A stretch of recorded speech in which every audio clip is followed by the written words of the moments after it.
It's these events that lead to crimes being committed.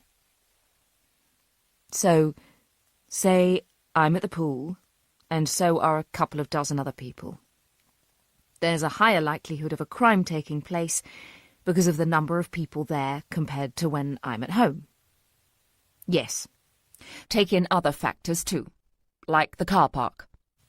Loads of cars are parked there, and I'm guessing it's not very well lit, as they never are, so car thieves will purposely target that area because it's easy pickings. I'm with you, she said, nodding while making notes. Say our killer had a particular victim in mind. Tall and blonde, for example. That's his trigger. He's been to work and he decides to go for a swim. He parks in the car park, gets out and spots a tall blonde woman heading for the building.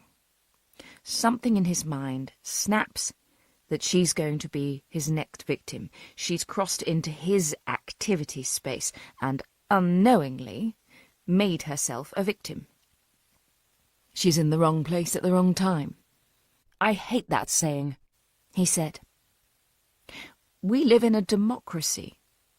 We have freedom of movement. Unless you're trespassing on private land, there's no such thing as being in the wrong place at the wrong time. We're free to go anywhere we want, when we want. I'd not thought of it like that, Olivia said. So he could have just been passing any of these locations and seen someone that triggered something that made him want to kill them. Not necessarily. The 3 in Brent are interesting, Sebastian said, picking up the map again. One thing we can say for certain is that he knows the borough of Brent well. He's killed there 3 times. He's comfortable he knows the layout, and he's confident he can kill without detection. But that doesn't mean he lives in Brent, does it? No. Maybe he lived there a couple of years ago. Maybe he works in the area. Maybe he has a partner who lives there. Maybe his parents live there. We move about now more than we used to, so all we can say at the moment is that he's very familiar with Brent. There is one area of geographical profiling that interests me. What's that? We all have areas that we know and feel safe in. We call them our comfort zones. That's usually where our home is.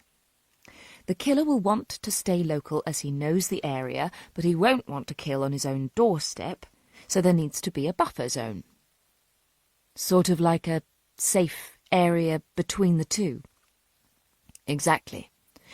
So you've got this cluster of 3 in Brent, Sebastian said, pointing at the map. And then 2 others close-ish in Hackney and the city. In the middle you have... He stopped and looked up at Olivia. What? What's in the middle? He swallowed hard. Camden. And that's where I live. Despite efforts from Sebastian to get Olivia to stay the night, she and Stanley braved the darkened London streets and headed back to Modbury Gardens. She paid the traffic very little heed and stopped at red lights and stop signs by rote rather than paying particular attention. Her mind was working overtime. Surely this wasn't about her. There was no way the killer would have guessed she'd end up working with the police in this case. But maybe she wasn't a target in the personal sense of the term. Maybe she was simply in a list of potential targets. She ticked all of the boxes on the killer's list of requirements for his victims. She was a single female who lived alone, and she would definitely fight back if confronted. As much as she hated to think it, Olivia was a prime candidate to be a victim. They pulled up outside her house. She looked at the building and saw it was in darkness. Nothing unusual in that. But the long shadows created by the yellow sodium of the streetlights gave an eerie sense of foreboding. She looked around her. Most of her neighbours' houses were dark. They were all safely tucked up in bed, snoring gently, while she was petrified on her own doorstep, fearful of what else might have been put through her letterbox while she was out. She unlocked the front door and entered, swiped her fob over the alarm, and closed the door behind her. She reactivated the alarm, so should any doors or windows be tampered with, the whole cul-de-sac would hear about it. She put Stanley on the floor. He trotted into the kitchen, and she followed, turning on all the lights. Nothing else had been posted through her door, and there was no sign of anyone trying to gain entry. She silently berated herself for her paranoid thinking. If this was what working on an active investigation did to her, then this would be her first and final one. It was bad enough having serial murderers safely locked in prison cells sending her messages and asking for her used underwear. But a killer on the loose was unpredictable, and despite having an expansive security system, concealed cameras and alarmed windows and doors, Olivia still felt her safety was compromised somehow. Stanley emptied his water bowl. He'd eaten some leftover sea bass at Sebastian's, and Olivia made a mental note to pop to a pet shop tomorrow to get him everything he needed. For the time being, she decided he could sleep on her bed. He'd be no substitute for a German shepherd should anyone break in, but he was company. She couldn't help but smile when she looked down at his adorable face. In her bedroom, she quickly changed into tartan pyjamas and pulled back the duvet. Stanley had struggled to jump up to the bed, so she'd given him a helping hand. She sat on the edge of the bed, applied hand cream and swung her legs up. She snuggled down and reached over to turn off the bedside lamp, when her eyes landed on the copy of Sebastian's book about her father. Who had done this? And why? There was no way someone could have been in her home without her knowing. Her security system informed her through an app on her phone if there was any interference when the house was alarmed, and she hadn't received any such alert. She sat up and grabbed her iPhone. She logged onto the security app, checked notifications and the history. The only person who had activated and deactivated the alarm had been herself when she'd left for work and come home again. She threw back the duvet and jumped out of bed. She went into the hallway and looked at the display on the wall to see if there were any error messages displayed that the app hadn't picked up. And that's when she noticed the missing spare set of keys from the hook.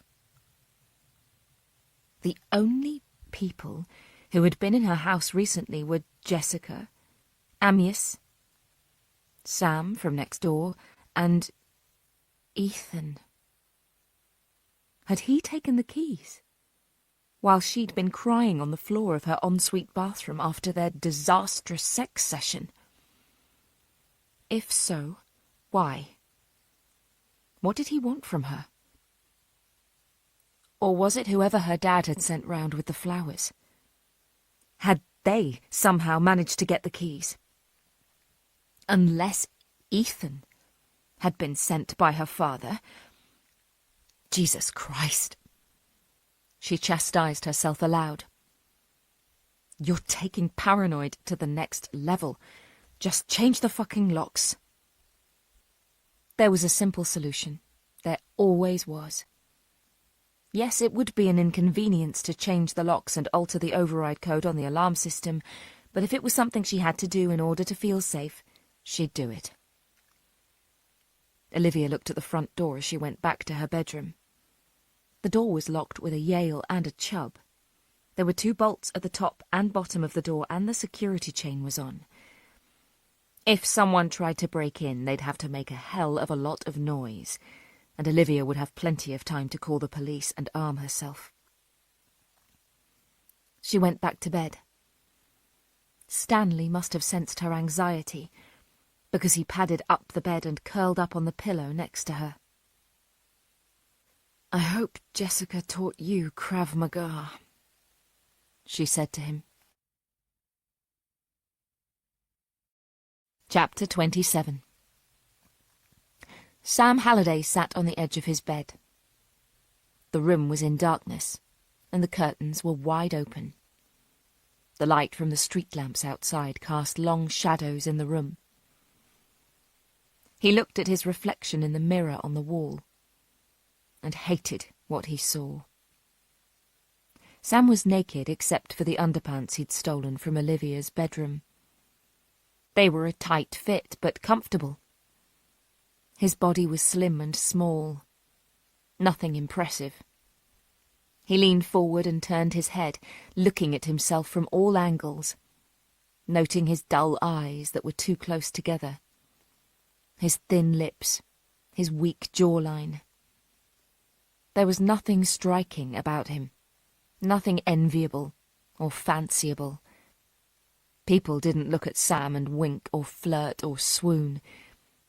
He was a bland, uninteresting lump of emptiness. Why would Olivia fancy you? He asked himself. His voice was low, a heavy whisper. Look at the state of you. You've got nothing to offer her. He jumped up and pulled the underpants down and looked himself up and down. Do you think she'll be impressed with that? He spat, grabbing himself in the crotch. You've seen the men she likes. Older, rugged. Someone with a past, with life experience, like that copper or that leather biker bloke. You're pathetic compared to them. I'm not, he immediately replied to himself. I'm intelligent, I'm kind, I'm caring. Anyone would be lucky to have me in their lives. Is that what your mum told you? Fucking shut up! He screamed. He threw himself onto the bed, grabbed the pillow and pulled it over his head. He couldn't block out the thoughts running around his mind, and he continued to curse himself.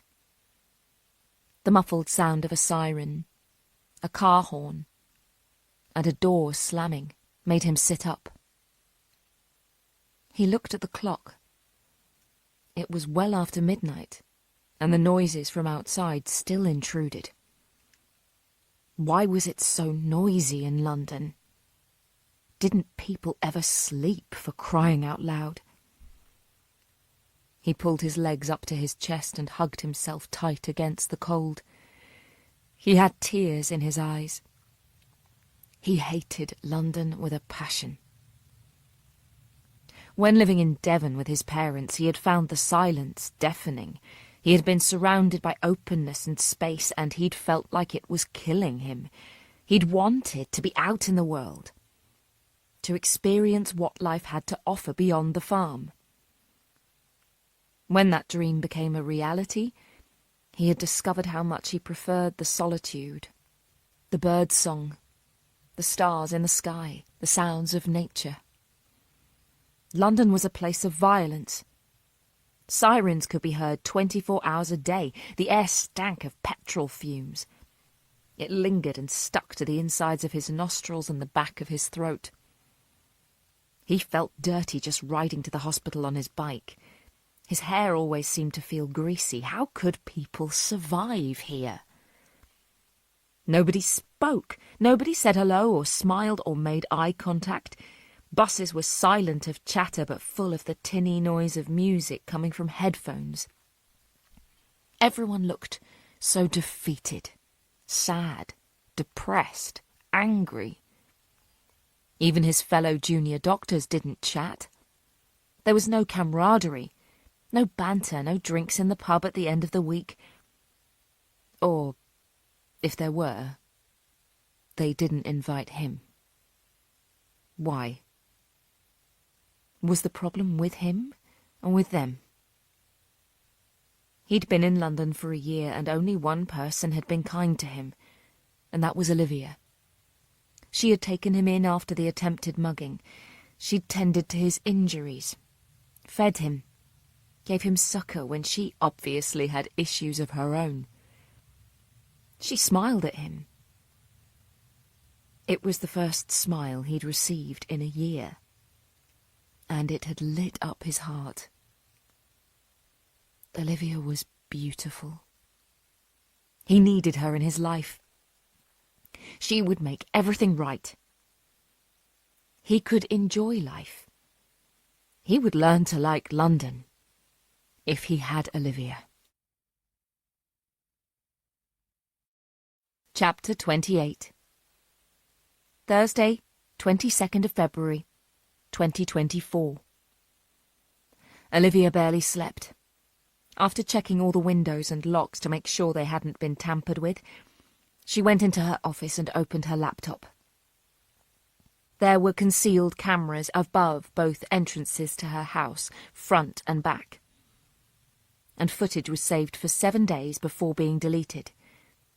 If someone had entered her home yesterday while she wasn't here and left a copy of the book about her serial killer father on her bedside table, she'd know who it was. She had no idea what time the intruder had entered, so had to watch from early morning when she'd left for work. As usual, she'd locked the door with both locks, tried the handle several times to make sure it was secure, and given a quick glance up to where the camera was situated, before trotting off down the steps with Stanley under her arms. She'd mounted her scooter and set off for work. Her eyes grew heavy as she glared at the monotony of nothing happening on the screen. Half an hour later, a delivery man pulled up outside. He knocked loudly on the door and waited a few moments before knocking again. It was a clear picture, and Olivia could easily make out his features. He had dark curly hair beneath his brown baseball cap. He went back down the steps and up to the house next door to see if they would take her package. A minute or two later he was back at Olivia's door, putting a card through her letterbox. Within moments of him reversing down the cul-de-sac, Olivia nodded off, slumped over her desk. She had woken fitfully throughout the night. She had jumped awake from a disturbing dream she couldn't remember, looked back at the laptop which had slipped into sleep mode, and decided to join it. Years ago, when her father had first been arrested, and Olivia moved in with her grandparents in Tower Hamlets, she'd had terrible nightmares about what had happened to her mother and sister. She'd wake up screaming, dripping with sweat, to find her grandmother at the side of her bed holding her hand. When the nightmares stopped, the sleepwalking began. On many occasions her grandfather told her that he'd found her at the bottom of the garden, trying to climb over the fence while she was asleep, just like she had done to escape her murderous father. Had the sleepwalking returned? She'd thought she was stronger now. If she could survive the murder of her family, the constant bullying and name-calling from her fellow pupils at school, the long, slow, agonizing death of her grandmother from lung cancer, and the decline of her grandfather's mental health before he eventually succumbed to Alzheimer's disease, surely she could cope with visiting a man she had banished from her life a quarter of a century ago. Obviously not. Had she been up to the top floor, picked up the book, and brought it back to her bedroom with her while still asleep? It was possible. In fact, as none of the locks, doors and windows had been tampered with, it was probable. Maybe it was time to book an appointment with a therapist again. Olivia was woken at 6 o'clock by Stanley yapping. He needed to go outside. She padded down the stairs, grabbed her dressing gown from her bedroom, and went into the kitchen, where she unlocked the back door and let him out into the dark morning. She stood in the doorway beneath the sensor light above and shivered. Back in the kitchen, she set about making breakfast. She couldn't stomach anything too heavy, so plumped for a slice of toast and coffee so strong it could beat her in an arm-wrestling contest. It tasted foul, but it woke her up. She had a feeling today was going to be a long and difficult day.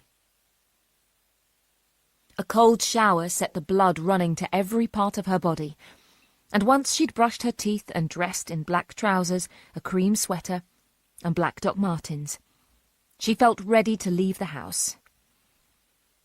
She looked at Stanley, who had set up home on the fluffy throw on the Chesterfield in the living room. He looked back at her with his big brown eyes. "I promise I'll pop to the pet shop today and get you a proper bed," she said to him. There was a knock on the door. Stanley got there before her. She picked him up and pulled open the door to find Sam Halliday on the doorstep, holding a cardboard box. "This was delivered yesterday. I thought I'd bring it round," he said with a smile. He looked younger dressed in casual clothing. Jeans, a hooded sweater, and scuffed Converse trainers. Olivia was about to thank him when he spotted Stanley. "Good morning, Stanley," he said, scratching under the young dog's chin. "I think he likes me," he said, as the dog licked his hand. "My mum always says never trust a person who doesn't like dogs, but always trust a dog who doesn't like a person." Wise woman. "Sorry, come in." She stepped back and made room for Sam to enter. Once the door was closed, she placed Stanley on the floor. He ran straight for Sam, who sat on the floor and began playing with him. "They're great companions, aren't they? You're never lonely if you have a dog." "So I've been told. Unfortunately, it's not practical trying to balance him on my scooter." "You take him to work?" "I can't leave him here on his own all day, poor thing." "Well, I'm on nights at the moment. I can take him out for walks during the day, if you like." "I couldn't ask you to do that." "You haven't. I've offered. It would get me out of my basement for some fresh air and allow this little guy to stretch his legs."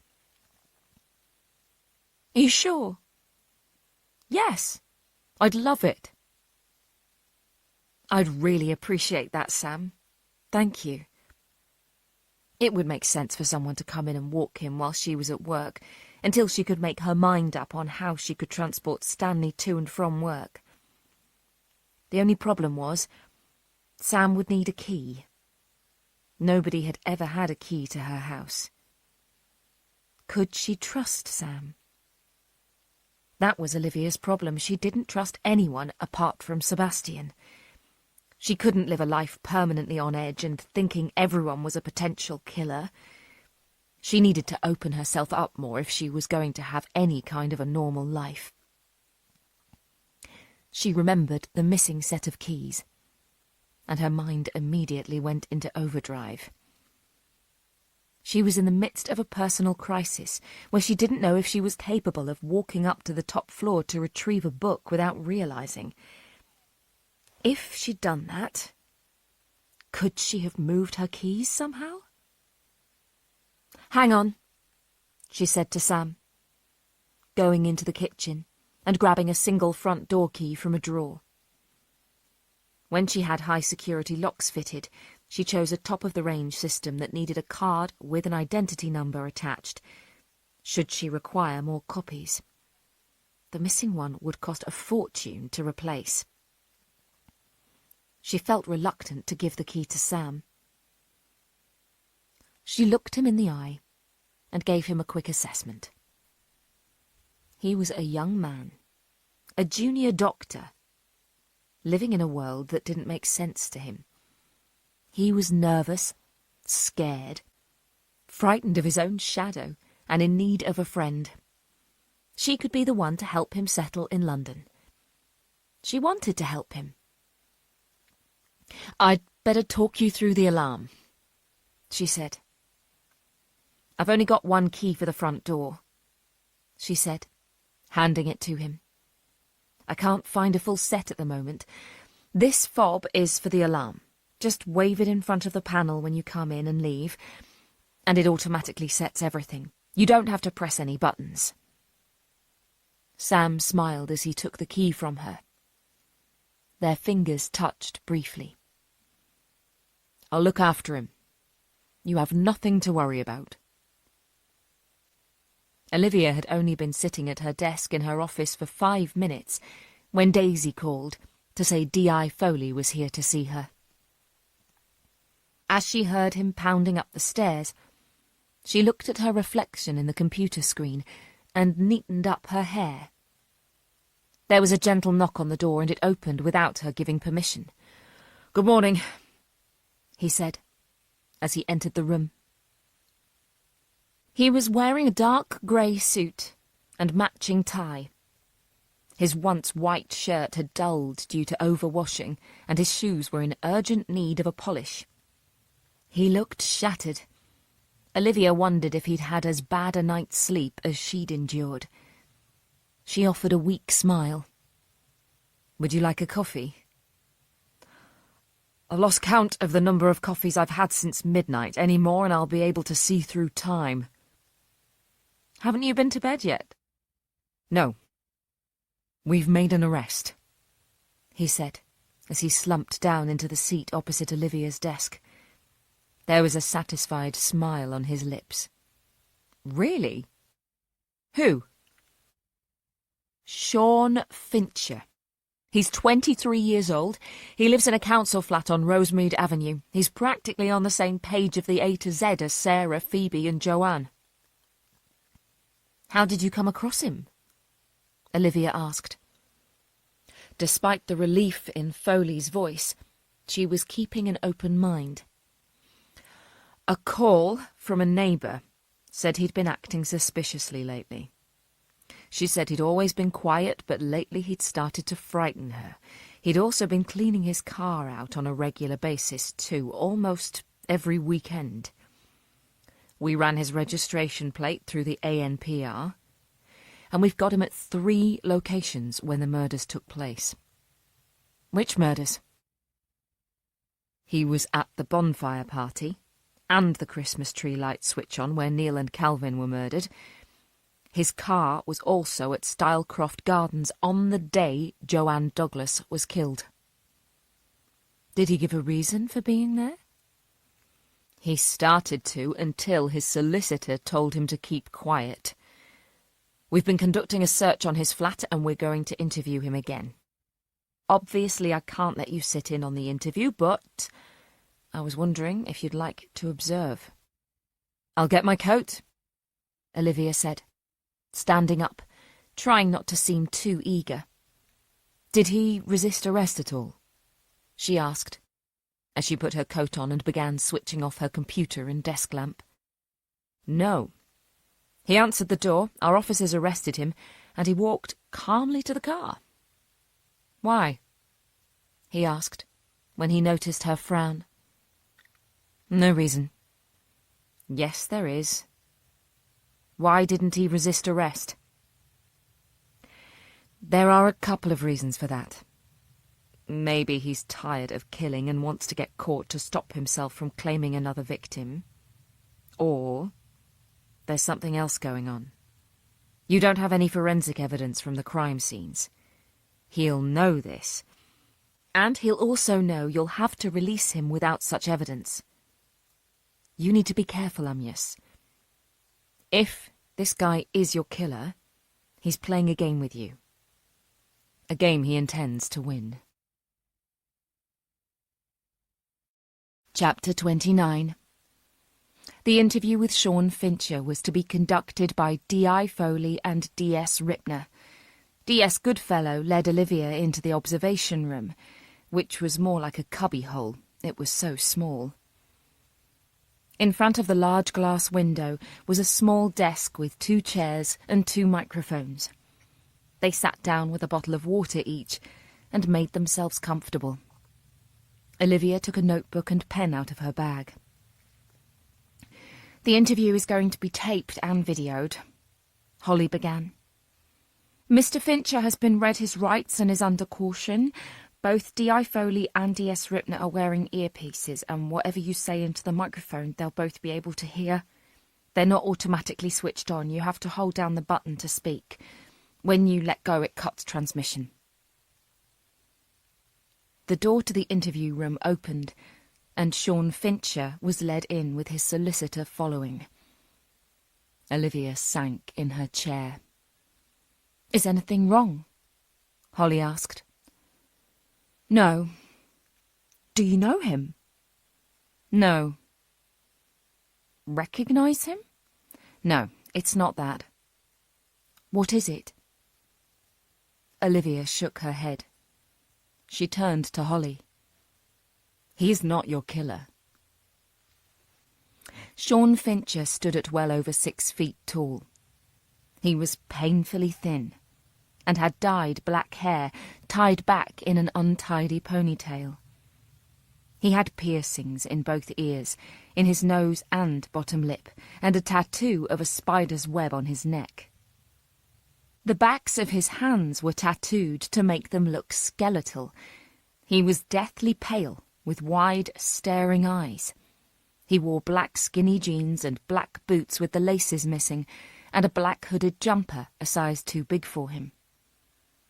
With his shoulders hunched and his head down, he headed for the far side of the table and took a seat. His solicitor pulled out a chair and sat next to him. She took out a folder from her briefcase and opened it, rifling through her notes, while Foley and Ripner closed the door behind them and started proceedings. "How do you know he's not the killer just by looking at him?" Holly asked. "The reason the killer has been able to escape from the murder scenes is because he blends in with the area. Don't you think this guy would have stood out on Spencer Road and Stylecroft Gardens?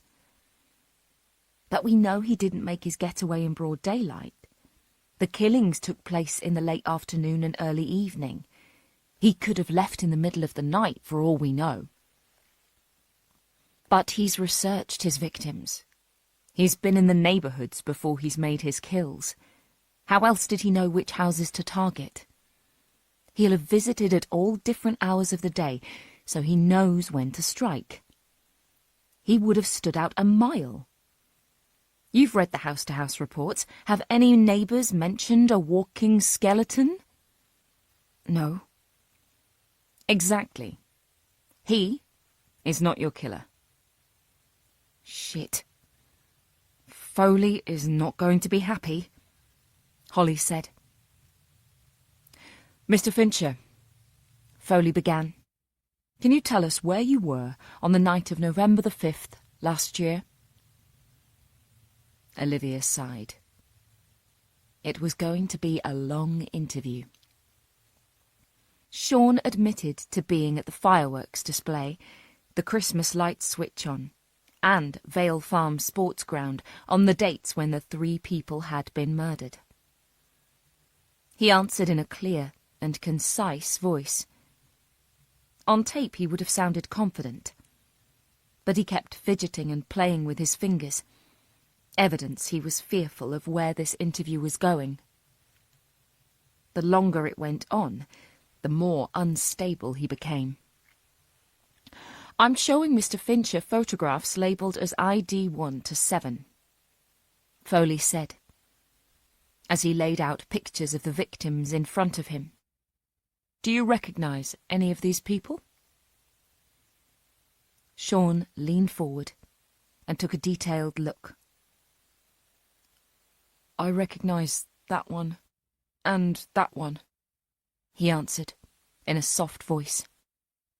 For the benefit of the recording, Mr. Fincher has identified Jessica Sheffield and Phoebe Harper. "How do you know them?" "I don't. I recognise them from the newspapers. They've been killed. I'm guessing they've all been killed." "Do you know anything about their deaths, Mr. Fincher?" "No." "In your flat, we found a series of weapons. I'm showing Mr. Fincher photographs of some of the items which have been identified as the following: a zombie hammer, a trigger-assisted trench knife, a butterfly knife, and a machete. Can you tell us why you have these items?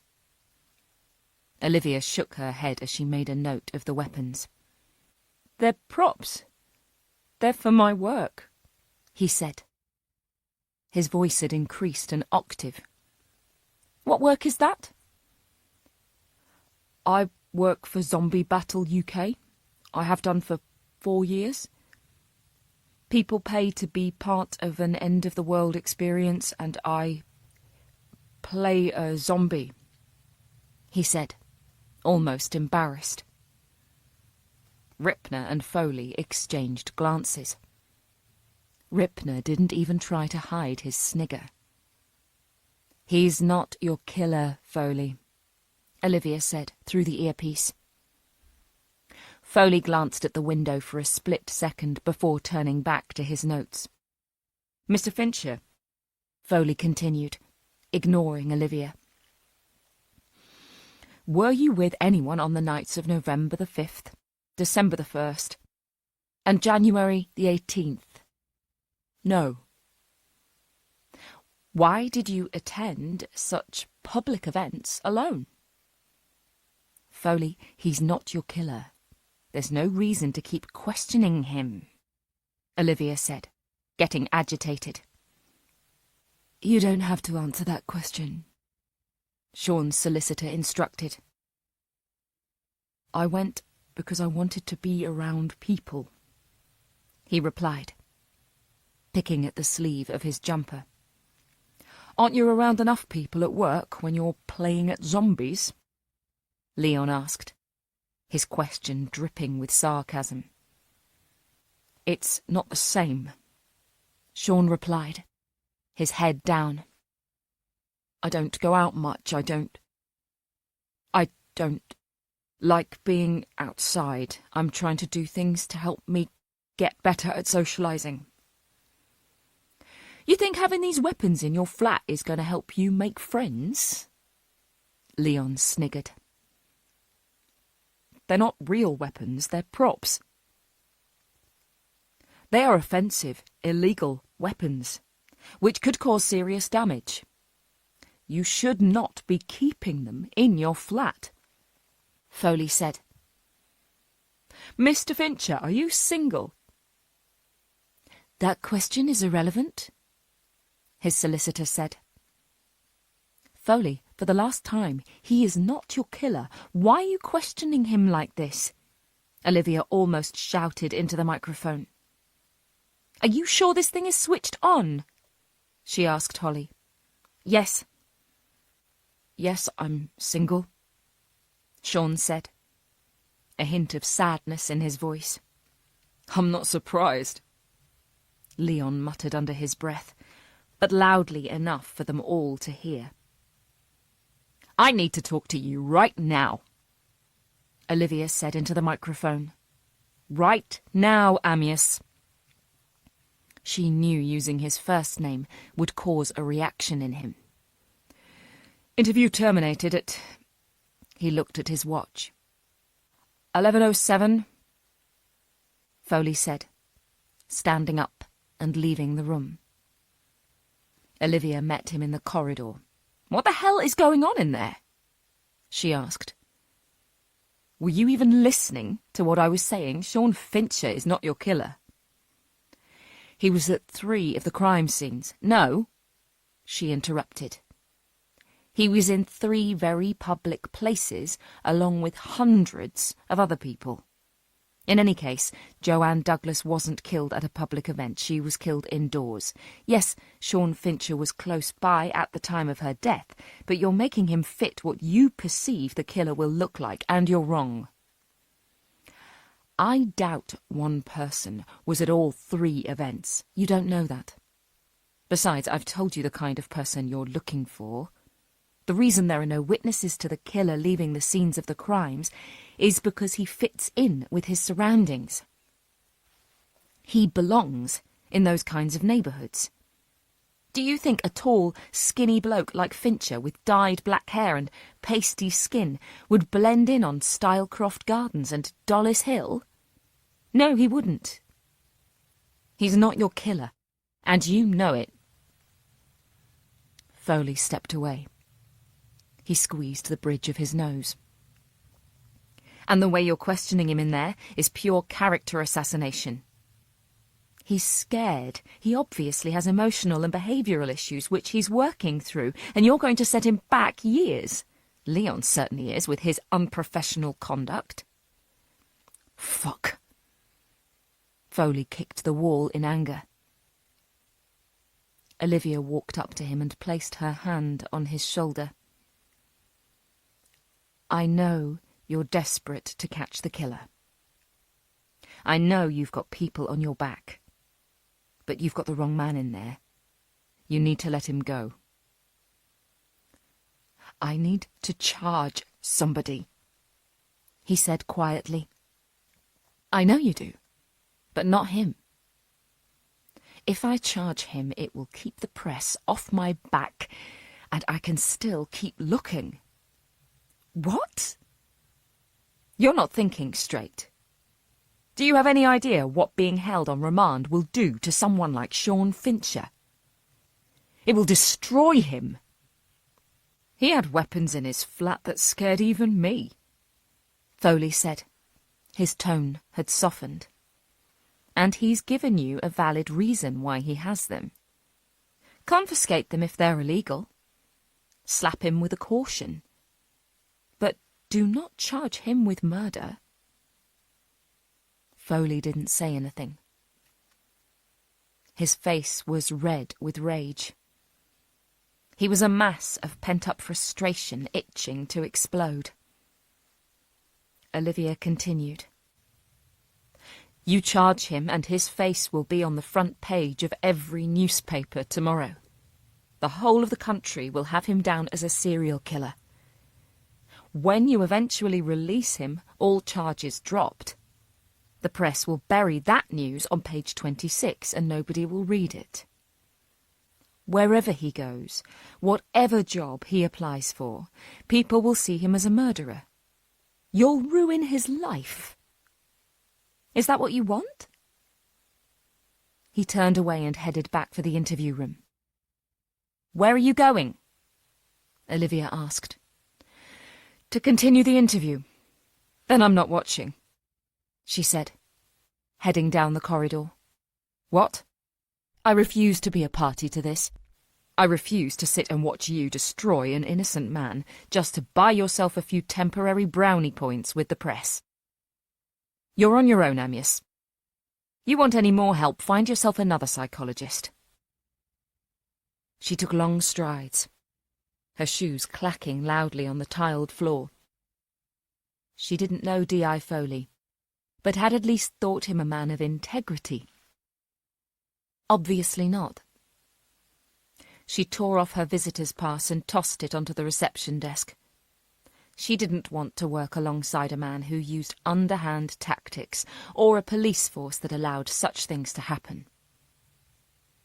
Stubborn detectives were another reason to add to the ever-growing list of why she would not work on active cases. As she left the building and crossed the car park, she buttoned up her coat. Her mind was whirling, and she wondered what would happen to Sean Fincher once Foley and Ripner had torn him apart. Poor guy. She stopped at the entrance to the police station car park and looked around her. She had no idea which way would be the best way to go to get a taxi. She turned left and walked away, head high and shoulders back, completely oblivious that she was being watched by a man behind the wheel of a car in front of her. He had a long-lens camera pointed straight at her and took several photographs as she passed him on the other side of the road. Chapter 30. Station Grove, Wembley. Thursday, 22nd of February, 2024. 2:15 p.m. I knocked on the door, stood back, and waited for it to be opened. "Mrs. Cheetham?" "Yes," she replied. "Sorry to disturb you, love, but I've been doing some work for your neighbour on the roof, and I think I might have knocked your sky dish. Do you want to check if it's working all right? If not, I'll pop back up and sort it out for you." "Oh, fine. I'll just check. Come on in." And with that little exchange, I had my next victim. It never fails to surprise me, the things people will believe. Because I'm standing on her doorstep, wearing the identifiable uniform of a trade worker, and have a set of ladders propped up against a white van, people assume I am who I say I am. Today, I'm a roofer. Tomorrow, if I wear a high-vis jacket and carry a theodolite on a tripod, I could be planning where to erect a set of traffic lights. Mrs. Kerry Cheetham didn't even ask how I knew her name. There's no reason for me to know her name. I'm supposedly doing work on the house next door. Yet, she didn't question me at all. She just let me in. She's practically asking to be murdered. Kerry walks away from the door and goes into the living room. I close the door behind me, which locks with the Yale. I quietly push up the snib so it can't be opened quickly. If Kerry is a fighter and runs for the front door, she'll be slowed down by it being locked. I've been watching Kerry for a while. I know she lives on her own. I know she isn't working at the moment. But I've followed her to the job centre, so I know she's looking. She gets visited every morning by her dad on his way to the tube station, just a flight of stairs away. They chat on the doorstep, have a bit of a laugh. He gives her a kiss on the cheek and on he goes to begin his day. Kerry watches him climb the steps until he's out of view before going back into the house. They do the same in reverse when he comes home from work at the end of the day. She doesn't go out much. I'm guessing she's been out of work for a while and money is a little tight. She only seems to leave the house when the journey is necessary. She shops for essentials and rarely puts anything in her basket that could be counted as a luxury. Kerry has an aura about her, and it's an unhappy one. She seems to be defeated by life. There's a mark on the third finger of her left hand, showing she's recently split from a husband. Her life isn't panning out the way she imagined. Nobody has a dream to live in an end-of-terrace house next to a noisy tube station with no job, no friends to speak of, and little expendable cash. I want to know just how much this diffident 30-something actually values her life. How much of a struggle will she put up when she realises her time is up? I follow her into the living room. It's cold in here. The radiators aren't on, and neither is the electric fire. She's wearing thick jogging bottoms, comfortable slippers, and a heavy hooded jumper. She's obviously rationing when to put the heating on, so keeping warm by dressing in layers. She picks up the remote, points it at the television in the corner of the room and turns it on. She begins flicking through the channels. At this time of the afternoon there's very little worth watching. I can understand why she'd rather sit in silence and read. I tilt my head to see the well-thumbed library book on the sofa.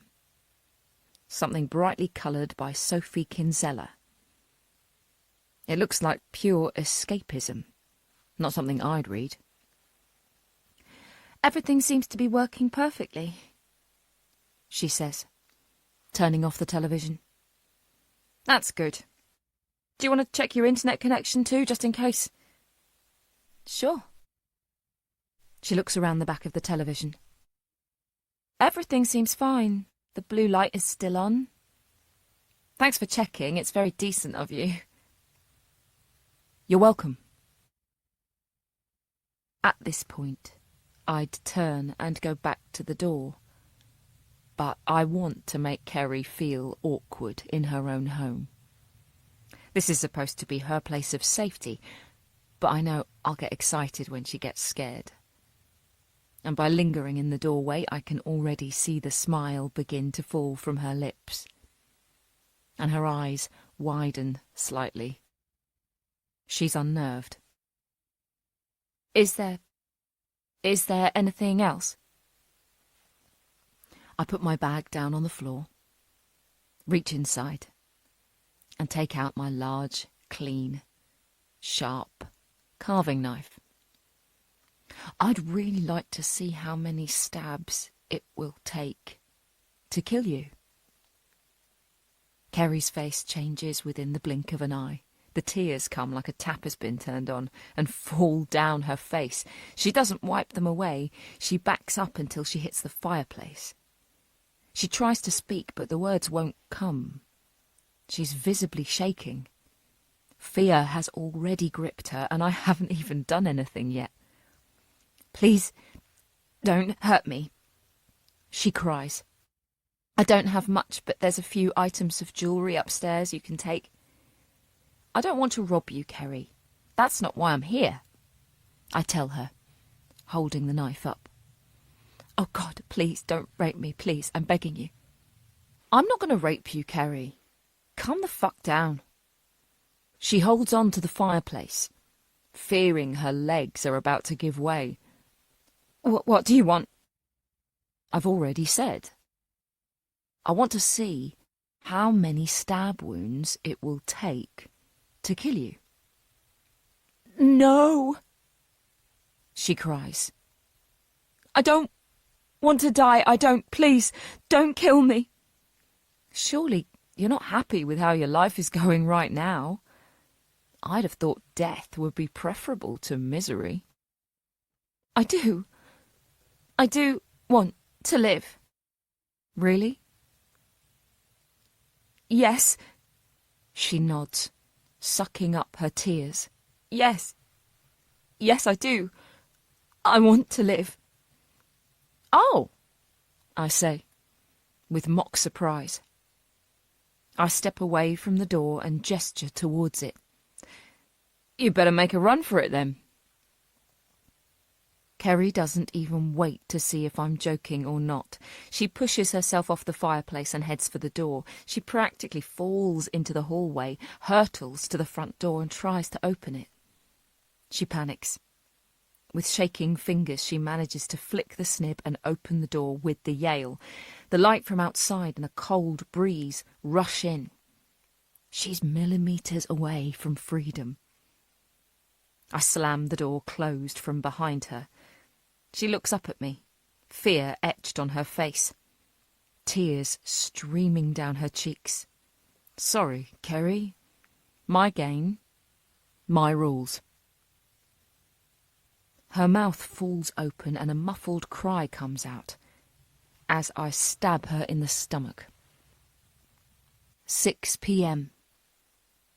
Kerry's slumped on the floor of her bedroom. Her tracksuit bottoms are drenched in blood. Her jumper is torn where the knife sliced through it and is stained with her own blood. She's rapidly losing consciousness. When I picked her up from the living room floor and carried her upstairs, she looked me in the eye and asked me again not to rape her. I looked at her and winked. I had no intention of raping her, but that was obviously more terrifying to her than dying, so I let her think that was my plan all along. I placed her on the floor, leaning against the wall, and went and sat on the end of the unmade double bed. I just sat there and watched her. Her hands were clasped against the deepest wound in her stomach. She was trying to stem the flow of blood, but it was no use. Her fingers were red where the blood had run out, and she had many other stab wounds where life was hemorrhaging from her.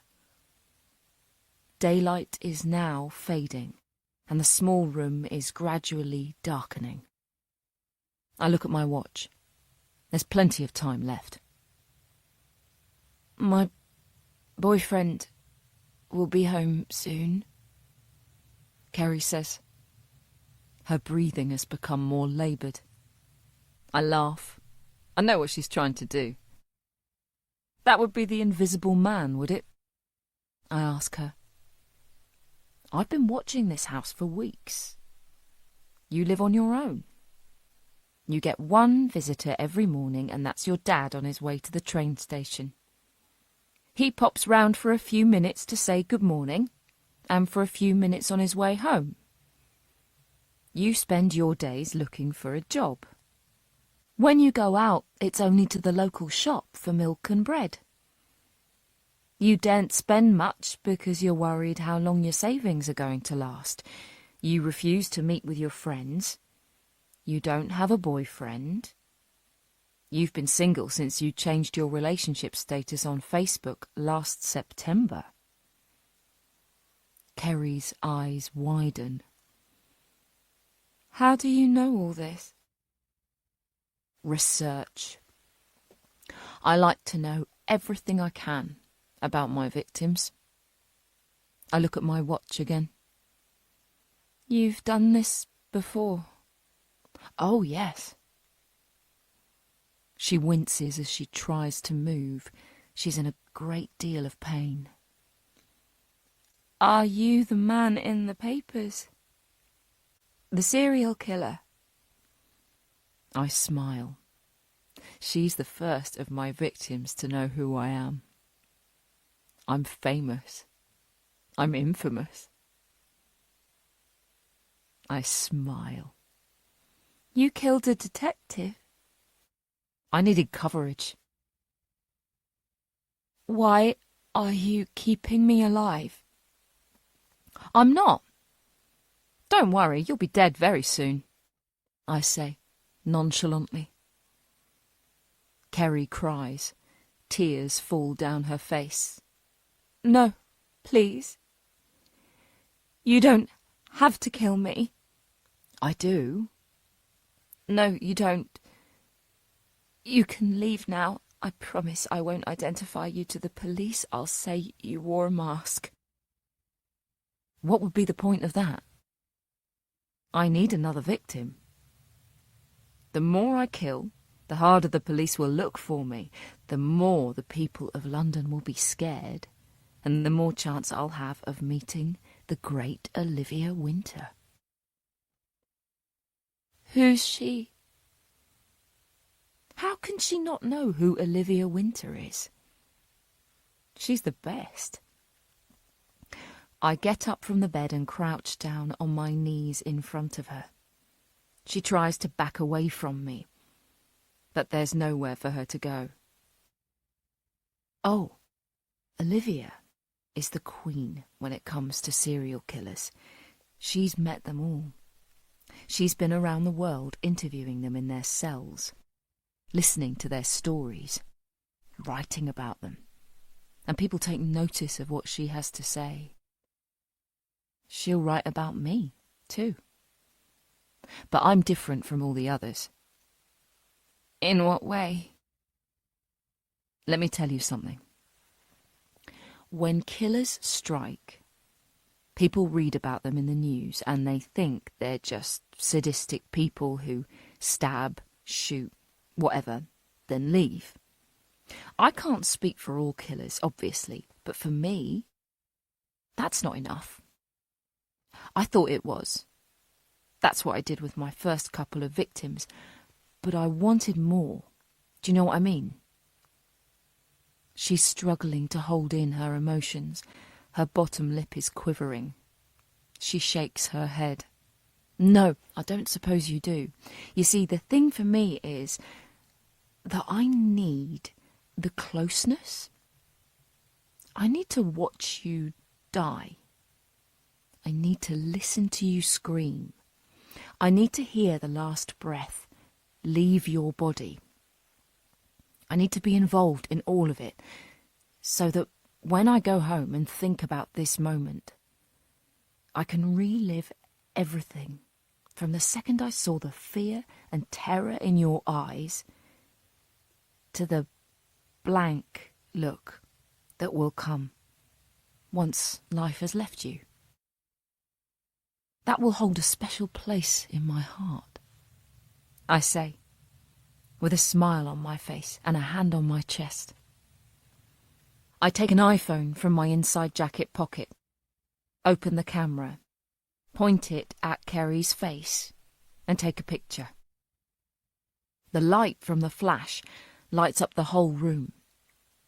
Kerry recoils. I look at my phone. You're beautiful when you cry. It gives you a look of childlike innocence. I'll take a few more when you've gone. I hope you don't mind. More tears fall. Kerry tries to stop them by biting her lip to stave off the emotion, but it doesn't work. I take 2 more photos of her. I don't have any photos of my first kills. I don't even remember them too clearly. When I went home after killing Calvin, I didn't feel anything. I was just, I don't know, void of emotion. Now Sarah, she was my first proper victim. I spent the whole night with Sarah. I didn't do anything with her, nothing sexual. I just sat and watched her. And we chatted like you and I are doing now. I explained everything to her, why and how I'd chosen her, how much she actually meant to me. I know she couldn't hear what I was saying, unlike you, but I like to think she knew and understood how important she was to me. As are you. You'll all be important to me. This is wrong. What you're doing is wrong, Kerry says, almost inaudible through her tears. Who's to say what's right and wrong anymore? Have you seen the world we're living in? It's all shit. It's all pointless. Governments don't give a fuck about us anymore. Billionaires are getting richer, and the hard workers are getting poorer. The planet is dying. We're killing it and nobody cares. So, why not do what you enjoy while there's still time? I care, Kerry says. Sorry? I said, I care about the planet, about other people. And look where that's got you, Kerry. If you'd been more selfish, more of a fighter, you might not have been made redundant. You might even have got that job in Lloyd's you went for last month. How? I hold up a hand to silence her and listen intently to what is happening outside. In the distance, a train is beginning to pull into Wembley Central Station. I go over to the window and stand behind the curtain so I can't be seen. I look at my watch. The train is bang on time for once. I look back at Kerry, who is glaring at me with hopeful eyes. She's still clinging on to the notion she might still be able to survive this. Sorry, Kerry. Your time is up. Kerry tries to move, but her wounds won't allow it. While sitting down, she wasn't in pain, but when she attempts to stand up, the wounds open, the blood begins to seep out, and the pain courses through her body like a shot of electricity. I lunge for her. I grab her by the hair and pull her up. I slam her against the wall, hold the knife in one hand while the other is clamped tightly around her throat. She tries to scream, but I press the cold steel blade against her lips. Shh, wait. The train at the station has come to a stop. Kerry's house is the last one on the street before the concrete steps leading up to the station. I've often stood on the corner and watched the commuters entering and leaving the station by the concrete steps. I've even spotted Kerry glancing through the net curtains, waiting for her dad, the highlight of her dull day. Kerry kicks me. I hadn't been expecting that, but good for her for hanging on. I've been kicked in the knackers before. It's painful, even with the protection of a cricketer's box stuffed into my jeans. I'm more stunned by her bid for freedom than I am by the pain. She uses the split second while I keel over and grab my crotch to run to the window, to bang on the glass with her red hands and scream for help. This is hot. This is so fucking hot. I grab her by the hair, wrap it around my fingers, and pull her head back. She's screaming for help, but nobody can hear her. There are so many people just a few feet from her, but they're chatting among themselves, or they have their headphones in. "Thank you for fighting back," I whisper into her ear, as I slice her throat with the knife, several times. Blood sprays on the window and walls. I keep slicing even after she's gone limp in my hand. When it's over, I place her back on the floor, leaning against the wall. Her head is slumped on her chest. She's drenched in blood. The metallic smell fills the room. This has been amazing. Right now, right at this very moment, I fucking love Kerry Cheetham. 7:30 p.m. From my bag I take out a thermos flask filled with a strong Colombian blend coffee, pour myself a cup, sit back on Kerry's bed, and savour the moment. Victim number 7. Wow. That's quite an achievement. I'm so happy right now. Kerry's been dead for a little over an hour. Outside it's completely dark now, and the streetlights have come on. Her spilled blood looks black against the cream carpet. Her eyes lost their sparkle long ago, but they're still bewitching to look at. I stare into them.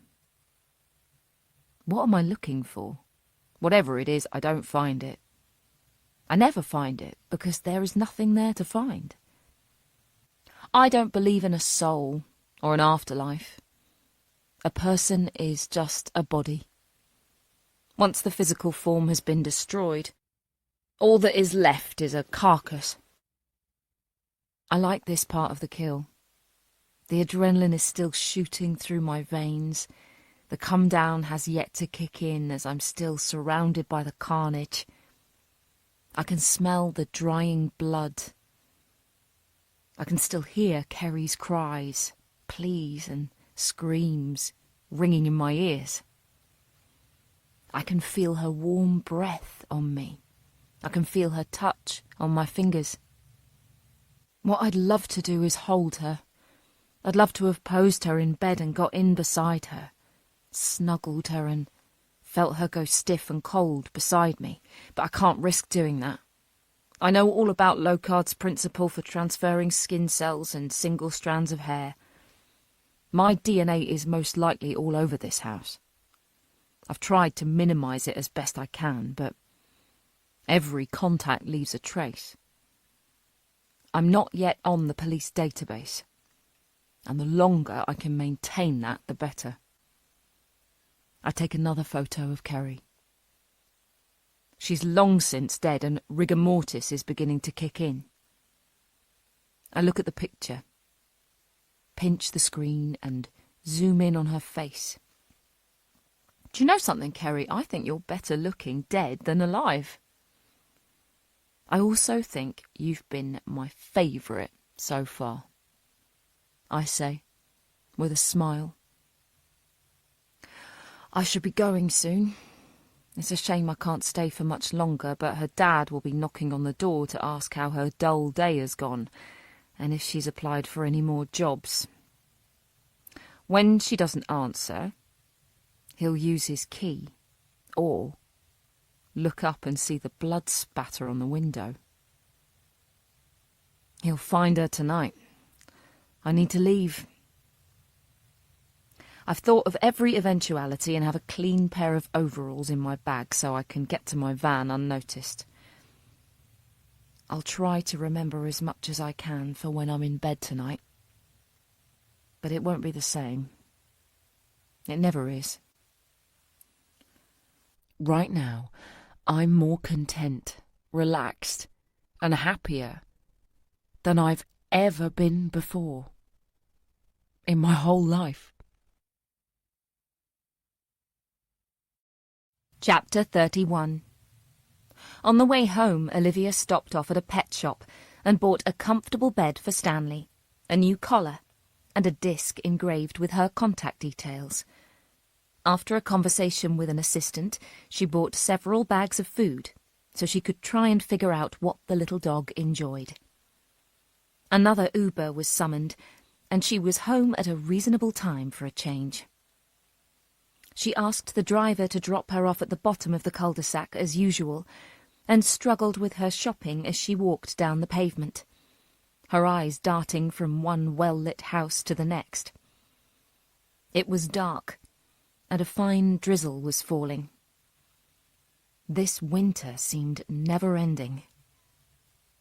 She went to work when it was dark, and she arrived home when it was dark. It was the perfect cover if you didn't want to bump into anyone. It was also the perfect cover for committing a murder. Olivia shuddered.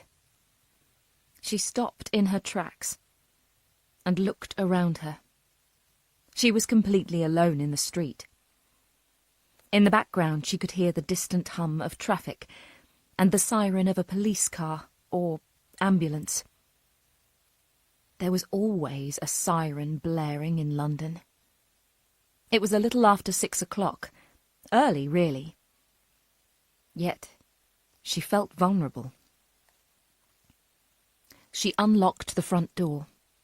It swung open, and she was shocked to find the alarm didn't beep at her. Had Sam forgotten to set it before he left after walking Stanley? If he had, she'd annihilate him. Olivia kicked the door closed behind her, locked it, and was about to set the alarm when Sam stepped out of the living room, Stanley darting around his ankles. "Oh! I didn't expect you to be here," she said in the doorway. "We've not been back long. I took Stanley into the park and he got a bit muddy, so I came in to give his paws a wash. I hope you don't mind." Olivia didn't move. "Of course not. Thank you. Here, let me take those from you." Sam leaped to her aid and took the heavy shopping from her. "We passed a shop on our walk that sold organic dog treats, so I bought a couple of packs. They're handmade, so not full of additives." "That's very generous of you, Sam. Thank you." She frowned, taking off her coat and hanging it up. "How's he been?" "Fine, full of beans. You should have seen him running around the park. He loved it. He wasn't scared by the bigger dogs either." Olivia entered the kitchen and saw Sam putting away the food she'd bought. How did he know where she wanted it to go? He seemed to be making himself very at home. "Would you like me to make you a coffee or something?" he asked. "No, I'll have a shower first. Aren't you on a night shift?" she asked, exaggerating, looking at her watch. "Not until 7. "Oh." Sam pulled out a stool at the island and sat down. Olivia remained in the doorway. She wasn't comfortable with this young man being so familiar in her home. "Listen, I hope you don't mind, but after I dried Stanley off, he went running around and disappeared into your bedroom," Sam said, playing with his fingers and not making eye contact with Olivia. "My bedroom?" "Yes, I didn't know it was your bedroom and I followed him in. I mean, I don't know if you allow him to have the run of the house. Some people can be funny about where their dogs are allowed to go. Anyway, I saw that book on your bedside table, and..." He trailed off. "And?" she asked, folding her arms tightly across her chest. "I had no idea you were Olivia Button." "I'm not. I'm Olivia Winter. No, I know, I mean, your father. I didn't realize it was who he was." He flustered. "There's no reason for you to know." "No, it's just... you were so kind to me the other night after I'd been attacked, and with everything you've been through, well, it would have been understandable if you'd just left me out there." "That's not the kind of person I am," she said. There was a defensiveness to her tone. Sam was making himself far too comfortable in her life. She knew why he was doing it. He didn't have anyone in London to be friendly with, and had latched onto her. That wasn't her intention. She should really ask for her key back. Yes, it would hurt his feelings, but it would make her feel more comfortable. "No, I can see that. You're kind. You want to help people. I'm the same. It's just sometimes, when bad things happen, it's easy to look the other way. I'm not making myself very clear, am I?" he said, looking up for the first time. "Sam," Olivia began, fully entering the kitchen. "We can't change what has happened to us in the past. We learn from it, adapt and move on. That's what we do. We survive to the best of our ability, as you should do too," she said, not quite looking him in the eye. She was being subtle, but she hoped he'd take the hint that he was a survivor and should strive to make himself a life of his own. Do his own thing. "That makes sense." "Good. Now, I'm sure you have a lot to do, and I do too.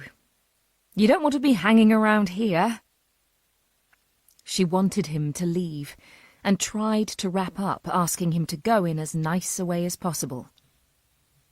Sam remained still, staring at Olivia a little too long for her liking. She'd made a mistake in helping Sam, in being the Good Samaritan. He was a lost soul, but he was clinging to her for support, and she couldn't provide it. She didn't want to provide it. She felt the cold fingers of fear grip her around the chest. His gaze was boring into her, almost as if he was undressing her with his eyes. He eventually hopped off the stool. "Would you like me to take Stanley out tomorrow?" It was a while before Olivia answered. "If you have other things planned, don't feel obliged. I can take him to work with me." "No, I enjoyed it. I'll come around mid-morning once I've had a nap." As he passed Olivia, he gave her a hug.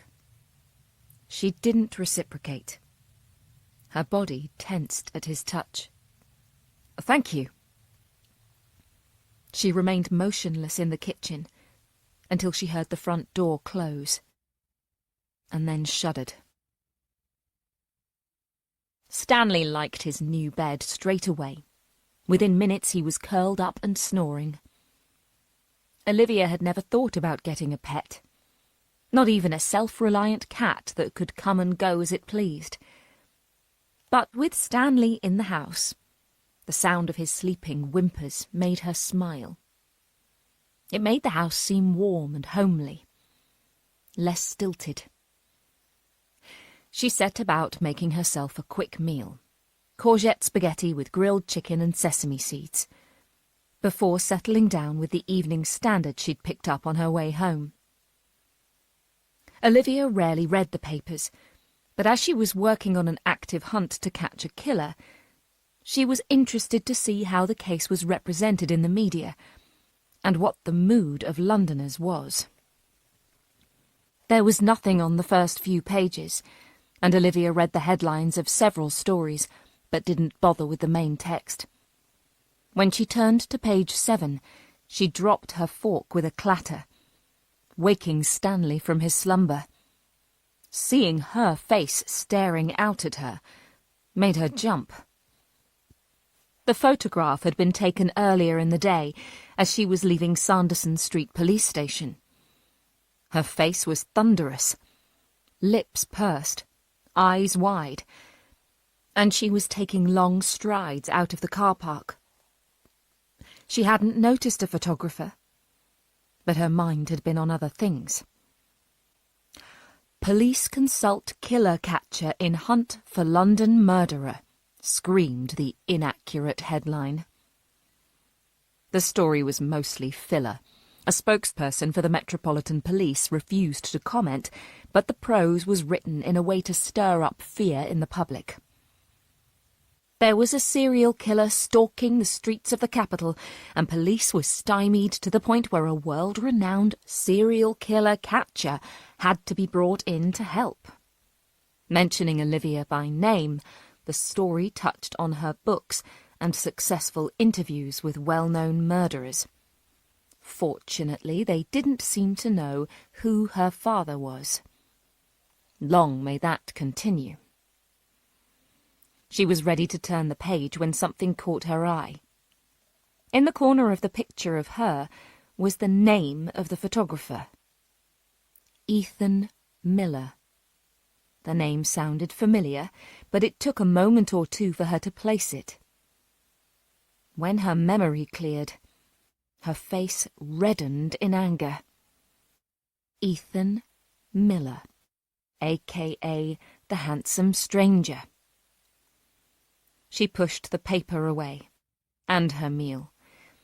She'd only taken a few bites, but felt sick at how naive she had been to the charms of a good-looking stranger. Was there no one she could trust any more? Stanley barked in his sleep. She turned to look at the little dachshund. At least there was one man in her life who wouldn't betray her. Chapter 32. Olivia had trouble sleeping. She'd gone to bed at 11:30, as her eyes were heavy, and she'd kept yawning while watching an old black-and-white film noir on Netflix. She dragged herself to her bedroom, undressed and slipped under the duvet. Even before she'd got comfortable, Stanley was whimpering in his sleep. Lucky sod. An hour later, and Olivia was still awake. Her phone began to vibrate on the bedside table. She always turned the sound down at night. She reached over and looked at the display. Whoever was calling was not in her contacts, and she didn't recognize the number. Guessing that it would only be an emergency call at this time of night, she swiped to answer. "Hello?" she said, quietly. Is that Olivia Winter?" Olivia's heart sank. If this was a journalist, she was definitely putting in a complaint to someone. Speaking. "I don't know if you remember me. It's Jamie Farr. You came up to see me at the police station the other day." Olivia sat up in bed, suddenly interested. Yes, of course. How are you? I'm not doing too good. Sorry, I've only just realised what time it is. I've just finished a shift at work. Is it okay to call you back in the morning? No, I mean, it's fine. I was awake. Are you sure? Is there something you want to talk about? Have you remembered something?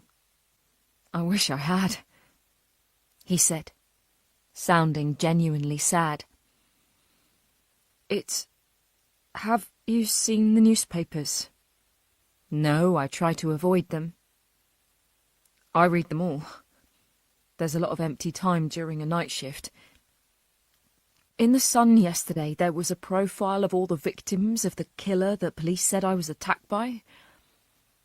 I'm guessing you know them. Yes, I do. Phoebe Harper was a nurse. She was doing good with her life. According to her mother, during the COVID pandemic, she practically lived at the hospital so she could look after the sick. That young man, Calvin, he was at university. He was going to be a sports psychologist.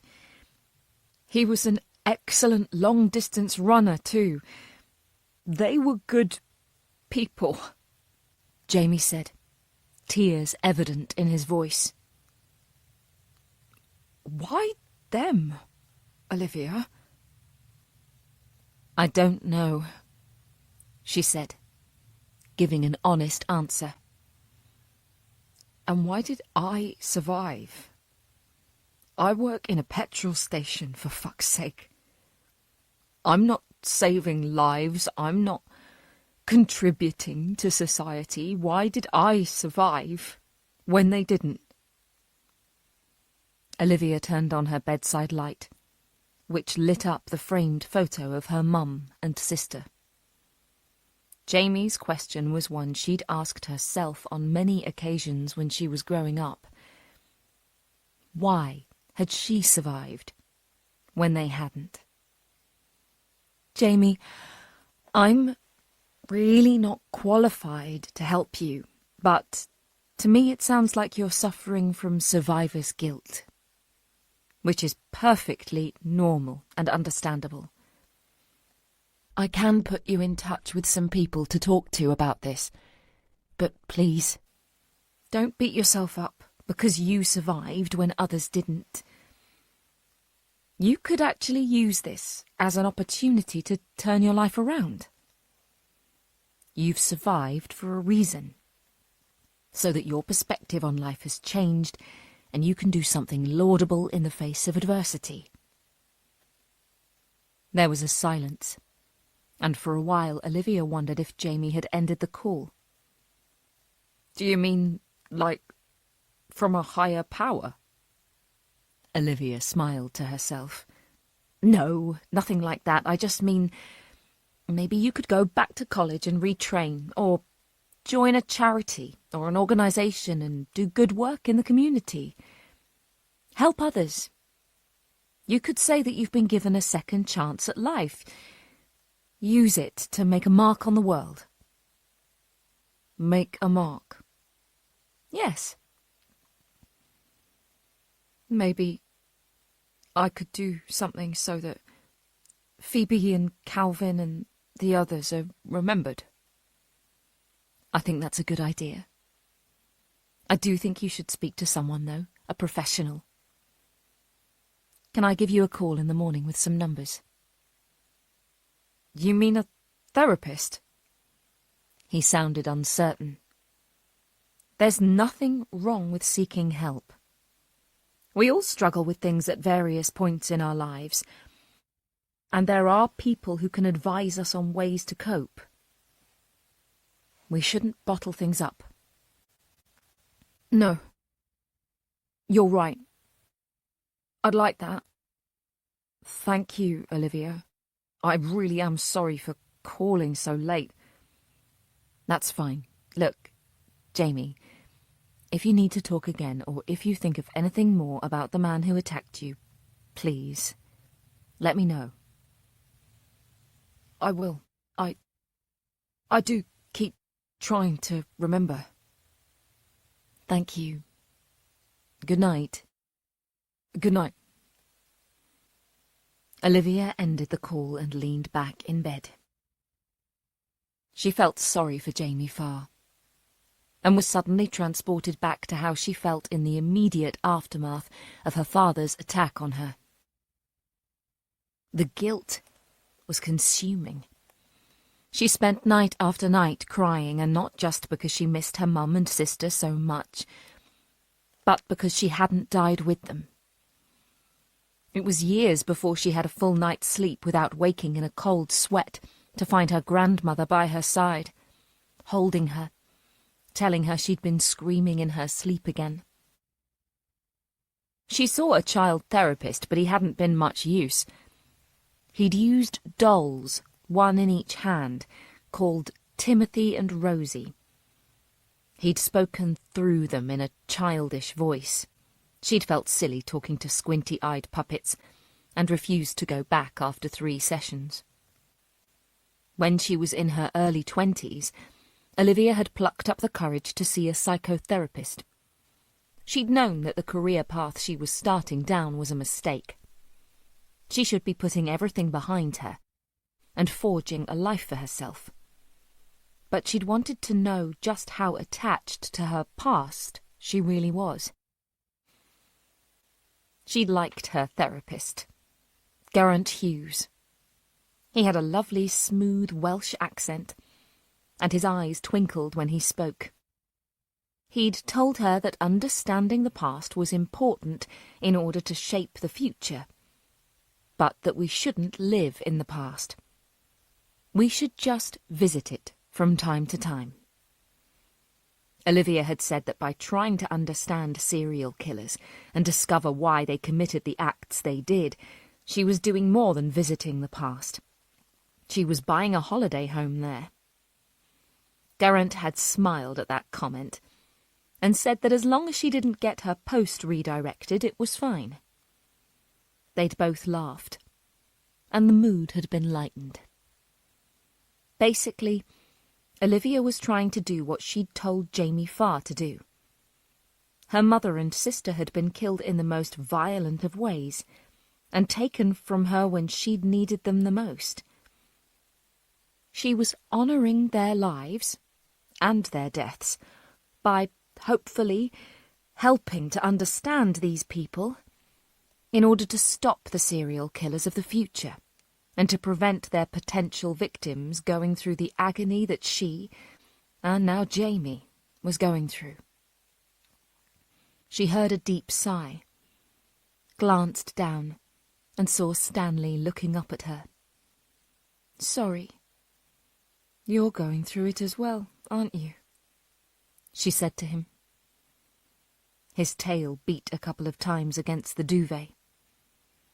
"You're really missing Jessica, aren't you?" He stood up, padded over to her, and curled up next to her. "I wish you could talk. I bet you had a bloody good look at the man who killed her, didn't you?" Stanley didn't say anything. Of course he didn't. Olivia reached across for the lamp and turned out the light, plunging the room into darkness. Chapter 33. Friday, 23rd of February, 2024. Olivia was woken the next morning by her mobile ringing on her bedside table. She tried to ignore it, but Stanley's yapping added to the noise. She flicked on the lamp and reached for her phone. She didn't look at the display. "Sorry to call so early. Any chance I can come round?" It was D.I. Foley. After seeing the papers, she had wondered how long it would be before he'd ring. Was he going to offer an apology? Surely it could have waited until regular office hours. Olivia cleared her throat. Yes, I suppose." She sounded hoarse. Her doorbell rang. "That's me," he said, What? You're already here?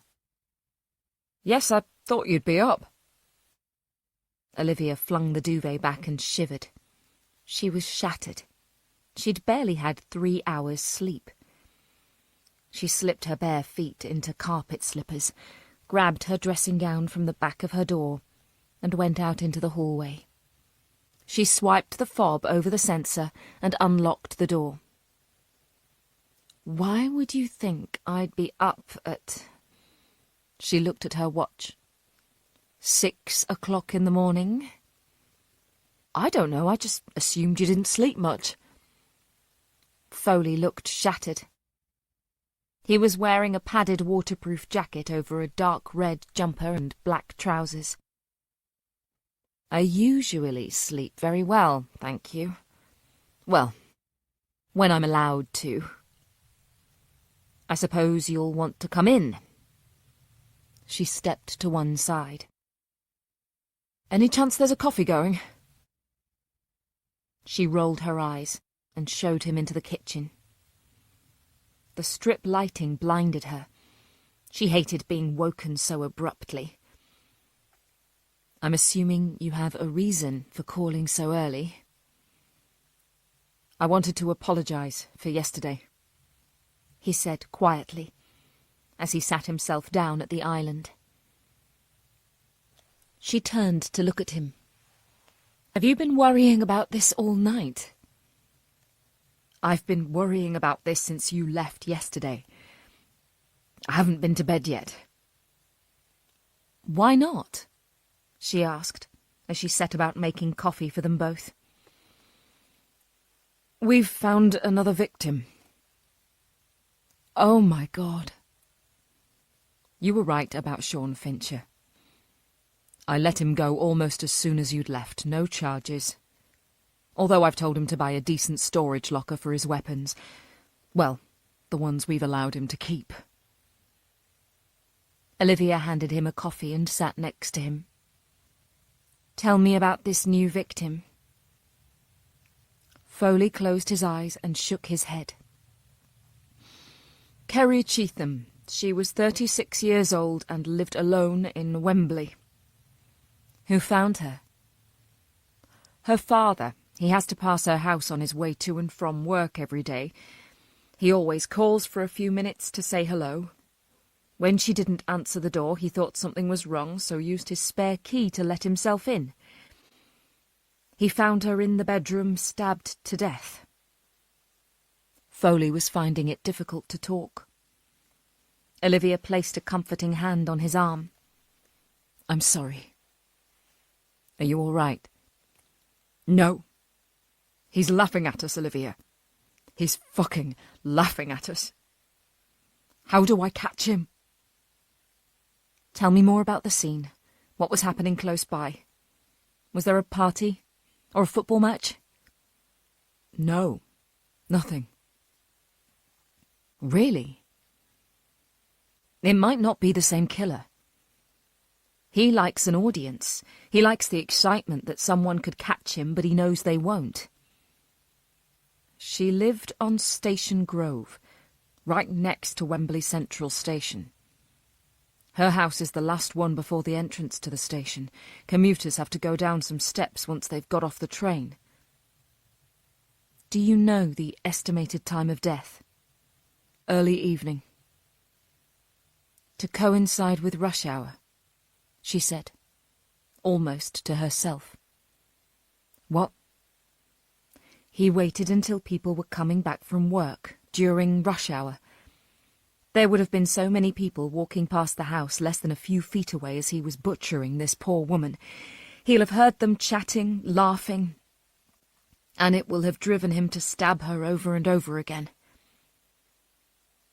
The bedroom window was slightly ajar.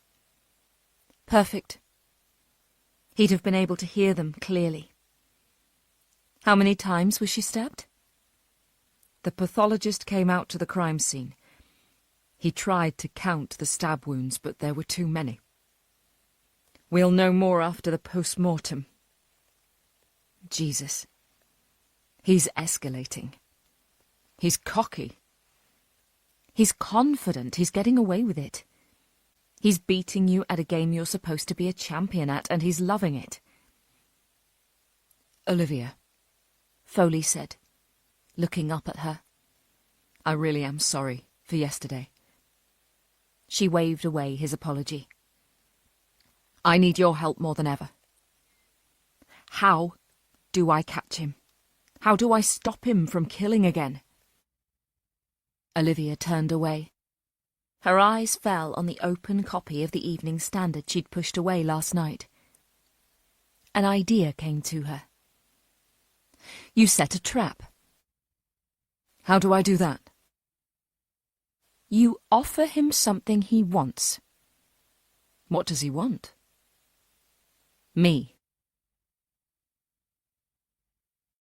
Chapter 34. How do you know he wants you? Sorry? Olivia asked, placing a couple of slices of bread in the toaster. I said, how do you know he wants you? He's a psychopath and a narcissist. He's loving the fact he has an unwitting audience to his murders. He has potentially hundreds of eyewitnesses, but not one of them saw a thing. Someone like him knows that he will be caught one day, and when he is, and he's sentenced to life in prison, the press will soon grow bored of him and move on to the next headliner. However, he'll want to remain in the limelight for as long as possible. And the best way for that to happen is for someone like me to interview him and write a book about him. So what do we do? Put you in the middle of Trafalgar Square with a sign around your neck and wait for him to snatch you? Olivia chuckled. Nothing quite so subtle. Do you read the Evening Standard? No. My ex used to work for them. Well, I was in it last night. Someone took a photo of me leaving Sanderson Street yesterday and surmised I was helping the police. Now, if we set up an interview, maybe you and I have our picture taken together and mention we're some kind of crack partnership, working to find this killer. It may just point him in my direction. What? Foley looked aghast. You want to set yourself up as a potential victim? Obviously not, but if he knows I'm definitely working on the case, he may try and contact me in some way. No. Absolutely not. I'm not risking losing you like I lost Jessica. You won't lose me. You can put a tap on my phone. You can put an armed guard outside my house. Or inside, if you like. I've got enough room. No. Less than 5 minutes ago you were calling him a psychopath and a narcissist. Is that the kind of person you want coming after you? No, but my picture has already been in the paper. He's a highly intelligent guy. He'll have put 2 and 2 together and worked out that I'm helping you.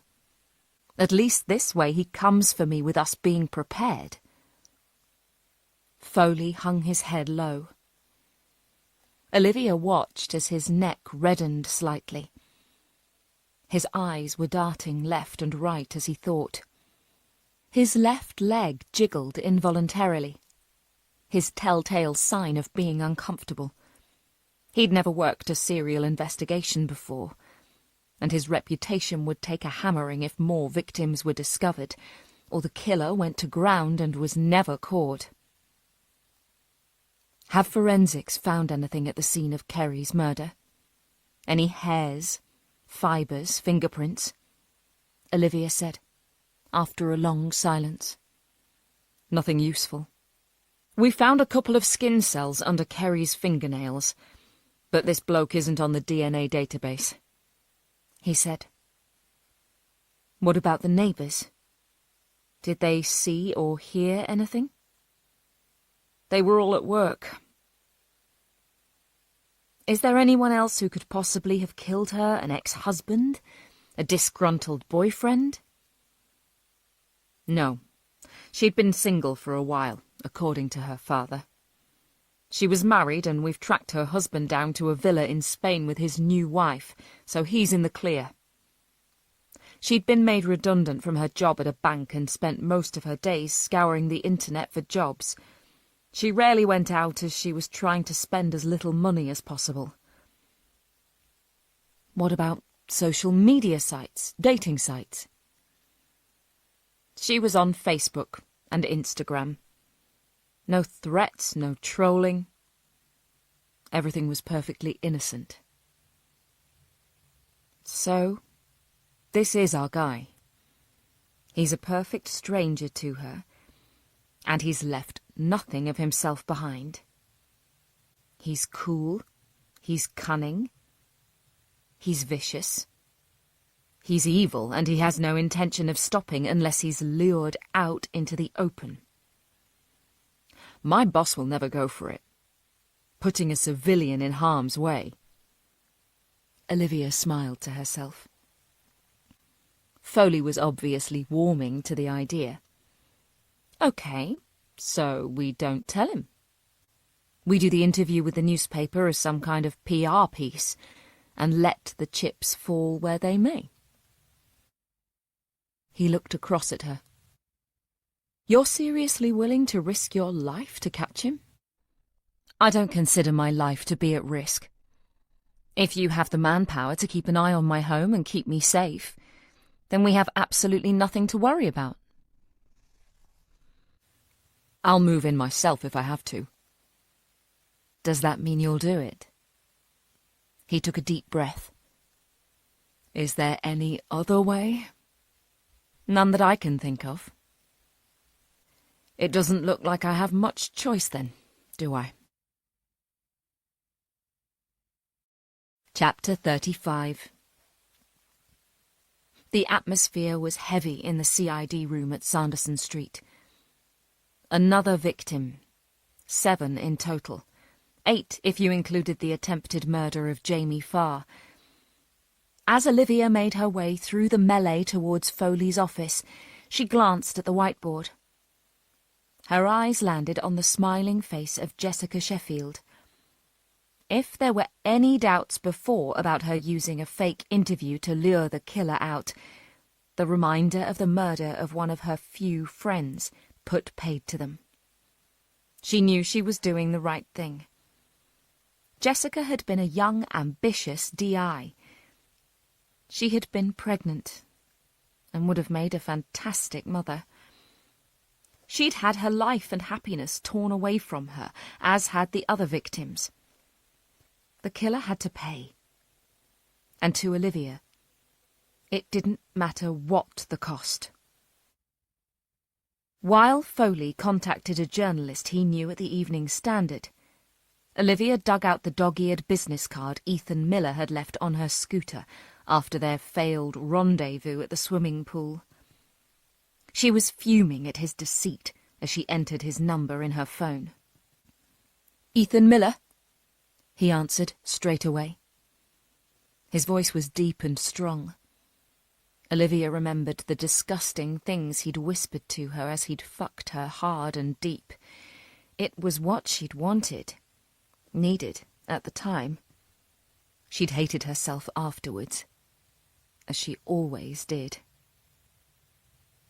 "It's Olivia Winter?" She tried to sound icy and disdainful, but the truth was Ethan was an incredibly good-looking man, and she was attracted to him. She had no interest in a long-term relationship, but he was the kind of man she wanted to make her feel again. It didn't matter that they were negative emotions. His voice softened. "Hey, I haven't seen you at the pool lately. How are you?" "Pissed off, actually." "Oh?" "Yes. You never told me you worked for the Evening Standard." "Ah. Indeed." "I don't actually work for them. If I could earn enough money taking photos of wildlife and landscapes, that's what I'd spend my days doing, but I need to pay the bills, and doing the odd bit for the press helps towards trips to Africa and the Arctic." My God, he's the perfect man, Olivia thought, good-looking, fit, a filthy lover, and in touch with nature. She felt herself thawing towards him. Be that as it may, you had no right to take my photograph without asking my permission, let alone sell it to a newspaper. I know. I'm sorry. He sounded sincere. Olivia looked out of Foley's office into the open-plan CID suite. Holly looked up from her desk and smiled at her. Olivia turned away. Okay, apology accepted, providing you do something for me in return, to make up for it. Sure, anything. As you and now the rest of London know, I'm working with the police to try and catch this serial killer. We need to flush him out, and we're hoping to appeal to his narcissism. To do that, we need a feature in the Evening Standard along with a couple of photographs of me and the DI. I can do that. Make it a double-page feature and I'll earn more money, he said, with the hint of a smile in his voice. Maybe you can take me out to dinner on the proceeds, she said, playfully. Any time. Olivia caught herself just in time. She hated the fact that she was becoming smitten with this man, and bit her bottom lip hard to ruin the moment and put a stop to the flirting. Can you be at Sanderson Street in an hour? Detectives call in killer expert to catch Butcher of London, by Daphne Bytheway. Since November last year, 7 people have been murdered by a serial killer stalking the streets of London. The killer leaves no forensic evidence at the scene, and there have been very few witnesses. On the day that the 7th victim has been identified as 36-year-old Kerry Cheetham, police reveal they are now working with world-renowned forensic psychologist and serial murder expert Olivia Winter to catch the killer before he claims an 8th victim. Dr. Winter, 34, has interviewed more than 100 serial killers around the world. Her aim has always been to discover why they committed their crimes, in the hope of identifying the killers of the future before they are able to kill. She is the author of 4 best-selling books, including The Secrets of a Serial Killer and My Life with a Knife, the story of Joseph Lansbury, known as the Seattle Slasher. Ms. Winter has been asked to consult on active cases by police forces around the world on many occasions, but has always turned down their offers. Is the fact a serial killer is operating in her home city what lured her to join forces with the Metropolitan Police? I am not a profiler, Ms. Winter repeated more than once during the interview. I am a forensic psychologist. One of the victims of this killer was a very good friend of mine, Detective Inspector Jessica Sheffield. The police are grieving the loss of one of their own, and I am grieving the loss of a friend. I know we can catch this man. Detective Inspector Amyas Foley, 43, is leading a team of murder squad detectives. This killer is highly intelligent. He is organised and knows how to stage a crime scene. We are in a fortunate position that we don't get many serial killers in this country.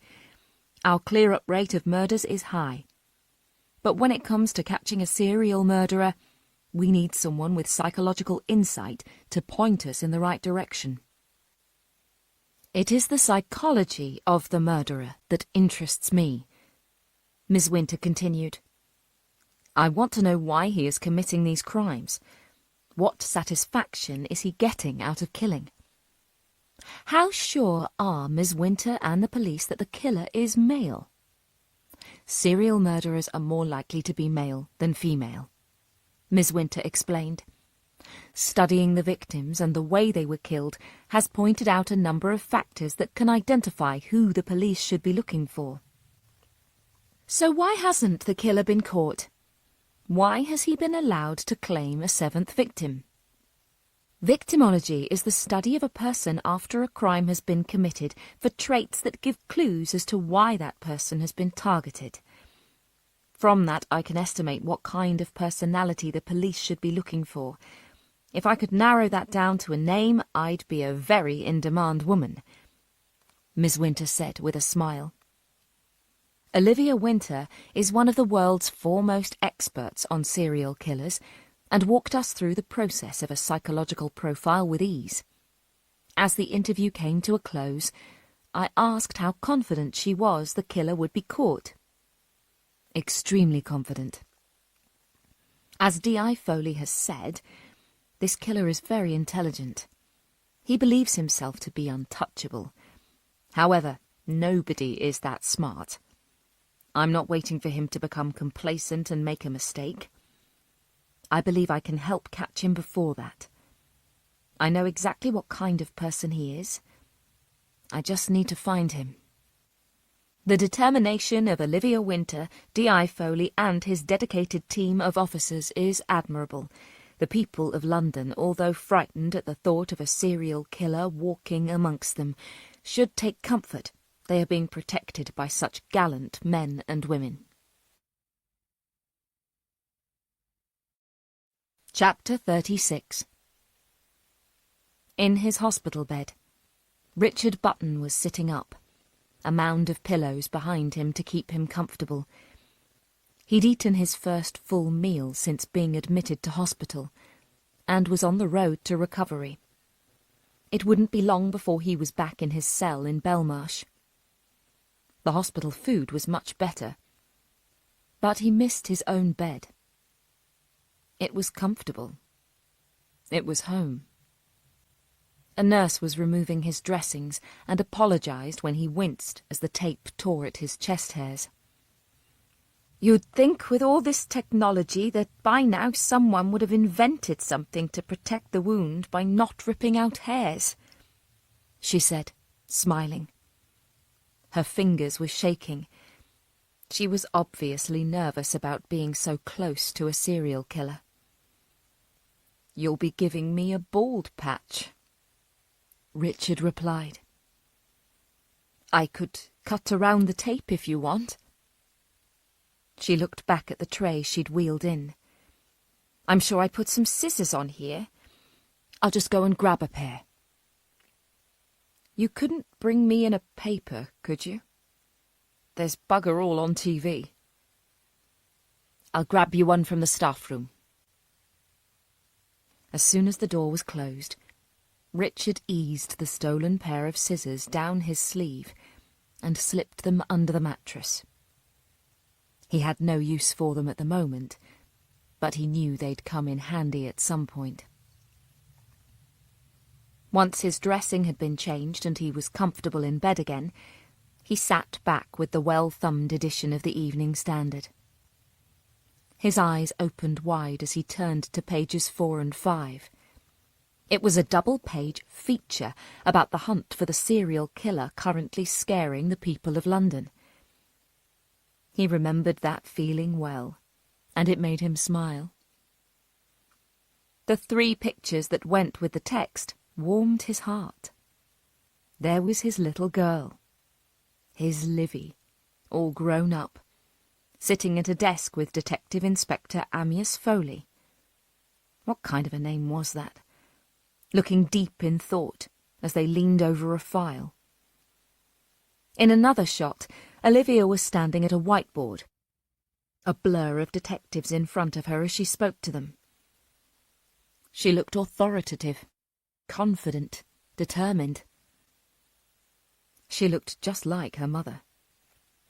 The 3rd photo was posed, Olivia standing outside the police station in front of the Sanderson Street sign. Her hair was lifted by a breeze, and she smiled into the camera. She didn't look happy in this picture. She obviously hated posing. Why? She had a beautiful smile. But the eyes told the full story. She looked sad, brittle, pained. The story didn't mention Olivia's true identity as the only surviving daughter of serial killer Richard Button.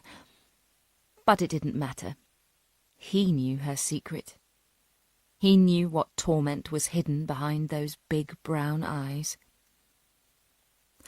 Richard spent a long time staring at the photographs as he read the feature over and over. Daphne Bytheway or Ethan Miller would be interested to hear from him, he was sure. Sam Halliday was out walking Stanley. Stanley was panting after running around in the park for almost an hour while he watched and shivered. On the way back to Modbury Gardens, he passed a newspaper stand.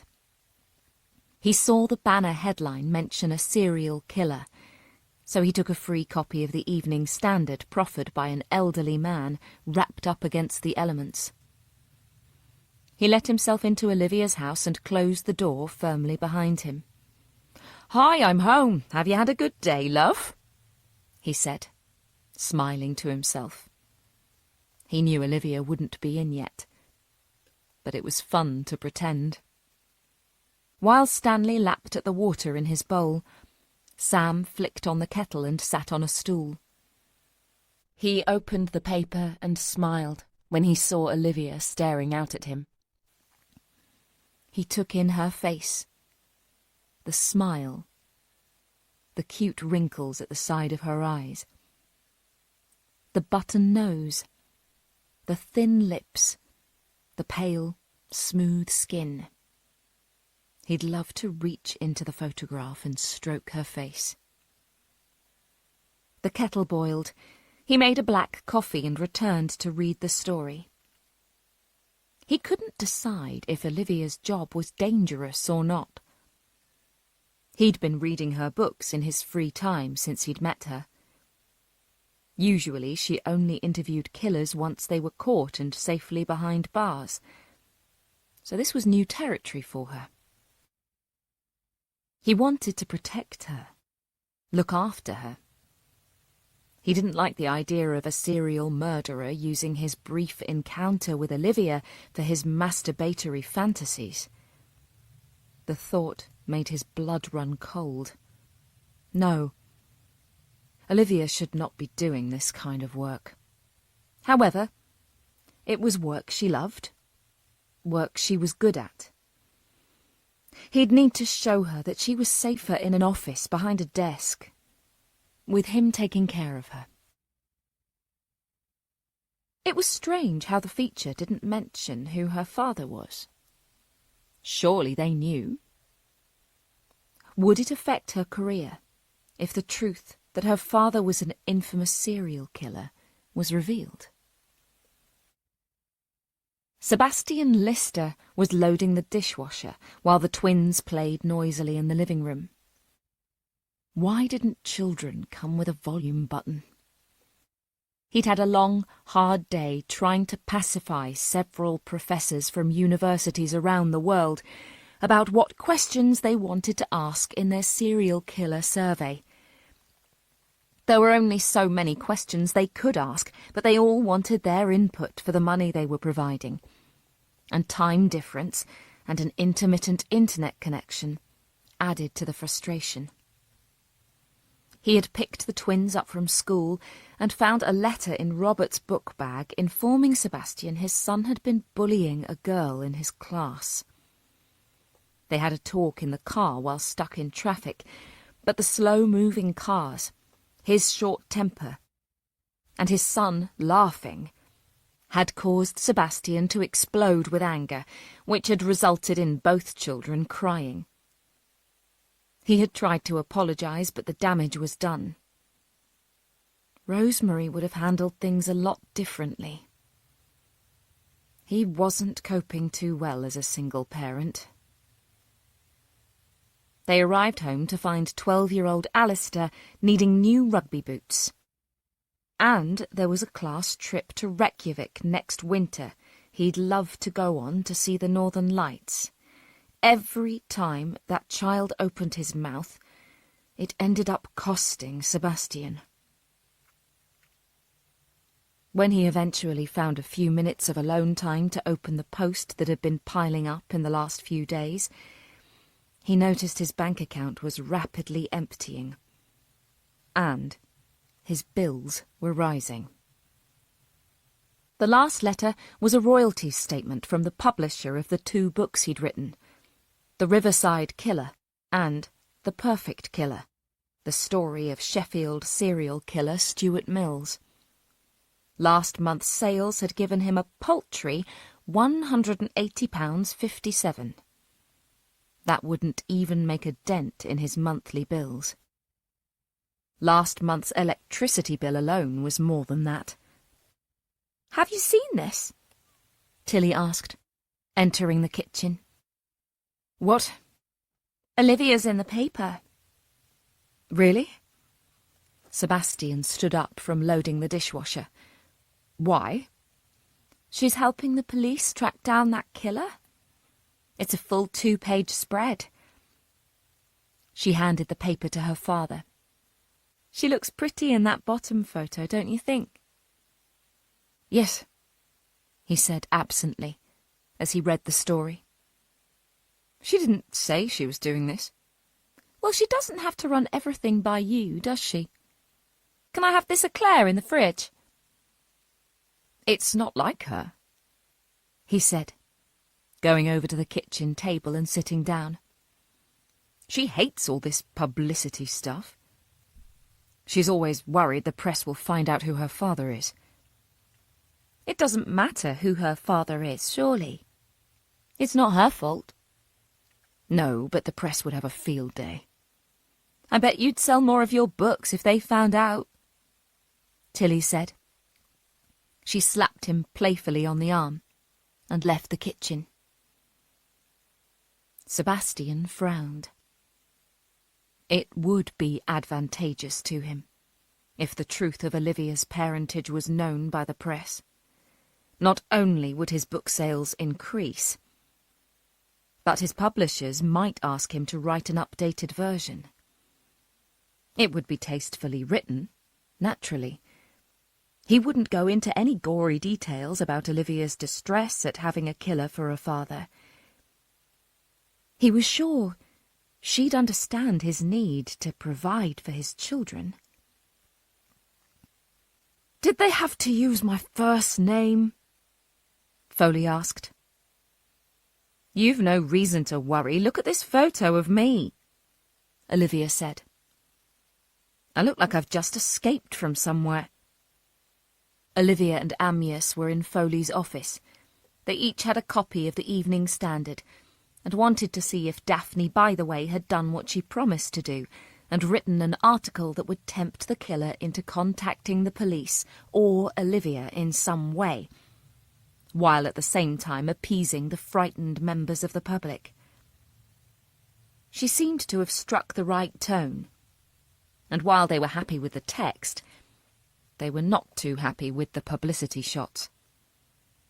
"I like it. You look very authoritarian in the others.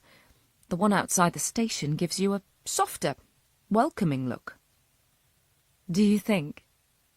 Olivia asked, a hint of a smile on her face. "Yes, you look approachable." "I don't like the thought of that. I don't want random people approaching me." "Apart from the killer." "Well, yes." "I'm still not sure about this," Foley said, closing the paper. "A bit late for that now. About 500,000 of these things are now being read around London. We should have waited until tomorrow. We've had no time at all to set up extra security at your house." "I don't need extra security. All I need is for someone to be parked close by in case something happens. You've seen my house. I'm alarmed up to my eyeballs." "You've signed all the forms, haven't you? About us tapping your phone lines?" "Yes." "Good. I wish they'd gone into more detail about the type of killer we're looking for," Olivia said, going back to the article.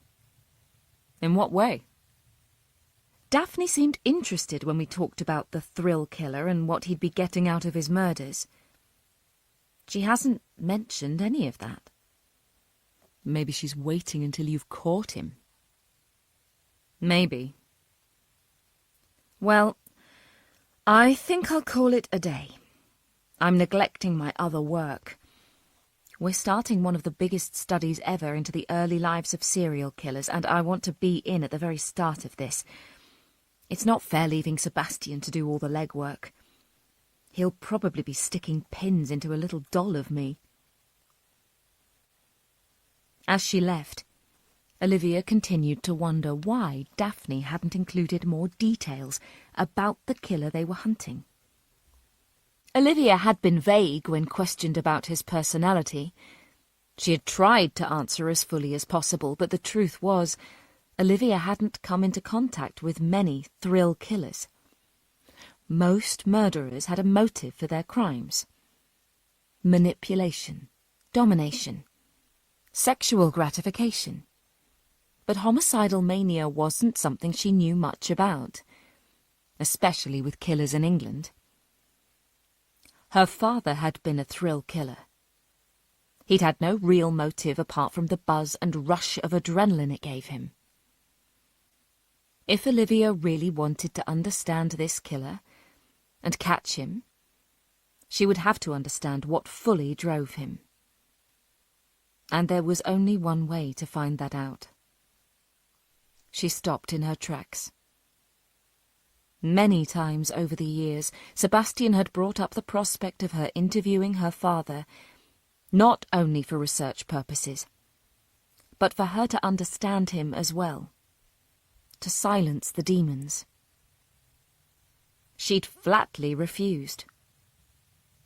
Now she was changing her mind, and she didn't like it. She felt sick every time she thought of her father, and what he had done. What he had robbed her of. But she needed to understand this killer and, as much as she was loath to admit it, she needed to understand her father too. If she went to see him, and it was a huge if, how would she feel afterwards? Sick? Dirty? Violated? Tortured? They were feelings she felt on a regular basis, especially when she touched her scars in the shower, or when she was dressing and caught a glimpse of them in the mirror, or when a man put his hand on them while they were having sex. She was full of rage, angst, and self-hatred. A little more wouldn't hurt. Chapter 37. Why were hospitals always so hot? Olivia was in the lift on her own. She was nervous as she looked up and watched the numbers of each floor light up as she rose further up the building. Whenever she entered a prison, anywhere in the world, there was a sense of trepidation. She had a rough idea of what to expect from the serial killers she would be interviewing, but they always surprised her at some point. That's what made her so fascinated. This one, however, was different. She was related to this one, and it didn't matter how much she tried to tell herself Richard Button was simply just another murderer. The fact he was her father continued to itch at her brain. She didn't need to see her father ever again. After what he'd done, he'd given up the right to call himself a dad. He'd murdered her mother and sister. That was unforgivable. However, she could honour their memory by trying to understand what happened. Their deaths should not be in vain. Olivia refused for her mum and Claire to be victims. As the lift pinged and the doors judded open, she stepped out into the corridor, with its sick-coloured tiles and off-white walls scuffed with marks from passing trolleys, and the feeling of self-loathing grew. It seemed quiet, as if the hospital had been abandoned for some reason. She looked left and right, but there didn't seem to be any staff around. She set off for the intensive care unit, her shoes clacking loudly on the cracked tiles and echoing off the walls. She pulled open the door marked ICU and saw her father's room straight ahead.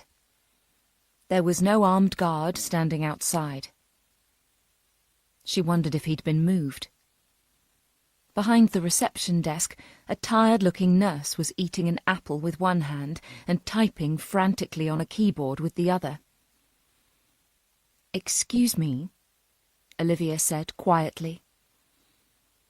"I'm looking for Richard Button. He was in room 3 the other day." She nodded. "He's still in there," she said, with a mouthful of Granny Smith. "Where's the armed guard?" "Are you a relative?" Olivia thought long before answering. She swallowed her scratchy, dry throat. "I'm his daughter." Those words tasted disgusting. The nurse looked her up and down. "Oh. Apparently the police removed the guard. There's a prison officer in there with him." "Am I all right to go in?" "He's your dad." She smiled. Don't rub it in, Olivia thought. Olivia turned from the reception desk and headed for her father's room. The nurse's words were ringing in her ears. Dad was a more personal word than father. In her opinion, any man on earth could be a father, but it took someone special to be a dad. Richard Button was her father, unfortunately. She didn't have a dad. She pushed the handle of the door down slowly and carefully opened the door. If it was possible, it was even hotter in the small, dark room. She peeped around the door and saw Richard sitting up in bed, playing cards with a vastly overweight man wearing shiny black trousers and a blue sweater stretched tightly over his enormous gut. They were laughing and joking like two old friends. Richard looked up. His eyes met Olivia, and the laughing stopped. "Livy, you came back. I knew you would. Gordon, this is my daughter." The chair Gordon was sitting on strained under his weight as he turned to look at the visitor. "The famous Olivia. Nice to meet you," he said in a deep, hoarse voice. Olivia gave him a simple nod of greeting. "Gordon, you couldn't give us some privacy, could you? It's past my dinner time anyway." Olivia had to step further into the room to make space for Gordon to squeeze past her. He closed the door firmly behind him. "You wouldn't think to look at him that he was a prison officer, would you? He can hardly climb a flight of stairs without wheezing." Olivia watched her father as he stacked the playing cards and put them neatly away back in their box. He was chatting and making small talk, as if he were simply a harmless old man in a hospital bed, rather than a convicted serial killer. "Come and sit down," he said, with a toothy smile. She hesitated. In the lift, she told herself to take the upper hand and show her father she had no feelings for him whatsoever. He was another killer in a long line of killers she had interviewed. Unfortunately, all that bravado went out of the window when she saw him again. 2 decades' worth of pent-up anger and emotion at what he'd done came flooding back to the surface. She hoped she was a good enough actor to pull off the professionalism she didn't feel. She pulled the chair Gordon had vacated away from the bed and sat down. She didn't want to be too close to him. A silence grew between them. "So," Richard eventually began, How have you been? Olivia looked at him with incredulous eyes. Are we really going to do small talk? It's not small talk. I'm showing an interest. Why? Because you're my daughter. I care about you. She wanted to laugh in his face. Care. What did he know about caring? Really, is that why you tried to kill me? I did that to protect you. Her eyes widened in shock. I didn't realize that particular lesson was in the parenting handbooks. I'm sorry. His empty apology rang hollow in her ears. For what? Murdering 8 people? Or failing to make me number 9? She so wanted to be the professional serial killer interviewer, but her lust for answers was too great. He looked down and began playing with a corner of the tape holding his cannula in place that had come unstuck. I never meant to hurt any of you. I loved your mum and Claire with all my heart. We had a good life, the 4 of us. At least I thought we did. We did. So why did you have to go and ruin it? Because a good life wasn't enough, he said, looking up at her. There was always something missing. At the back of my mind, I knew life wasn't complete. I had a wife, 2 daughters, 2 beautiful daughters. He looked at her with smiling eyes that made Olivia inwardly shudder. We had a nice house. I had a good job, a decent car, money in the bank. It's what everybody wanted, but it wasn't enough for me. I thought I was having a midlife crisis, can you believe that? I even contemplated having an affair. He half laughed. Then why didn't you? I couldn't hurt your mother like that. And you didn't think she'd be hurt knowing you'd killed 6 women? To be perfectly honest with you, I never even thought of your mother when I was killing. I didn't think of anything. That part of me was completely separate. I remember one evening, me and your mum were curled up on the sofa together. You and Claire were in bed. And the news came on about Isabel Atkinson being found. I'm aware of who Isabel Atkinson was. Olivia interrupted. Anyway, me and your mum were watching the news, and it was like watching it all for the first time. On that sofa I was Richard Button, husband and father. I wasn't Richard Button killer. If I had been, your mum would have probably realised it was me straight away. Olivia frowned as she thought. So, you were able to swap between the 2 sides of your personality? I never saw it as having more than one personality. It was more like 2 separate beings, completely different lives. So as Richard Button the killer, you could have slept with another woman and you wouldn't have considered it as cheating on Mum. Are you interviewing me, Livy, or are you visiting your father? Olivia shuddered at the use of her nickname. I don't look at you and see a father. What do you see? Just a man. Anything else? She shook her head. She could see a glint in his eye. He was enjoying this cold interaction. She didn't want to play him at his game. Bring your chair closer, he said. I'm fine where I am. No. Come closer. You need to look deep into my eyes.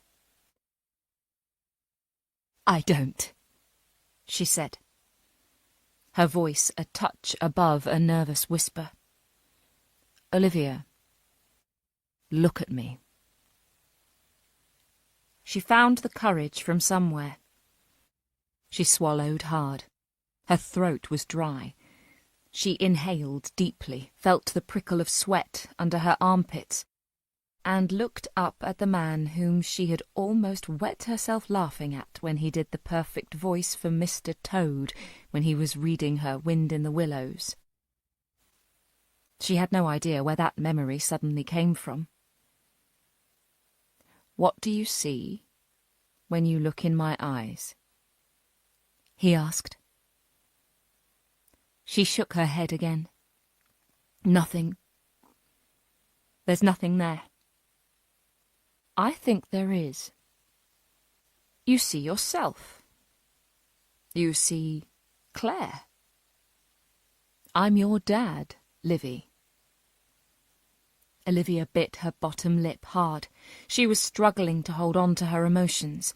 She refused to allow him to see her cry. I don't see anything, she eventually said. He adjusted himself in his bed. He brought himself closer to the edge. If he wanted to, he could reach out and touch her. You still haven't answered my question. What are you doing here? I don't know. I thought I did, but I don't. He leaned forward. I do, he whispered. She doubted it.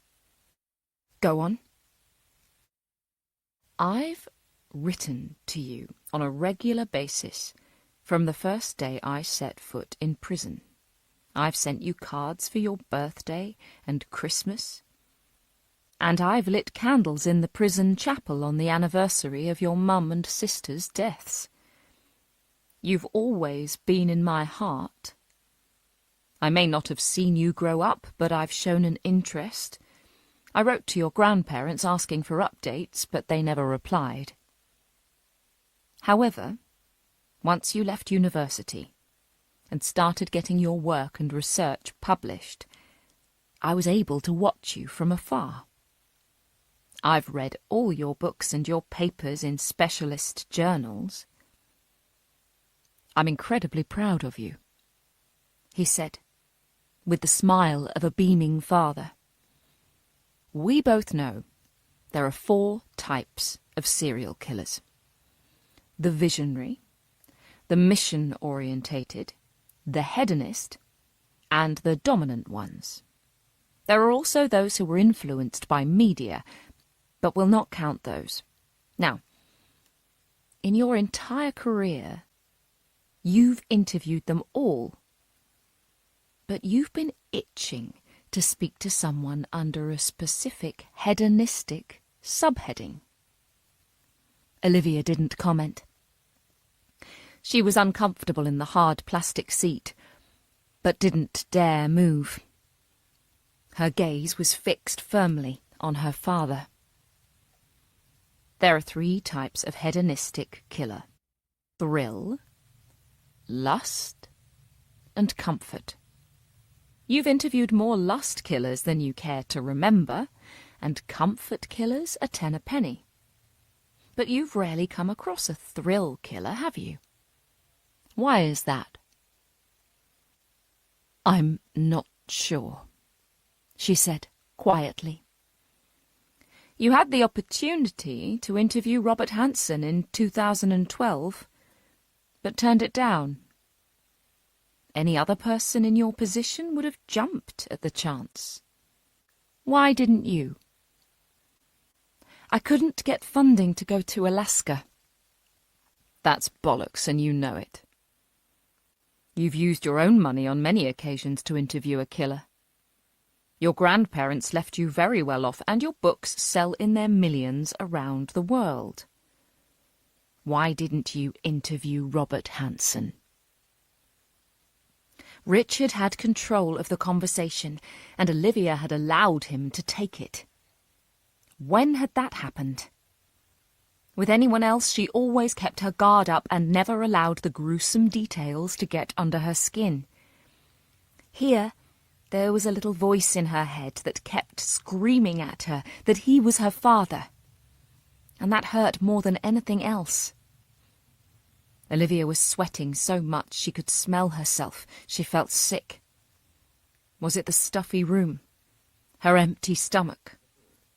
Or the fact that her serial killer father was gaining the upper hand and clearly enjoying himself? I honestly can't remember. She lied. Then let me tell you. You didn't interview him because he reminded you of me, didn't he? No. Robert Hansen murdered at least 17 women in Anchorage, Alaska between 1980 and when he was caught in 1983. He captured his victims and took them to a secluded area where he would release them and hunt them, killing them for fun. He was a thrill killer. I am a thrill killer. You didn't want to interview him because, despite telling yourself you've always wanted to know why I killed, you actually don't want to know at all, do you? That's not true. So, you do want to know why. You've already told me why. She shivered and turned away. But you can't accept that as a reason, can you? You can't imagine a person taking the life of another person simply for pleasure. It goes against everything you believe in. Of course it does. She almost snapped. It should go against everyone's reasoning. Killing is not a natural state. Okay, he said, calmly sitting back in his bed. You want the truth, God's honest truth. Olivia swallowed. Her mouth was dry. Yes.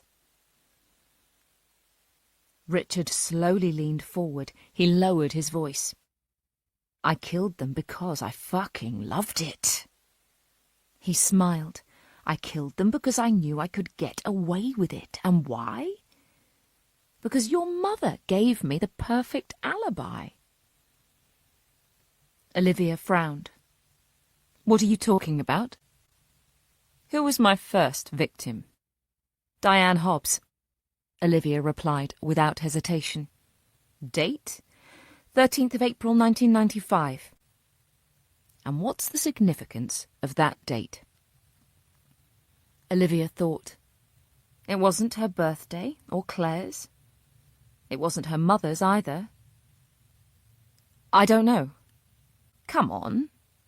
It's in Sebastian's book. I haven't read it. You sure about that? I don't need to read it. You really should have read it. Why? The 13th of April is mine and your mum's wedding anniversary. Olivia's mouth fell open. Of course it was. How had she forgotten that? Maybe she hadn't wanted to remember any of the good times, as she knew her father's true identity sullied the happy memories. I killed Diane in the late afternoon. I went home, and there was nobody there. I showered, put my clothes in the washer, had another shower, and cleaned the house as a little treat for your mum. Then I went out, bought a couple of dozen bunches of roses, and scattered them about our bedroom. When she came home at 4, she was so surprised and happy. If I had appeared on the police's radar when the body was found, your mother would have covered for me. I couldn't have been out killing, as it was our wedding anniversary, and we had the best day ever. He grinned. You used your own wife to cover up for your crimes? Olivia asked incredulously. 2nd victim. Olivia was dumbstruck. She couldn't speak. She couldn't think. Richard really was pure evil. "Second victim, Olivia," Richard said, louder, with more force. She jumped. "Julie Wainwright. Date? 16th of August, 1995. Now, you might have trouble with this one. And it wasn't mentioned in Sebastian's book either, even though I did tell him. What happened on that specific date?" She shook her head hard. She really didn't want to play this game. To be more accurate, it happened the next day. On the 17th of August, we all got up very early because we had to be at the airport for 5 o'clock, as we were flying to Portugal to spend 2 weeks at my mum and dad's villa in Lagos. Remember now? Again, Olivia's eyes widened at the memory. She nodded. She remembered her and Claire getting into the car half asleep, while her mum and dad loaded the boot with cases. She'd been so nervous when the plane took off that her father held her hand and read to her from Peter Pan until the plane levelled out. The day before, on my way home from work, I killed Julie Wainwright. It took me ages, driving around trying to find the right victim. It was such a warm, sunny evening, everyone seemed to be out in couples or groups. I found Julie on her own, walking home with a bag of shopping in each hand. I pulled over and asked for directions. No sat-nav in those days. She looked at my A to Z and I elbowed her in the face. She fell backwards. She was more stunned than anything else. I jumped out of the car, grabbed her, threw her in the back, and we drove away, leaving the shopping by the roadside. They found that before they found her. Third victim. "I'm not doing this," Olivia said. "I have very few happy memories to cling on to. I will not have you ruin them." "Ah, but you see, the seed is in your head now, Livy. You know each date was significant for us as a family. All of you were my perfect cover. I used all of you to get away with my crimes." Olivia stole a glance at him and saw the twinkle in his eyes. The pleasure and sparkle had brightened his whole face. He was enjoying himself. She stood up. "Are you leaving?" "It was a mistake for me to come here." "You didn't need to come here. I told Sebastian everything. It's all in his book." "Well, most of it. You could have read it any time. I think you wanted to visit. I think you wanted to see me." "No, I really didn't." She headed for the door. "You may not want to believe it, but it really is the truth. I, Richard Button, your father, whose DNA is inside you, enjoyed ending the life of another human being." "How can you enjoy killing someone?" she asked, looking at him with venom. "It's the ultimate act. Anyone can climb a mountain, travel the length of America on a bike, or swim the English Channel. But it takes a special someone to look death in the face and shake his hand. I've looked into people's eyes, seen an expression I cannot even describe, as I've drained them of their life. And I have never felt a feeling of pure contentment anywhere else. That power has been like a nuclear explosion. It's made even greater by knowing very few people walking the earth have experienced anything close to it.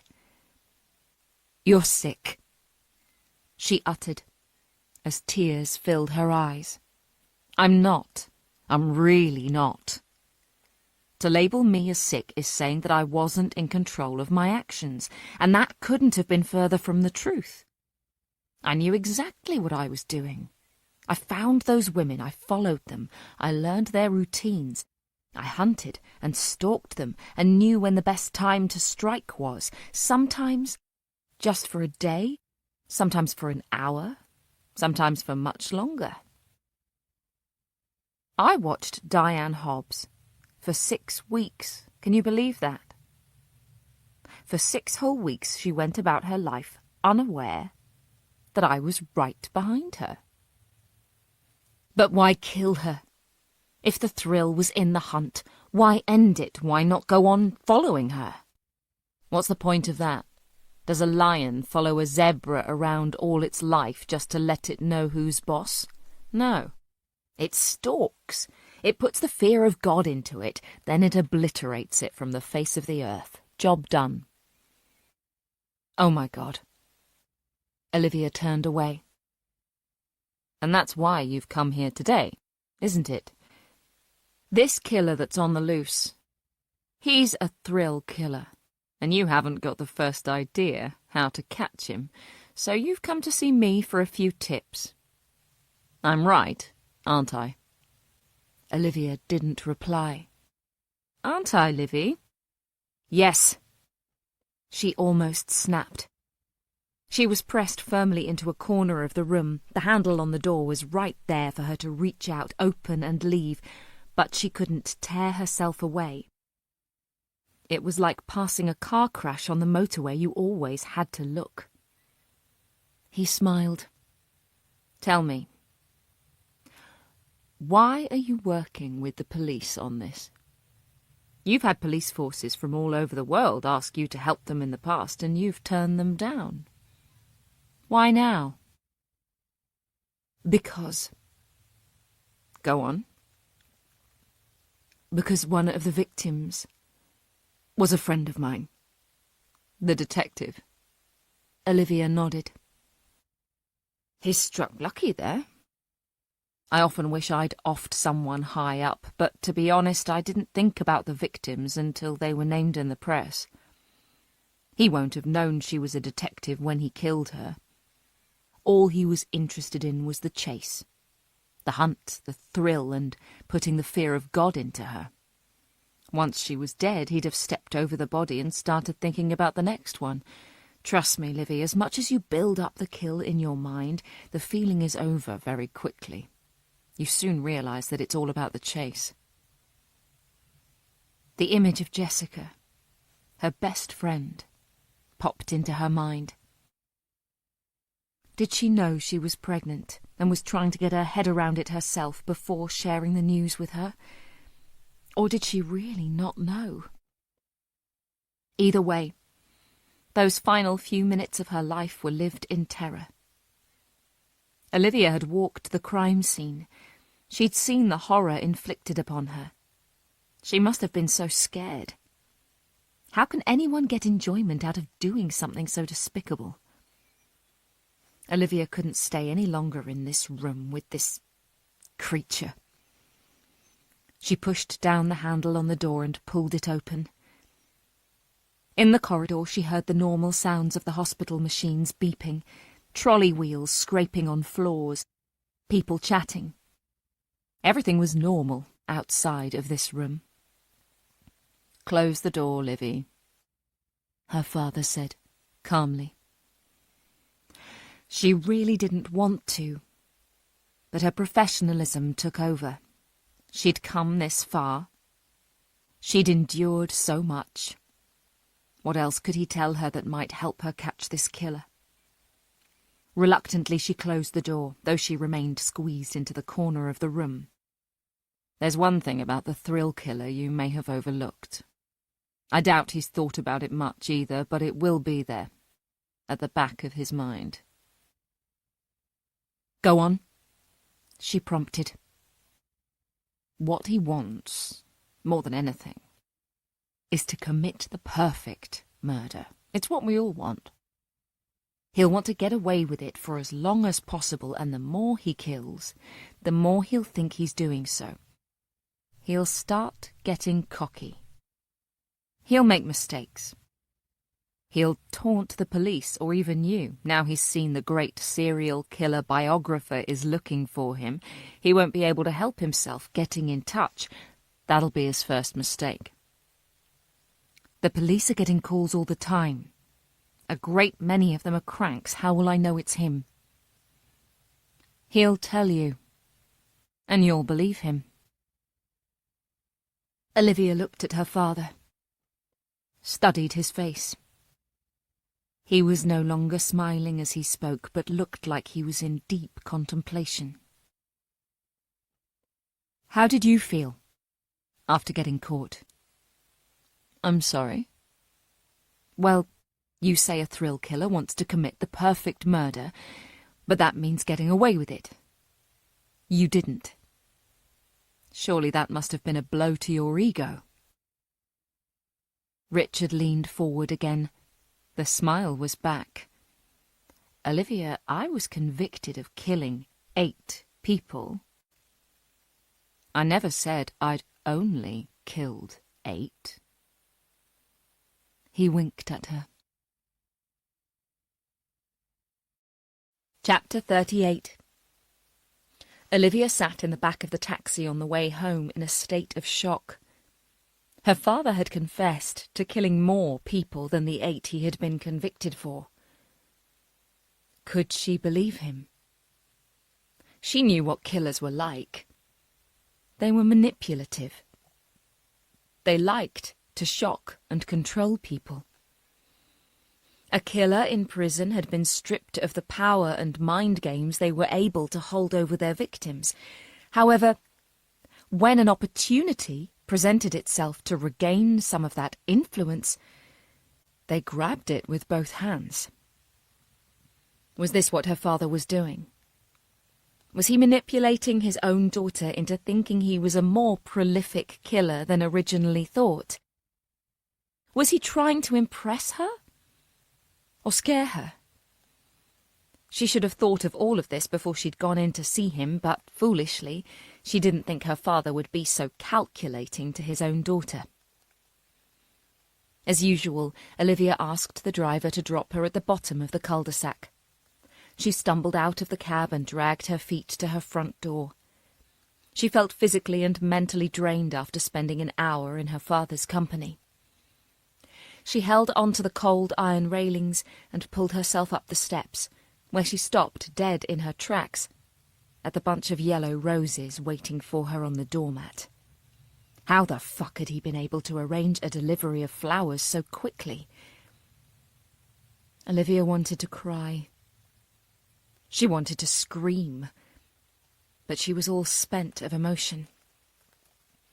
She picked up the flowers, opened the wheelie bin, dumped them inside, and slammed the lid shut. She entered the house, making sure she set the alarm as soon as the door was closed. Her home had always been her place of safety. It didn't matter who she interviewed, the killers she came into contact with, or the distressing, gory details they revelled in telling her. She had always known that nothing could penetrate the safety of home. Now, thanks to her father, the horrors and dangers of her everyday life were literally right outside her front door. If she had been thinking clearly, she would have opened her laptop, logged onto the security system and seen exactly who had placed the flowers on her doorstep. But as Olivia leaned against the front door and slowly slid down to the floor, she was thinking anything other than rationally. She wanted to crawl into a bottle of vodka and drown. She wanted to open her mouth and scream until every window in the cul-de-sac shattered. She wanted to phone Ethan Miller, ask him to come round and fuck the living daylights out of her. One sound managed to break through the miasma of black thoughts running around her mind. It was a tiny tip-tap sound. She opened her eyes and saw Stanley, standing less than a foot away from her, his head tilted to one side, his big brown eyes looking at her. She smiled and opened her arms. His tail wagged as he trotted towards her, jumped up and began to nuzzle into her. "You know how to make me feel better, don't you, Stanley?" she said, with a smile. In the kitchen, Sam had left a detailed note explaining what he'd done today with Stanley. She screwed the note up and tossed it in the bin. While drinking a glass of wine, she opened the cupboards to see what she could make for dinner. She was in the mood for something fattening, tasty, and bad for her. All she had were bland, safe, healthy options: quinoa, chickpeas, wholemeal pasta, and dried lentils. She pulled a face at her own lack of adventure and decided on a meat feast pizza from the local takeaway. The doorbell rang. Stanley yapped and Olivia sighed. The last thing she wanted was a visitor. Through the spy hole in the solid door, she could see Sam standing on the doorstep, hooded sweater acting as shelter from the drizzle. He hopped from foot to stave off the cold. Olivia had no intention of letting him in. He rang the bell again, and Stanley yapped. She wondered if he'd use his key. He shouldn't, not without her permission. She watched, one eye closed, the other firmly fixed on his distorted face. He, too, leaned into the spy hole, even though he wouldn't be able to see in from his side. She held her breath. He was just a few inches away from her. Eventually, he turned on his heel and went back down the steps. He paused at the bottom, then returned to his flat. Olivia double-checked the door was securely locked and returned to the kitchen. Less than an hour later, she was in the living room she rarely used, and her feet were up on the coffee table. The fire was roaring, and she was tucking into the 12-inch pizza with extra cheese and extra pepperoni. A tray of chips was balanced on her lap, which she'd liberally covered with salt and vinegar, plus a few she'd set aside for Stanley, who was next to her, eyeing up her dinner.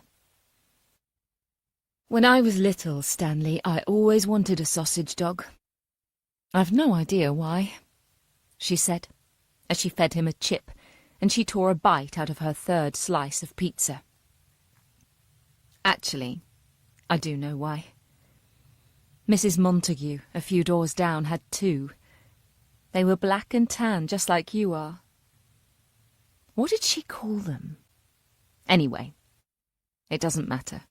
They were gorgeous little things, always pleased to see me when I went around. Then Jessica was given one just before. Well, just before. I remember asking Dad to get me one. He kept saying no. He said we didn't have room for one, which was a lie. I mean, you don't take up much space, do you?" Olivia leaned back into the sofa. "Mrs. Montague," she said wistfully. "She was a lovely old lady. She's probably dead now. I remember going back to the house after everything that happened, to collect my things with my Gran and Grandad. She came to the house. She was in floods of tears. She hugged me tight for so long. She wanted to keep in touch and wrote her address and phone number down on a card and gave it to Gran, but we didn't bother writing to her or anything. Grandad said it was best to cut all ties with the area. He was probably right." The doorbell rang for a third time in less than an hour. Stanley jumped down from the sofa. "If that's Sam again, I'm going to tell him to piss off." Olivia stood up and staggered on her feet. She'd already had a bottle of wine, which had obviously gone straight to her head. At the door, she looked through the spy hole and saw D.I. Foley, looking windswept and half drowned. She disarmed the alarm and pulled the door open, shivering as a gust of wind blew into the house. "Amyas, is everything all right?" Can I come in? Of course you can.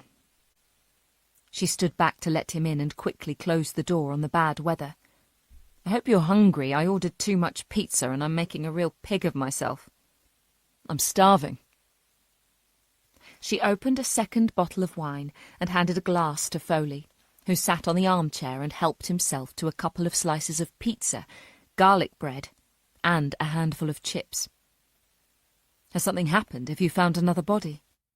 She asked, hoping she wasn't slurring her words. No, nothing like that, just... Well, emotions are running high at the station.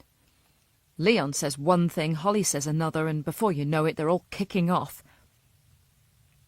Is this to do with Leon having a thing for Jessica? He can't focus on the investigation. He's hell-bent on finding out who got her pregnant. He's convinced himself the father of her baby is the killer. Remove him from the case, Olivia said. He's one of my best officers.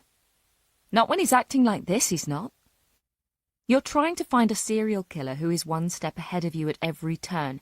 You need every single detective 100% on their A-game. If he's got his own personal vendetta, he's a liability. More people will die, Amyas. You need him off this case. We're falling apart, he said, looking up at her with tears in his eyes. Olivia went over to him, sat on the arm of the chair, and put her arm tightly around his shoulders. You need a break. When was the last time you had a proper meal or a good night's sleep? He thought. I don't know, he said. You're no good to anyone like this. To your team, to Jessica or the other victims. I just keep thinking about how frightened she must have been. He wiped his eyes with his sleeves before the tears had a chance to fall. We know what he's doing to them. She'll have known he was going to kill her and he was playing with her. We're only surmising she didn't know she was pregnant because she didn't tell you, but what if she did know? What if she just hadn't got around to telling you yet? Don't do this to yourself, she said, even though she'd done exactly the same thing to herself a couple of hours ago. She was having my child. I was going to be a father. We wouldn't have been a conventional family by any stretch of the imagination, but I'd have been there for her and the baby. I'd have done everything right for her. I know you would. And then some bastard comes along and destroys it all. Olivia went over to the coffee table, pulled a few tissues out of the box, and went back to Foley. She knelt down on the floor and began dabbing his eyes and nose. You need to take a step back. If you continue like this, you'll end up having a breakdown. I can't stop. I need to catch this man. Olivia took a breath. I went to visit my father this afternoon. Foley's eyes lit up. Really? I needed to know some things. She stood up and went over to the fire. She glanced down at the cooling pizza and felt sick. You said it yourself. Who better to catch a killer than a killer? I shouldn't have said that. I'm sorry. How do you feel? She thought for a moment. Numb. Empty. But then, I'm hardened. I'm pretty sure there's ice wrapped around my heart. That's not true, he said softly. Did he tell you? Olivia stared into the fire. He told me a few things. Did you know he killed his first victim on the day of his wedding anniversary? Foley nodded. I read that part in Sebastian's book last night. I never knew. I never put the dates together. His second victim he killed the evening before we flew to Portugal for a holiday. He was using his family to give him alibis. He was able to switch off from killer to happy husband and father so easily. And Mum was excited about her anniversary and a holiday abroad, so she didn't notice any hint of a change in him. How cold is that? What about the other victims? What events do they coincide with? He asked. I don't know. I don't want to know. Not yet. They fell silent. Olivia could feel Foley's gaze burning into her. He's hurt you, hasn't he? I don't have many happy memories from my childhood. The ones I do have were somewhat tainted when I thought about what he'd gone on to do. Now I don't know what are genuinely happy memories and what were manufactured by him to give himself an alibi. He's fucking ruined everything, Amyas, she said, crying. He went over to her and placed his arm around her shoulders. She didn't even flinch at the touch. He's playing mind games, Olivia continued. He's loving the fact that 9 million people living in London are in fear for their lives.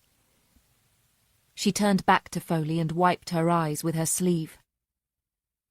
I think we may have made a mistake asking the Evening Standard to run that feature. But you said it might flush him out. He'll love the fact that you're helping in the hunt for him. I know. I was wrong, I'm sorry, she said, struggling to hold on to her emotion as she wrapped her arms tightly around herself. He'll do exactly what my father did. He'll laugh. He'll love the fact that you're bringing in an expert, that you're stopping at nothing to catch him, yet he's eluding you. It won't flush him out, it'll feed his ego. So what do we do now? Where do we go from here?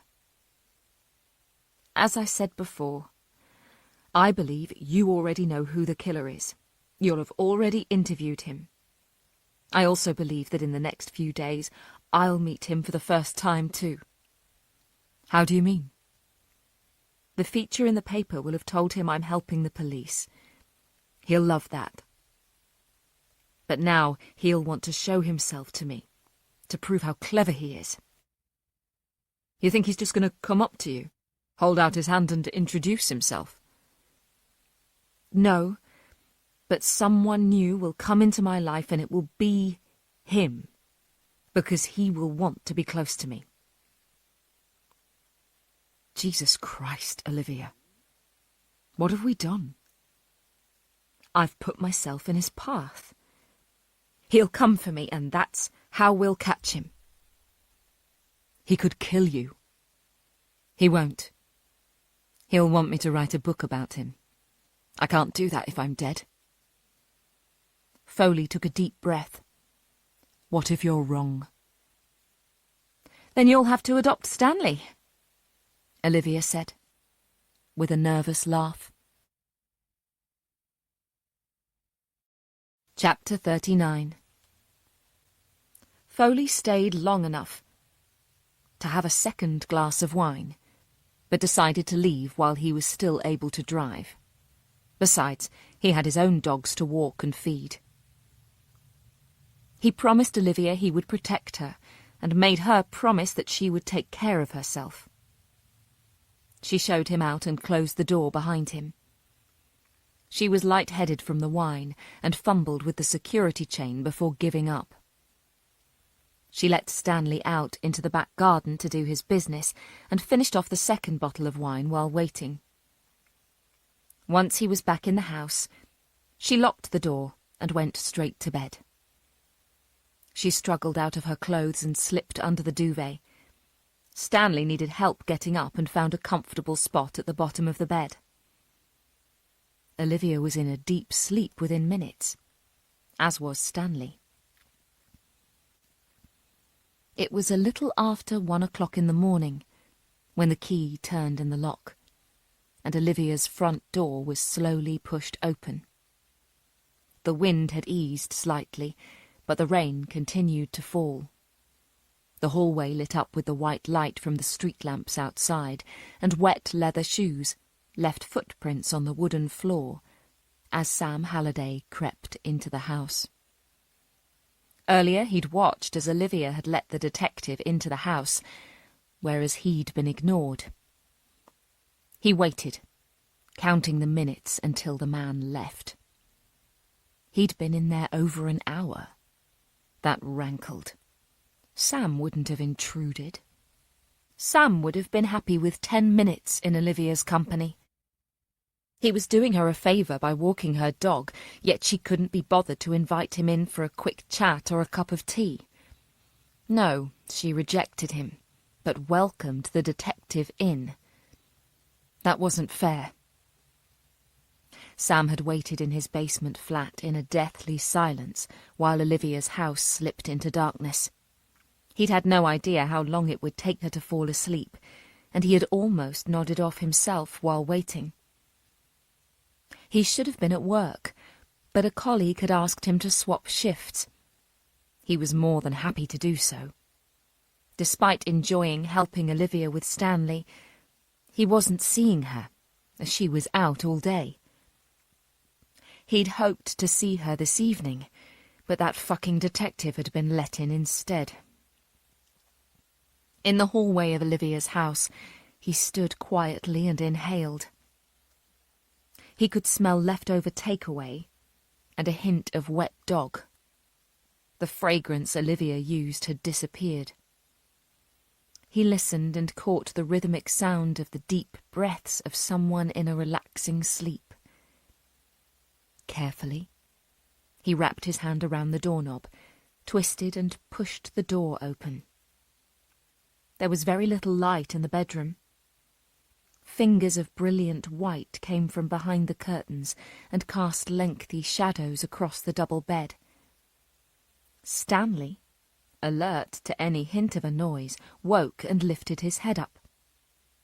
He recognized Sam straight away and wagged his tail. Sam stepped into the room and patted the dog on the head.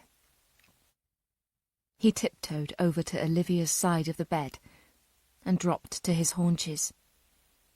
She was lying on her side, facing him. He could just make out the flittering of her eyes behind the closed lids, evidence of her deep sleep. He reached out and lifted the corner of the duvet slightly. He could see she was naked and had to bite his lip from gasping when his eyes fell on her small, firm breasts. He wanted nothing more than to place his hand inside and gently caress them as she slept. He was achingly close to experiencing a moment of perfection, but he was unable to touch her for fear of disturbing her. Olivia's mouth was open slightly, and the tip of her tongue stuck out. A droplet of drool caught the light. Sam reached out and captured it on his little finger, taking care not to touch her in case she woke. He brought his finger to his own lips and licked it before standing up and making his way out of the room. At the door he paused and picked up the pair of knickers Olivia had been wearing and idly tossed aside as she undressed. He pocketed them before leaving. Chapter 40. Saturday, 24th of February, 2024. Olivia slept through her alarm clock and woke with a throbbing head. A mixture of alcohol and the trauma of yesterday had resulted in a strange dream in which she felt she was being stalked and hounded, that her life was in danger. She woke with a start around 3 o'clock, causing Stanley to bark. She felt cold and exposed, and put it down to having fallen asleep naked, something she never did, preferring the comfort of pyjamas. After a shower and a meagre breakfast of plain yogurt and granola, she was ready to face the day. She couldn't remember where she had parked her scooter. It was either outside her office or at the police station. She didn't usually go into work at the weekends, but she'd missed so much with helping Foley that she needed to catch up. The thought of catching the tube on a Saturday filled her with dread. As she left the house and made sure the door was locked, She turned and saw a marked police car leaving the cul-de-sac. Mrs. Blackstock from the house opposite was standing at the bottom of the steps, her arms folded across her chest, a worried expression on her overly made-up face. "Is everything all right?" Olivia called out. Mrs. Blackstock jumped and turned to Olivia. "Oh, good morning. Yes, fine. There hasn't been a break-in or anything, has there?" "No." Dorothy Blackstock was a woman whose age it was incredibly difficult to estimate. She wore clothes that were far too young for her, dyed her hair, and slathered herself in makeup to hide every wrinkle, mark, and pore. She doused herself in a strong scent that Olivia could smell before Dorothy was even halfway across the road. "We're having a party tonight. Nothing big. Rupert and I have been married for 20 years, she said in a nondescript accent. "Oh, congratulations," Olivia said, in the lengthy pause Dorothy left. "Thank you." Anyway, Elizabeth, the silly girl, posted it on Facebook, and before you know it, the whole of London is talking about the party. We've had threats of gate crashes and everything. So that's Elizabeth grounded until she's 21, she said, rolling her eyes. She looked over her shoulder to make sure nobody was eavesdropping, then lowered her voice. "We've got a friend in the police force. I called him up and asked if he could send a uniformed officer round to have a chat to Elizabeth. She looked scared to death, thinking she was going to be arrested. Serves her right, too. Anyway, they've said they'll increase patrols around here tonight, just in case. But now the poster's been taken down, they doubt people will remember." "Fingers crossed." "Absolutely. By the way," she edged closer and lowered her voice, "I haven't sent out invitations to the neighbours, especially after that business over the parking with the Cocos 2 doors down. However, you'd be more than welcome to join us. Rupert's brother's coming down from Stirling. He's in criminal law," she said proudly. "Oh, well, thank you very much for the invite. I'm a bit behind with work, but if I get a chance I might come across for a drink." "You'd be more than welcome. Anyway, must dash. I've 1,001 things to do, and you know what men are like." She trotted back across the road in ridiculously high heels. Olivia lifted the collar on her coat and headed down the cul-de-sac. Out of the corner of her eye, she could see Sam standing at his kitchen window looking up at her. She pretended she hadn't seen him. She was grateful to him for helping with Stanley, but his over-familiarity in her home was making her feel uncomfortable. She was aware he was finding it difficult to settle in London, but he was latching on to the first person who'd been pleasant to him, and that wasn't healthy. He needed to widen his circle. He needed friends in his own demographic. She wanted her key back, and tried to come up with a way to ask him without hurting his feelings. She didn't want to upset him, but she needed her privacy. As she walked to the tube station, Olivia's mind began to wander. A party had been advertised all over social media, and the killer stalking London loved an audience. If he had read the feature in the Evening Standard, and was now watching her, he would know where she lived. The party was his perfect cover for committing a murder. This could be the breakthrough she was looking for. Olivia needed to think. Instead of heading for the tube station, she turned around and headed home. A smile appeared on her lips.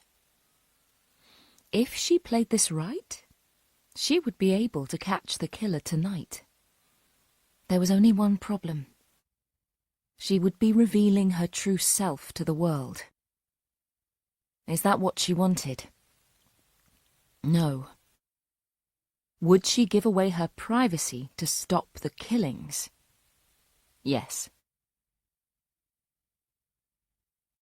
Chapter 41. Richard Button looked up at the nurse and smiled. They made eye contact, briefly, before she quickly looked away. She was nervous at being alone in such a small space with a convicted serial killer. Why did the prison guard think it necessary to leave the room whenever a nurse came to check his blood pressure and heart rate? "How am I doing?" Richard asked. "Fine," she replied quickly, tearing off the blood pressure cuff. "No lasting damage?" "You're due another scan later. That'll show if there's been any serious damage, but your heart rate is spot on." "Excellent. I'll be able to go back home soon," he said, with a sly grin. She smiled nervously before quickly leaving the room. Richard chuckled to himself. He enjoyed making people feel uncomfortable. Neither his fellow prisoners in Belmarsh nor the guards responded to his jibes and empty threats.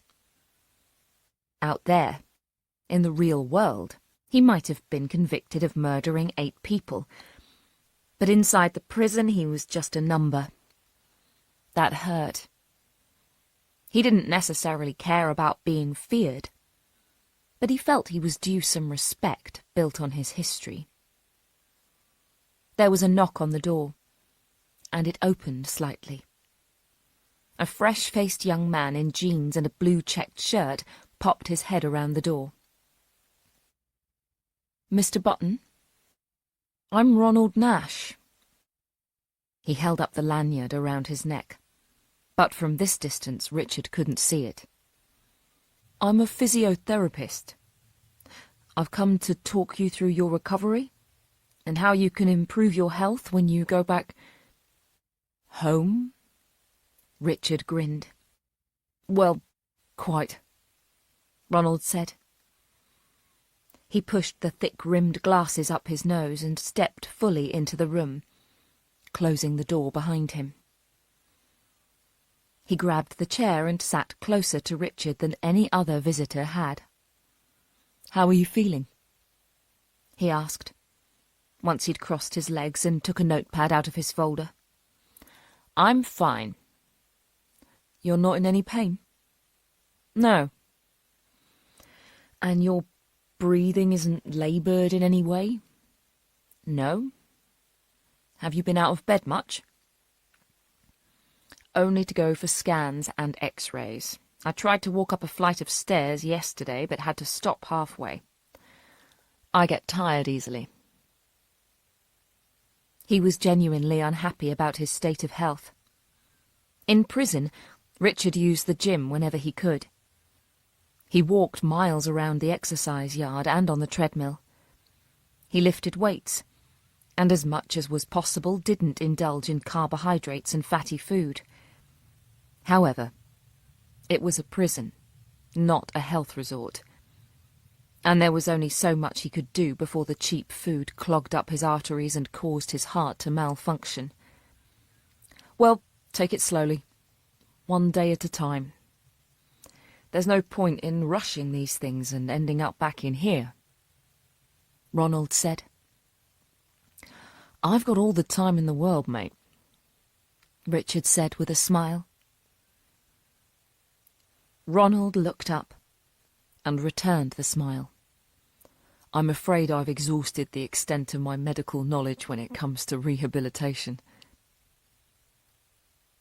"I'm sorry." Richard frowned. "I'm here under false pretenses, Richard. May I call you Richard?" I suppose." "You'll have read about me in the papers, I'm guessing?" He nodded to the 2 folded-up copies of the Evening Standard Richard had on his table. "The Butcher of London isn't the most inventive of nicknames the press could have come up with, but it'll do for now." Richard's eyes widened. You're him. He held his arms out as if revealing himself. In the flesh. Richard beamed. And I'm guessing your name isn't Ronald Nash? No. I'd like to keep that nugget of information to myself for the moment, I'm sure you understand. Of course. Why have you come to see me? I couldn't resist. When I read in the paper about the great Richard Button suffering a heart attack and being transferred out of prison for treatment, I knew I had to try and find a way to visit. A smile appeared on Richard's lips. He'd never met one of his admirers before.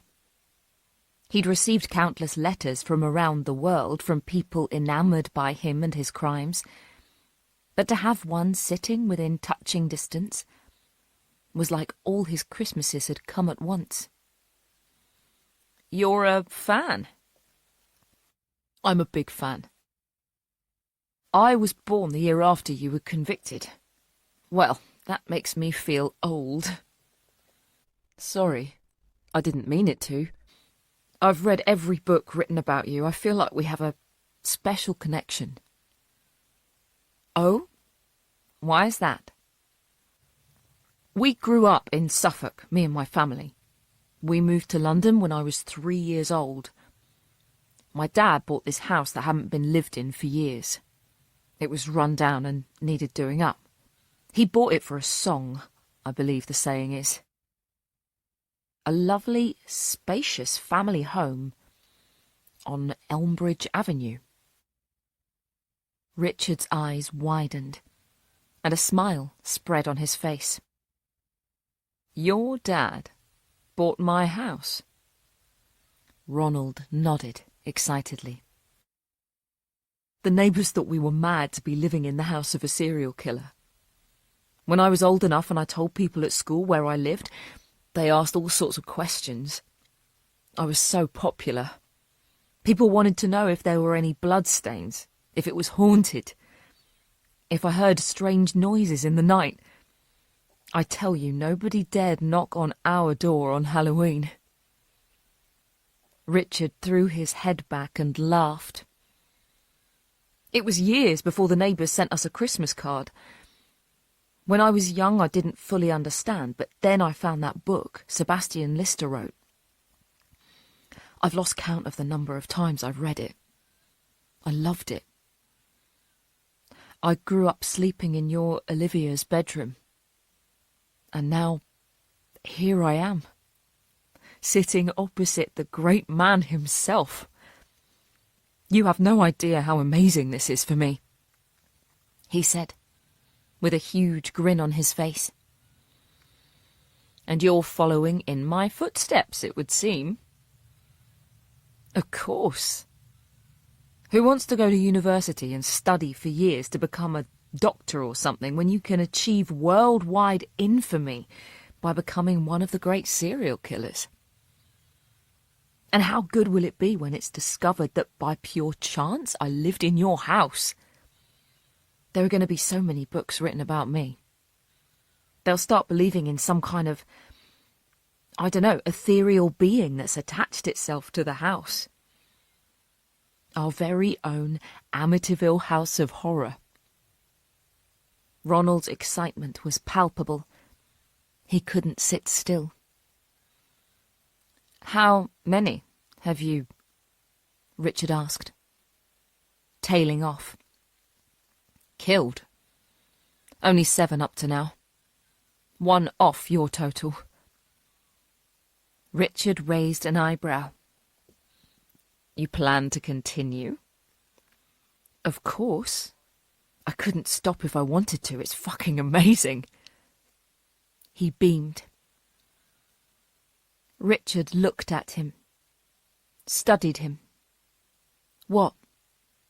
Ronald asked, when he noticed Richard's stare. You remind me so much of me when I was killing, he said quietly. That thirst, that rush. That feeling like you're a god. Do you miss it? Richard thought before answering. He gave a slight nod. I have so many questions I want to ask you. I don't know where to start. How old were you when you first decided to start killing?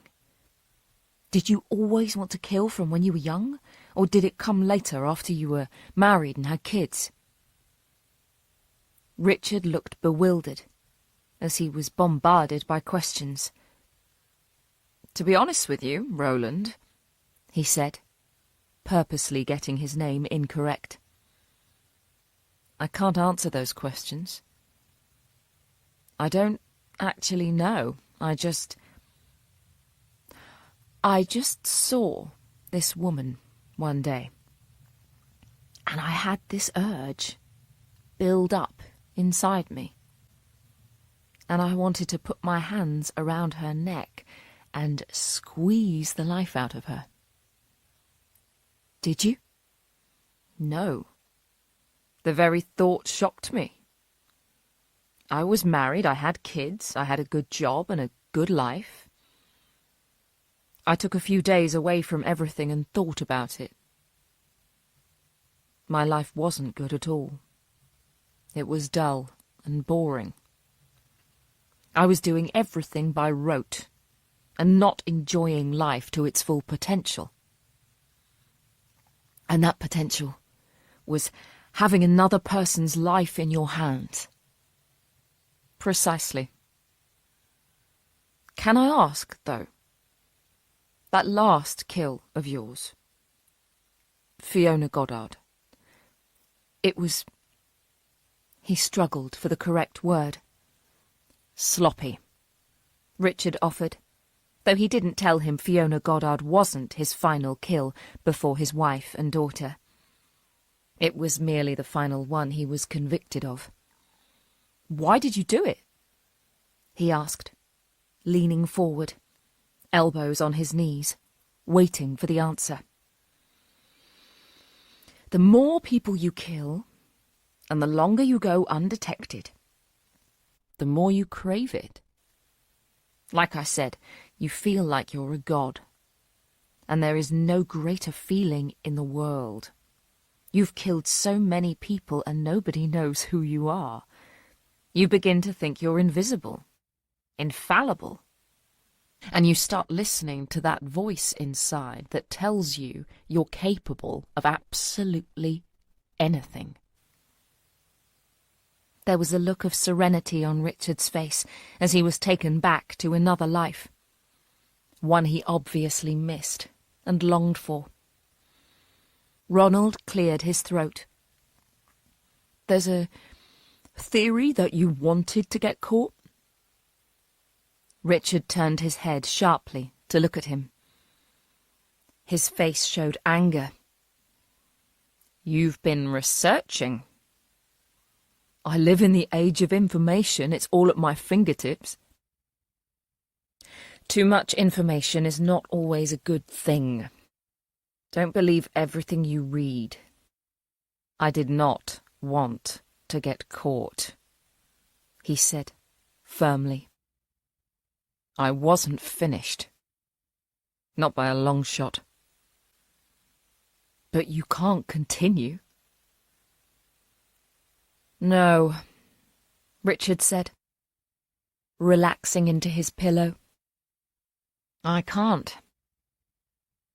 He turned to look at Ronald once again. He smiled. Tell me about your first kill. Ronald shook his head. My first couple of kills were pathetic. I'd rather forget about them. But they're part of my legacy. I was so nervous. You know, I actually pissed myself when I stabbed Neil Parker. A single stab wound, that's all it was, and I wet myself like a child. I didn't think I'd be able to do it anymore. I had to talk myself into killing again. I knew this was my path. I've been surrounded by murder and the myth of it for years, thanks to you. But I needed to grow. to become someone different. What did you do? Richard asked. He watched Ronald Marsh with wide-eyed expectation. He was enthralled by his story. I needed to boost my confidence. If I came across as nervous, I'd fuck the whole thing up. I knocked on a few doors, tried to worm my way into some poor old dear's house. I pretended to be from one of those energy watchdogs where they ask you to change suppliers to save money. It's all bollocks and nobody really knows what it's all about, especially the elderly. So I was able to take advantage. I nicked something from every house I went in. It didn't matter what it was. I wasn't going for anything valuable. I just wanted to feed my confidence. I took remote controls, fridge magnets, pens, a packet of biscuits. They're not going to call the cops and say they've lost their remote, are they? By the time I stabbed that Calvin lad, I knew I had it in me. But it wasn't enough, was it? No, Ronald said, looking down. I couldn't spend any time with him. That's what I wanted. I saw the look in his eyes when I put the knife in, and that feeling was electric. That was a fucking multiple orgasm, but it was a public place. I had to leave or I'd have been caught. So you changed your MO? I evolved, he said, with a crude smile. I was a master at getting into people's houses. If I found the right woman, I'd be able to terrorize her until I wanted to go in for the kill. I could spend hours with them if I wanted to. And do you? Oh, yes. He almost salivated. That first woman, Sarah Millington. I spent the whole night with her. I chased her around the house.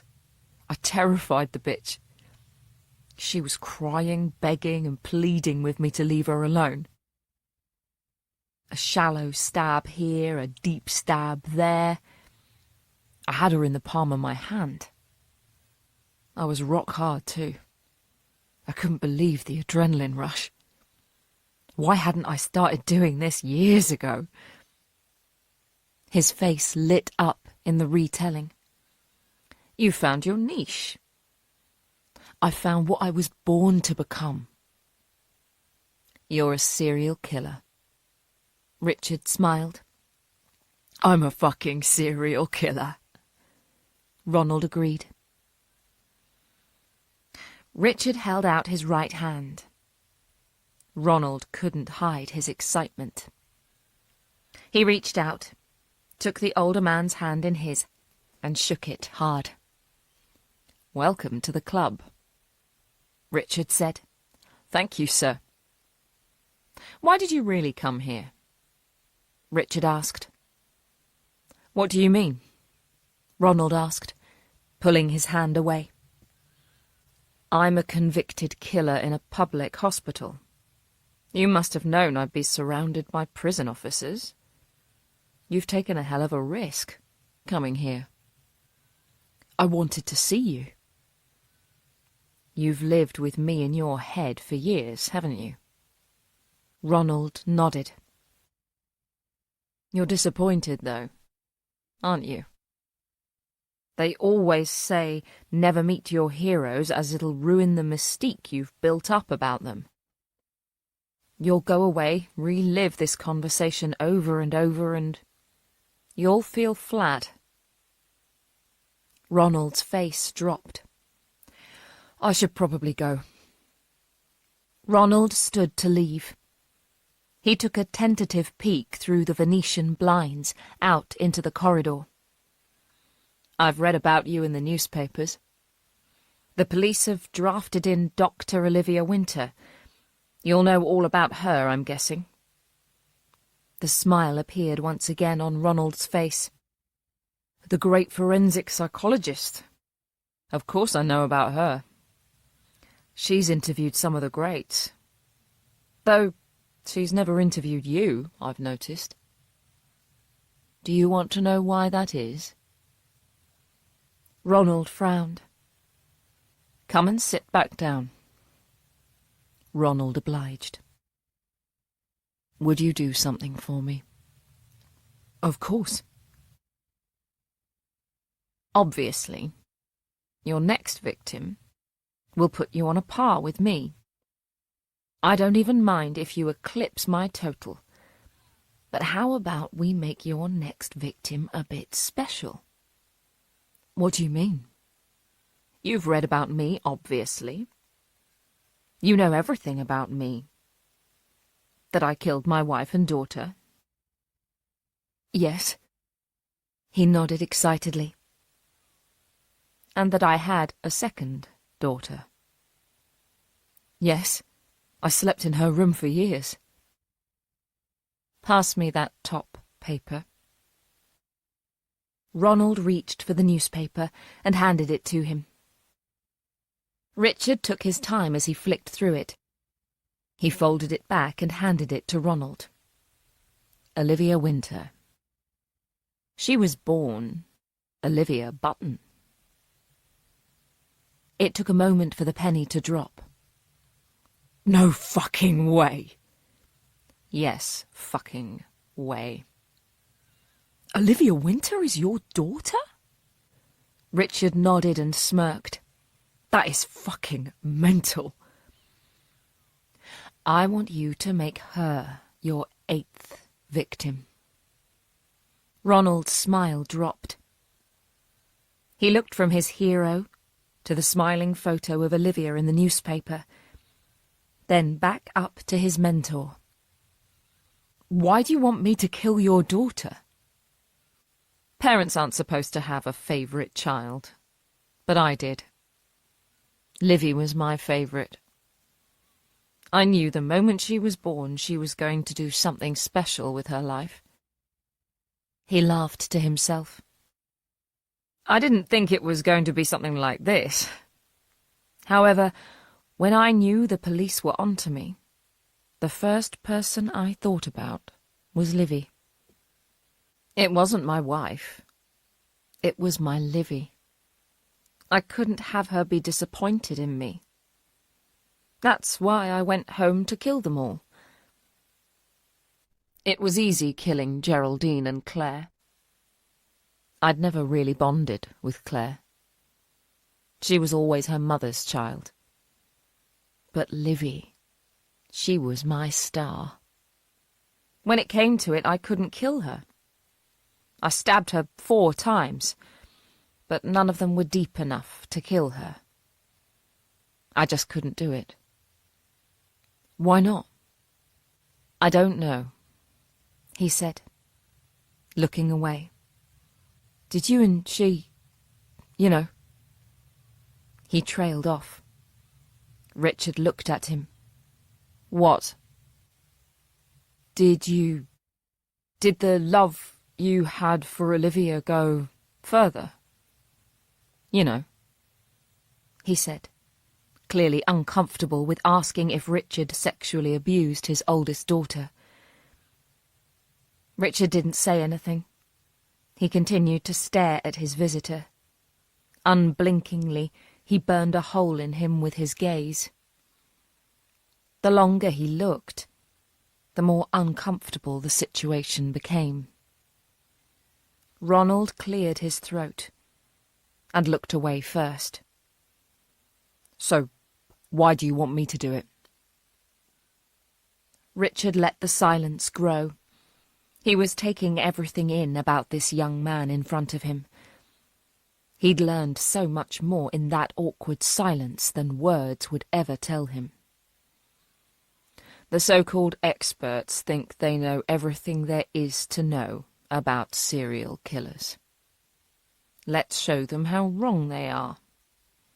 You're the Butcher of London, and you hate that title. But you're my #1 fan, so why don't you turn yourself into the Riverside Killer? Pick up where I left off. grab Olivia, take her to the bank of the Thames, and take her heart out. Ronald's face paled. Take her heart out? Richard nodded. Take it out and deliver it to the detective in charge, D.I. Amyas Foley, at Sanderson Street Police Station. Ronald thought for a moment. That's fucking sick. A word of warning. Olivia is my daughter, remember? She's the daughter of a serial killer. She's going to put up a fight like you wouldn't believe. I'm sure I can handle her. Make me proud, Richard said, with a wink. Chapter 42. Serial killer Hunter is serial killer's daughter. Renowned forensic psychologist Olivia Winter has been unmasked as the only surviving daughter of serial killer Richard Button. Dr. Winter, 34, a leading forensic psychologist at the Behavioral Science Administration, has travelled the world interviewing some of the most notorious serial killers to glean insight into why they committed their appalling crimes and to get an understanding of the mindset of serial killers. Her one goal, she said in a newspaper interview in 2018, was to discover the reasoning behind the killings, in the hope of identifying future serial killers before they strike. The fact that Ms. Winter, who lives in an exclusive Camden suburb, is the daughter of a man who murdered 8 people, including his own wife and daughter, tells us as much about Olivia's own state of mind as it does the men and women she's been trying to understand for the past 10 years. Can a woman who was stabbed 4 times at the age of 9 by her own father and who witnessed the brutal murder of her family remain impartial when she's writing award-winning books about criminal psychology, papers in trade journals, and lecturing students around the world on what turns a person into a multiple murderer? The Metropolitan Police have drafted Miss Winter into their investigation to hunt the Butcher of London, who has claimed 7 victims. A police source said that despite Miss Winter working alongside Detective Inspector Foley, they are still no closer to a suspect, or even a person of interest. In interviews, Ms. Winter has previously remained elusive and aloof when questioned about her personal life. How damaged must she still be by what she went through as a child? And how capable is she of tracking down a killer when her own judgment could possibly be impaired? Professor Norman January of Liverpool University, an expert in victimology, said, "While it isn't impossible for a person to recover from unimaginable trauma as a child, they will be changed by what they have witnessed. Whether they were caught up in a terrorist attack, displaced by an act of war, or survived a rape or attempted murder, their whole life is shaped by that moment, whether consciously or unconsciously. Here we have a highly intelligent and respected woman like Olivia Winter generating theories about serial murderers, and now we see she is related to one of Britain's most notorious killers. We have to ask ourselves whether her conclusions aren't shaped by a subconscious desire to understand why her father killed her mother and sister in the first place. In fact, we have to ask what led Miss Winter to take up such a career at all. Olivia was not at her Westminster office yesterday, and her colleague Sebastian Lister, who wrote the best-selling book on Richard Button, declined to comment. Olivia didn't read the article. She saw the headline on the newspaper's website and immediately ran to the downstairs toilet to vomit up the breakfast she'd just forced down. Who had done this? Why had they done this? What purpose lay behind exposing her secret? The fact she had been contemplating doing this very thing herself only made the treachery harder to stomach. Her mobile began to ring. It sounded muffled while her head was down the toilet. She let it ring, and soon the voicemail kicked in, only for it to start ringing again less than a minute later. This was a nightmare. She'd changed her name when she'd been forced to change schools once again due to the constant bullying and name-calling. When she became Olivia Winter, she became a new person. Yes, she had entered the world of criminal psychology to try and find some answers as to why a seemingly loving father and husband would become such a vile and evil man. But that was not her main goal. She was interested in unlocking the door of what made a person take another person's life. Were people born murderers, or were they shaped by their surroundings and upbringings to become killers? Her mobile rang again. Now, whenever anyone read a paper she published or a book she had written, they'd have her father at the back of their minds, and wonder if she'd written it just so she could understand him, rather than the real subject of the text. She flushed the toilet and leaned back against the cold, tiled wall. Tears were rolling down her face. She didn't know if they were from her secret being exposed or the physical retching. Stanley trotted into the bathroom. He tilted his head as he looked at her before snuggling up next to her, sensing her need for comfort. "Maybe I should just pack everything in and live in the middle of nowhere with you, Stanley. I could get another dog, maybe a dozen or so, and spend the rest of my days hiding from the world, living off-grid." The doorbell rang. "Oh, fuck off," she said, through gritted teeth.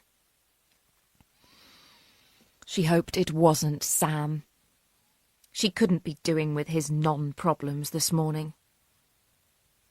If it was a journalist asking for a comment, she had no idea how she'd react. She hated journalists. On every occasion in the past when she'd been interviewed, they'd always question her private life. Was she married? Did she have any kids? Was she seeing someone? They never asked a man the same questions. Sebastian was never quizzed about his personal life, so why was it deemed acceptable to question a woman in this way? The doorbell rang again. "Olivia, it's me, Foley. Are you in?" Foley shouted through the letterbox. She struggled to stand up and made her way to the door. She welcomed a friendly face. "I came over as soon as I saw," he said, holding up the newspaper. She let him into the house and closed the door behind him, locking it and activating the alarm. "How are you feeling?" he asked, as he made his way to the kitchen. "Sick. I can't believe I've been betrayed like this. I called the editor of the paper. She owes me a favour. I asked her to name her source, and she said she couldn't. The story came through anonymously. But he had facts that checked out." "He?" "Just a guess." "So, who knows your real identity?" he asked, as he sat down on the sofa next to where Stanley had curled up. "You make it sound like I'm in the witness protection program. Olivia Winter is my real identity. I just don't make it known who my family are. Coffee? Please." Jessica knew. I doubt she told anyone, though. She wasn't like that. Olivia set about making the coffee. Her voice broke as she spoke about her only friend. "Sebastian knows. That's how we met all those years ago." Could he have phoned the papers? Why would he do that now, all of a sudden? He could have done it years ago. Anyone else? My grandparents, but they're both dead. Would they have told anyone? Friends? Neighbours? No. They were overprotective of me. It was them who suggested I take their surname so people wouldn't realise who I was. When I changed my name, I moved school and we moved to a new area so nobody knew us. Can you think of anyone else? No, it's not like I... Ah. What? Sam. Who's Sam? He lives in the basement flat next door. He's been looking after Stanley for me whilst I've been at work. He found a copy of Sebastian's book on my bedside table. What was he doing in your bedroom? He went in after Stanley. He didn't think the dog was allowed to go in there. The thing is, the book shouldn't have been in there. I keep them hidden away on the top floor, but I don't know. Maybe I had brought one down, she said, looking confused as she ran her fingers through her knotted hair. Could Sam have been up to the top floor while you were out? Why would he do that? To be nosy? I don't know. I don't really know him that well. Yet you've given him a key. I felt sorry for him. He's lonely, and he was attacked last week. Oh, I don't know. She slumped against the island and put her head in her hands. Olivia? He waited for her to look up. You said the killer will be keeping an eye on the investigation, which means he'll have known you were helping us even more so after the article in the papers. Do you think it's possible he's been following you? That he knows who you really are and is playing with you? She thought for a long moment. I don't know, she replied, barely above a whisper. This could ruin everything. Why do you think that? Because every time I'm mentioned in the papers, or I have a new book out, or I'm lecturing somewhere, all people are going to want to talk about is who my fucking father is. I'll never be rid of the man. I should never have agreed to help Jessica. I should have seen this coming. I did see this coming. Bloody newspapers, they're relentless. They love any kind of dirt and gossip. Olivia, calm down. Calm down. How do you expect me to be calm when I'm going to be all over the news? When I'm going to be stared at in the street? When people are going to have that look on their face that they're just itching to question me about how did I not know that my father had killed 6 women while living under the same roof? You were 9 years old, for crying out loud. How could you have possibly known? My mother should have. No. Foley jumped up and went over to her. He held her by the shoulders. Don't do this to yourself, Olivia. Don't let him win and sully the memory of your mother. You know more than anyone what serial killers are like. They're manipulative. They're sneaky and they're secretive. Your mother had no idea what was going on. And nobody could have guessed how it was going to end. Do not let him taint your memories. That's what he wants. I shouldn't have visited him, she cried. I know. I apologise for that.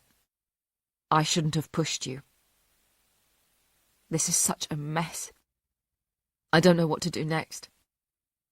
Come here. He pulled her to his shoulder and allowed her to sob on him. Olivia felt herself soften. The last time a man had held her in his arms was in her bed, dressed in biker leathers. Ethan's method of trying to help her forget was very different to Foley's. It hadn't worked. Maybe the soothing, friendly approach was needed. She had known Foley for less than a week, but his hold was comforting. She leaned her head on his shoulder and breathed in his scent. Coffee, deodorant, and a strong hint of fabric conditioner. It was a smile that brought back happy memories of life with her grandparents. It didn't seem to matter how much she was bullied at school, the hurtful remarks, the taunts, the kicks. Her grandfather had always known that one of his hugs would make things right. She'd sit on his lap, her head on his chest, breathing in his brute fragrance and whatever her grandmother washed his clothes in. She could have stayed like that forever. Her angry tears had stopped. Olivia pushed herself out of Foley's embrace. He wiped her eyes with his thumbs and smiled. "You're a good woman. You've survived so much. Don't let people who don't know you and who don't matter change who you are." "You're right," she sniffled. "Thank you." "You're welcome." They held eye contact a little too long. Amyas swallowed hard, and his pupils dilated. Olivia leaned forward, but stopped herself just in time. "I'll go and have a word with this Sam character next door," he said, clearing his throat and backing away. "You have a shower, get dressed, and, just take a day off or something." His words were lost as he made his way out of the kitchen to avoid any awkwardness. Olivia turned to Stanley, who was looking up at her from the sofa with wide brown eyes. "I think he likes me," she said, with an innocent smile. Chapter 43. Foley walked down the damp stone steps to Sam Halliday's basement flat. He took in the pristine bike and pressed the doorbell. It was a while before the door was opened, and he was about to ring again when a sleepy-looking young man with bed hair and wearing a thick dressing gown answered. "Sam Halliday?" "Yes." "Detective Inspector Foley," he said, showing his identification. "Mind if I come in for a quick word?" Foley made to enter, but Sam filled the small space, blocking the view to the darkened flat behind him. "What's it about?" He looked worried. "Just a chat about your neighbour. Nothing to worry about." Foley gave him his most earnest smile. "Which neighbour? What's happened?" "Miss Winter? I believe you've been walking her dog for her." "Yes. Is anything wrong?" "No. May I come in?" "I'm not sure. The flat's a bit of a mess. I've lived on my own for years, and I still haven't got around to buying a mop and bucket. Nothing can shock me." Foley's grin was so broad it was beginning to hurt.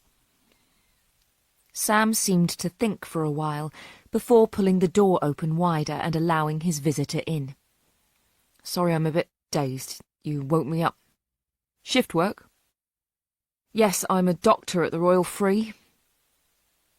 The basement flat was small and poorly lit, and there was an underlying smell of damp and stale sweat. The door led straight into a living room, which was Spartan even for a student. One two-seater sofa and a coffee table with a laptop and several textbooks. Not a television in sight. "Do you live here alone, Mr. Halliday?" "Yes, it's a one-bedroom flat." "The reason I'm here is because Miss Winter believes someone has been in her home while she was out. I understand she recently gave you a key, so you could go in and collect the dog. Have you ever left a door or window open, perhaps?" "No," he replied, a frown of concern appearing on his face. "Has she been burgled? Has anything been stolen?" He stood as far away from Foley as he could get, while still being in the same room. His shoulders were hunched, and his hands were plunged deep into his dressing-gown pockets. Not stolen, more moved. Oh, that seems strange. Highly. I'm very careful with the locks. I make sure the door is secure when I leave. I'm not in long anyway. I clean Stanley's paws, make sure he has plenty of water, and then leave. Mind if I sit down? Foley asked. Of course not. I'm sorry I haven't asked you if you'd like a drink. I'll have a coffee if you're making one. He smiled. I've only got instant. That's fine. Milk and sugar? Just milk, thank you. Reluctantly, Sam left the room. Foley remained in the lounge. Usually he'd take this opportunity to have a snoop around, but there was nowhere for him to snoop. There was no cabinet with drawers or TV unit to look behind. This blank space took minimalism to the next level. He picked up a few of the textbooks and flicked through the pages to see if anything had been hidden in there. But all he found were neatly penciled notes. Foley sat back on the sofa and sighed. The view from the window was uninspiring. A brick wall and the edge of the pavement at ground level above. He'd be able to see people walking past, but nothing from the ankle upwards. Sam returned with 2 mugs of coffee. Foley made eye contact with the young student doctor as he took the mug. Sam quickly turned away and went over to the back of the room by the door leading to the rest of the flat. "Have you lived here long, Mr. Halliday?" Foley had no intention of drinking the coffee. The smell alone told him it was nasty. "Just over a year." "You don't seem to have made this place a home." Sam chuckled. "No, well, I'm hardly ever here. If I'm not at the hospital, then I'm studying in the library. This is just a place to shower and sleep, really." "How did you get to be on friendly terms with Miss Winter?" "I've smiled, said hello, and taken in a parcel for her occasionally. Last week I fell off my bike. Olivia was coming out of her house and saw me coming home injured, and she patched me up." "That was kind of her." "Yes." His face turned from one of worry into a beaming smile. "She's lovely. Attractive, too." "Yes, well, yes, she is. For an older woman." He quickly backpedaled. "Are you seeing anyone, romantically?" "Seeing anyone? No. Look, I'm sorry, but what does this have to do with Olivia being burgled?" Sam asked, shuffling his feet, not able to stand still. "I didn't say she'd been burgled." "No, sorry, but you said something had been moved?" "That's right." "And you think I did it?" "I didn't say that." "Your tone is quite accusatory." "Is it? I apologise." Foley placed his mug of coffee on the table and stood up.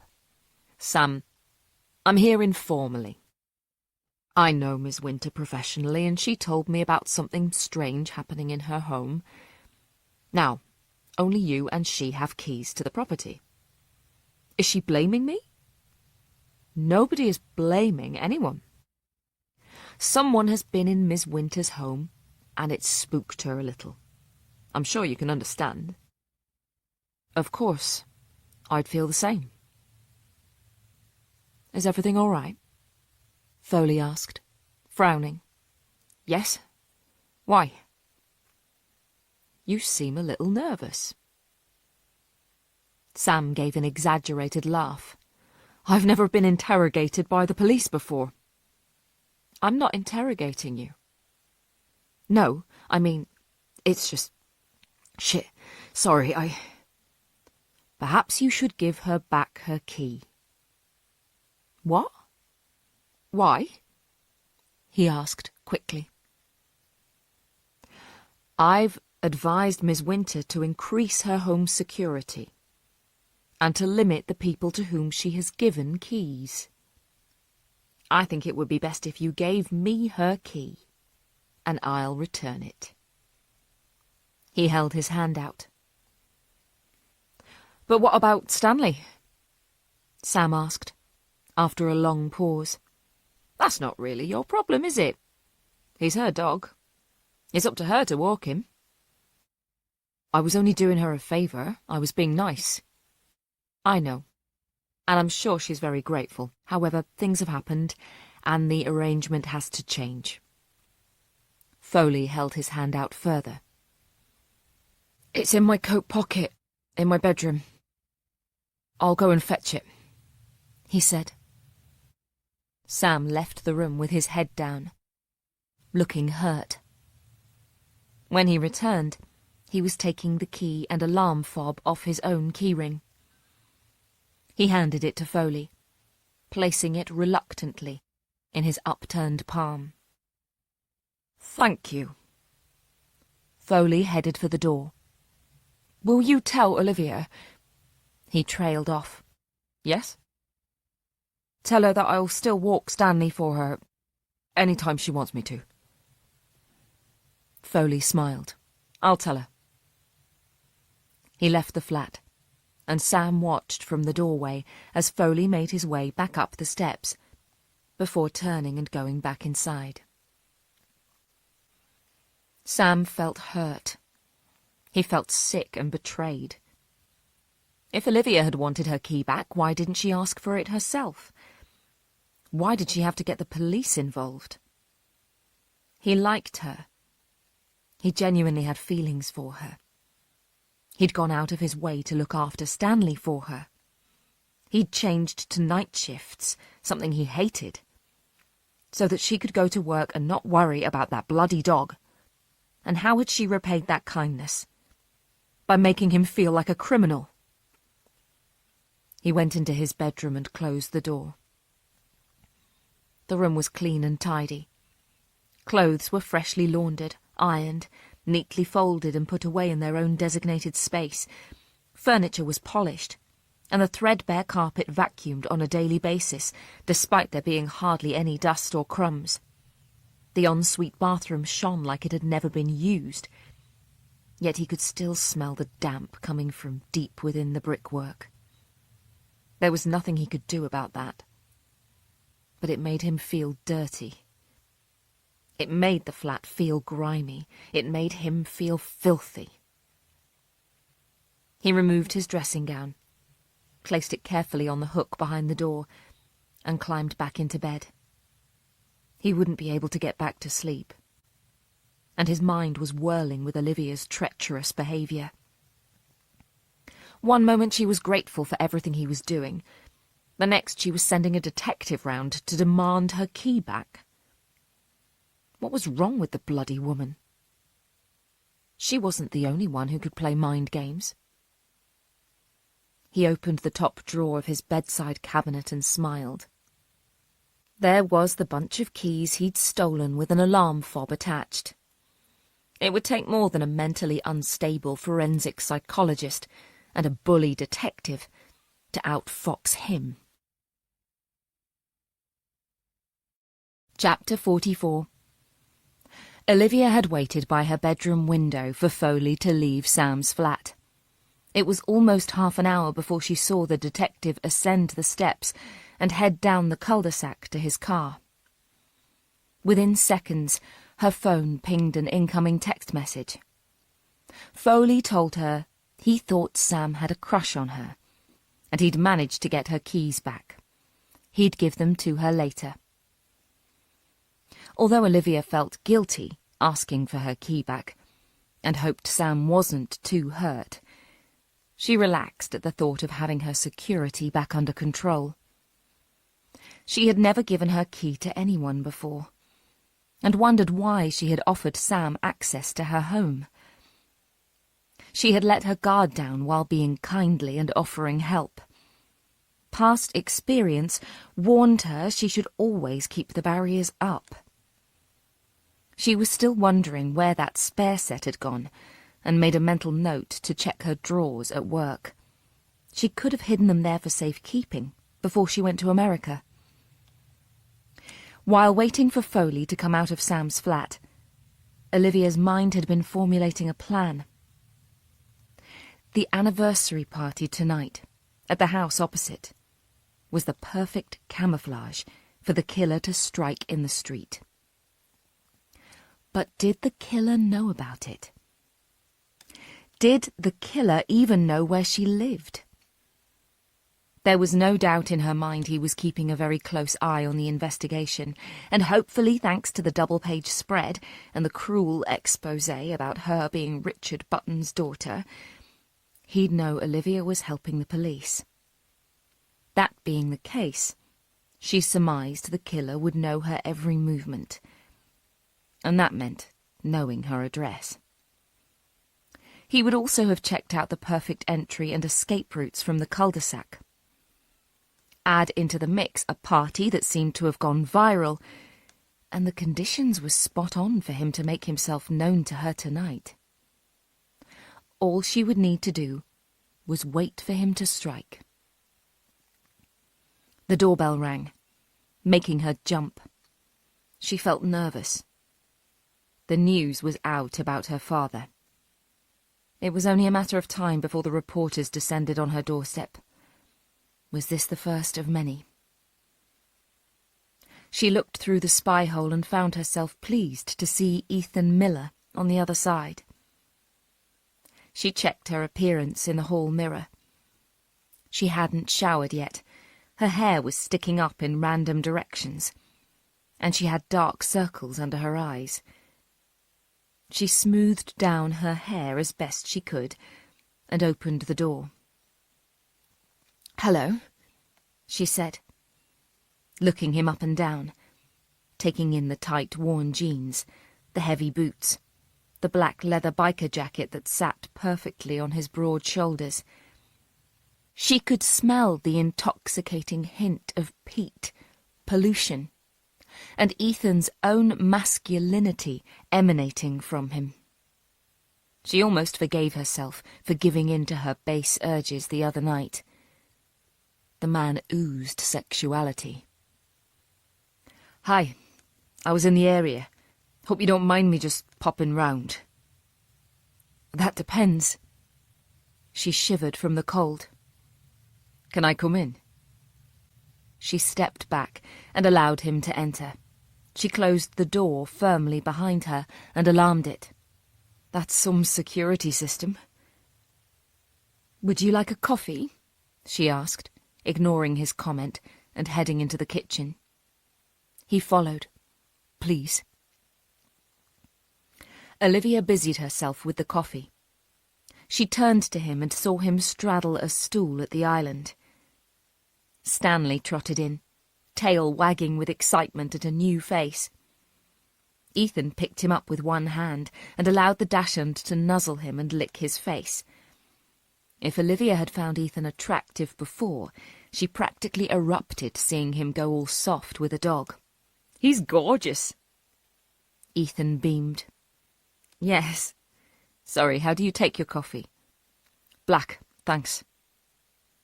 She should have guessed. He didn't seem the type to ask for a non-fat oat milk latte. She placed the mug on the island for him and stood back, watching this hunk of a man go silly over a tiny dog. She couldn't help but smile. Eventually and reluctantly, he put Stanley back down on the floor. "Sorry," he said. "I love dogs. When I was growing up, we always had 3 or 4 running around. They're great company, aren't they?" "They really are. Great listeners, too," she said. "Ethan, why have you come here?"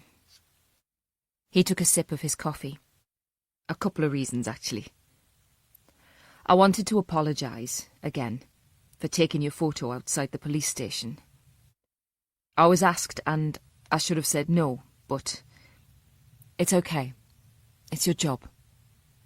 She shrugged. That's no excuse. Also, I saw in the paper about you being Richard Button's daughter. That can't be easy. You could say that. I rang round a few people I know, tried to find out who the source of the story was. I don't know if you already know, or even if you want to know, who gave the story to the press. She took a deep breath. Go on then. Which of my few friends betrayed me? None.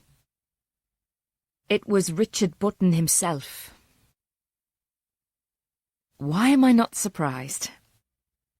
I was only saying this the other day. Killers, once they're caught and incarcerated, lose all their fame and mystique. They'll do anything to get back in the limelight. I should have known. But wouldn't he want to be known as the source? I'm sure he's saving that up for another time.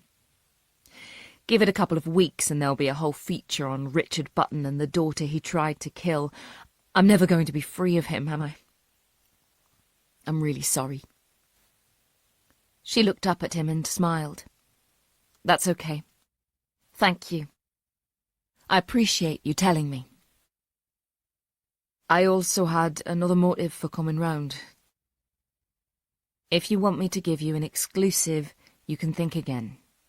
No, nothing like that. Listen, Olivia.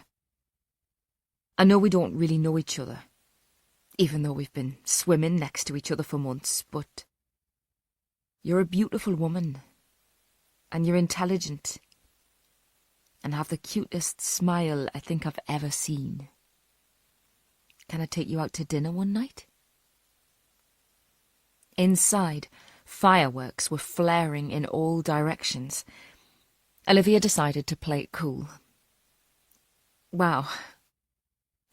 Thank you for the compliments. Can we wait until all of this is over? My head is full of serial killers right now, and that's not good when trying to have a meal with a... She stopped herself. Friend? Sure. He gave her a simple smile, but his entire face lit up. I'd better be going. I'm taking publicity shots on the EastEnders set in an hour. Oh, that sounds boring.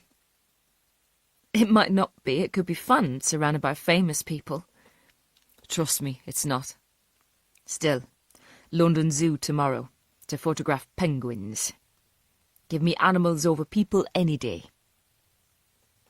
A man after my own heart, Olivia thought. She showed him out, struggling against the urge to grab him and throw him into her bedroom as they passed it to reach the front door. Sam watched from the living room through the almost closed Venetian blinds as the hunk in the leather jacket left Olivia's house. So that's the kind of bloke she likes, he thought. Tall, broad shoulders, oozing masculinity. What a cliché. His mother used to tell him that girls liked a sensitive man who wasn't afraid to show his feelings and wear his heart on his sleeve. He wasn't tall, and no amount of working out at a gym would ever give him a rugby player's physique. But when he'd found out who Olivia really was, and what she'd lived through, he'd thought she'd want someone loving, caring and sensitive to her needs. Not some hulking Neanderthal who was all brawn and no brain matter. Sam closed his eyes and shook his head. He could picture the two of them together in a haze of sweaty sexual excitement. She'd be screaming in ecstasy at the top of her voice as he ploughed her hard and rough. His back would be covered in scratches from where she'd clawed at him, and her breasts would be covered in bite marks. He'd never been that kind of person. He'd never even rattled the headboard. His one and only girlfriend, Lauren Trench from back home, had said he'd made love like he was building a house of cards, slowly and delicately, as if he was afraid she'd break. He'd found that humiliating. He could feel his anger levels rising. What was wrong with him? He was intelligent, loving, had a lot to offer. Surely any sensible woman would be lucky to have him fall in love with her. Maybe women weren't sensible anymore. Maybe women didn't look for kindness and warmth from a man. He'd thought in this day and age women no longer looked for the caveman to protect them and be rough and physical. He was obviously wrong. If Olivia wanted moody and dark with a hint of danger, then that was what she'd get. Chapter 45. Olivia was putting the finishing touches to a lecture on the role of 21st century culture in the creation of killers, when there was a knock on her office door. She'd been surprised when she turned up at the office to find Sebastian in the building along with the twins. He made an excuse about finishing off a paper he was writing, but she suspected he'd just needed to get out of the house. It hadn't felt the same for him since Rosemary died. Maybe he should consider moving. She was about to ask the person to come in when the door opened, and Sebastian charged into the room with an iPad in his hand. He looked worried. "What's the matter?"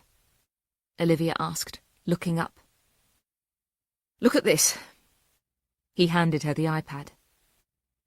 "I've had so many emails asking me to comment on the piece about you being Richard Button's daughter, and if I knew your true identity." As she looked down at the iPad, she saw more and more incoming emails popping up, all with the subject heading of Richard Button, or Richard Button's daughter. She handed it back to him without reading any of them. Journalists are blunt and straight to the point, but that kind of language often hurts. "What are you going to do?" she asked. "What do you want me to do?" "They'll expect a reply." "I know. I don't want to say anything that will hurt you. I think that ship sailed a long time ago. How about I work on something that will sound like it's from the both of us? We'll release the one statement and draw a line under the whole thing." "You sound like someone who has never encountered the British press before." "I know. I'm trying to be positive." Olivia's computer pinged with an incoming email. She glanced at the screen, didn't recognise the name of the sender, but the subject heading, "Is Richard Button your father?" told her what to expect. "They're starting on me now," she said, as she deleted the email unread. "I'll draft something together. Leave it with me. I'll take care of it," he said, in his best protective big brother tone. "Thank you, Sebastian. I really appreciate it. Do you want to come over for dinner again tonight? The kids loved seeing you the other night. They really loved Stanley, too." She smiled. She really enjoyed being in Sebastian's company, and his kids, when not loaded on sugar, were a joy to be around. His house genuinely felt like a real home. But she, hopefully, had plans. With a killer. "Can we do it another time?" "Sure. Open invitation. I'll leave you to it." Sebastian left Olivia's office. Another ping brought news of another email with her father's name in the subject bar. This was never going to go away. This was her life now. Richard Button was tired. A genuine physiotherapist had had him walking the corridors to get his strength back up. But having open-heart surgery took a great deal of energy out of a person. With his ribs broken, it hurt when he breathed, coughed, sneezed, laughed, and hiccuped. He grew tired quickly, and climbing a flight of stairs was no easy task. Following a 20-minute walk, he was sweating profusely and eager to get back into bed. In the corner of the room, the television was tuned into a brain-numbing antiques program that Gordon White, his prison guard, seemed to be enjoying. He had one eye on the screen and the other on his mobile, while his free hand went from his mouth to a large packet of hula hoops and back again. Despite Richard originally enjoying being away from his prison cell, the agony he was in, and the not-so-rapturous company, meant he was actually looking forward to being back in Belmarsh. "Here, isn't this your daughter?" Gordon said, with his mouth full. He held up the phone and showed Richard the screen. "Yes, that's my Livy," he beamed. "She's all over Twitter." "Is she? Why?" "Dunno." He shrugged and took another handful of crisps from the bag. He scrolled through his phone. "Everyone seems to be talking about her being your daughter. Someone's leaked it to the press." "Oh dear, there's some prof bloke in Liverpool who says her whole research should be called into question as her ulterior motive for interviewing killers renders her insight suspect." Whatever that's supposed to mean. He shrugged. He looked at Richard as he sat back in bed, arms folded across his chest, a smile on his lips. "You look happy." "Do I?" "Your daughter's trending on Twitter. She's been slated and you're smiling." "Hang on a minute. Did you do this? Did you tell them Olivia Winter is your daughter?" Richard's smile grew. "You could have ruined her career. Everything she does from now on is going to be scrutinised by the letter." Richard didn't say anything. He merely glowed in the prospect of what was to come for Olivia. "How did you even contact the papers? You're rarely left on your own." "I did it through a third party," he said with a wink. "Who?" "None of your business, Gordon," Richard said, an icy tone to his voice. "I don't have to fucking answer to you. I think you'll find that you do. Me, prison officer. You, sick fuck." Richard raised an eyebrow. "Well, if we're trading insults now, you're a fat cunt." "Listen, I can lose weight whenever I want to. You'll always be a sick fucker."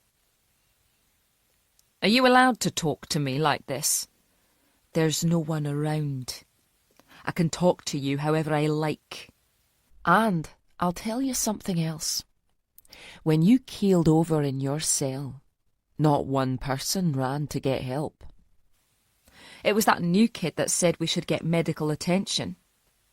Everyone else just stood there, watching you die." From under the covers on his bed, Richard swiftly pulled out the scissors he'd been hiding. With his free hand, he quickly pressed them to Gordon's throat. The prison officer froze. Richard's breathing was laboured. It hurt to move too much, and he'd overstretched himself. Still, life without a little pain had no meaning. "I'd stab you, but there's that much flesh the blade would be blunt long before I hit an artery." "I know what I've done. I know who I am. I know people don't exactly like me in prison. And you know what? I don't fucking care." He spat into his face. "Now, you watch what you say about me and my daughter, because I won't always be in this hospital bed. And there's no way you can outrun me, you fat fuck." Gordon had paled. He held his hands up in surrender and nodded his head. Richard took the scissors away, slowly, from his throat, and replaced them under his covers. Gordon took a deep breath. "I'm going to need to take those scissors from you." Richard held up his hands. "If you want them, come and fetch them." Gordon didn't attempt to move. The truth was, Richard Button scared the shit out of him. He turned his gaze back to the television, but he wasn't paying any attention to the programme. After a long silence, Gordon stood up and left the room, saying he was going to get more crisps. Richard smiled. He knew Gordon was going to report him, tell someone he had a concealed weapon. Fortunately for him, in Gordon's panic to leave, he left his mobile behind. Chapter 46.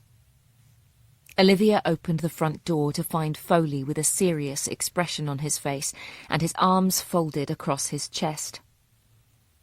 "I can't read you," he said, by way of a greeting. "Good afternoon, Amyas. Would you like to come in?" She stepped to one side. He entered, but still he seemed to be fuming. "There's a party happening across the road from you tonight." "I know. I've been invited." "Are you going?" "No. I've got some reading to do." "So, there's a party right opposite your house. There's a killer who enjoys an audience and he knows you're working with the police. Didn't you put those together and think you might be the perfect target for him tonight?" Olivia looked away. "You did, didn't you?" "Amyas, calm down. That vein in your neck is going to explode in a minute, and I had this hallway decorated last year. Let me get you a drink." She went into the kitchen, leaving him to follow her. "I thought you were an intelligent woman," Foley said, as he went into the kitchen. He squatted to stroke Stanley. "I thought you'd have mentioned this. I could have armed officers in several of these houses tonight. We could be lying in wait for him upstairs or something." Olivia opened the drawer to the dresser and picked out several items, slapping them onto the island. There was a taser, which was illegal in this country, as was the pepper spray. She also took out a monkey ball, which looked innocent enough, like something you'd tease your cat with. A ball of yarn on the end of a string. What any potential attacker didn't know was that the yarn was wrapped around a heavy steel ball. She also had a cat's ears self-defense keychain, which you wore on 2 fingers, and the spikes of the cat's ears would stun any attacker. Finally, she had a stun gun, disguised as a lipstick. "I also have several baseball bats around the house, a sock with a snooker ball in it in my bedside cabinet, and I take Krav Maga lessons." "Okay, first of all, the majority of those are illegal in this country." "I'm aware, but I will do whatever it takes to keep me alive if I'm being attacked."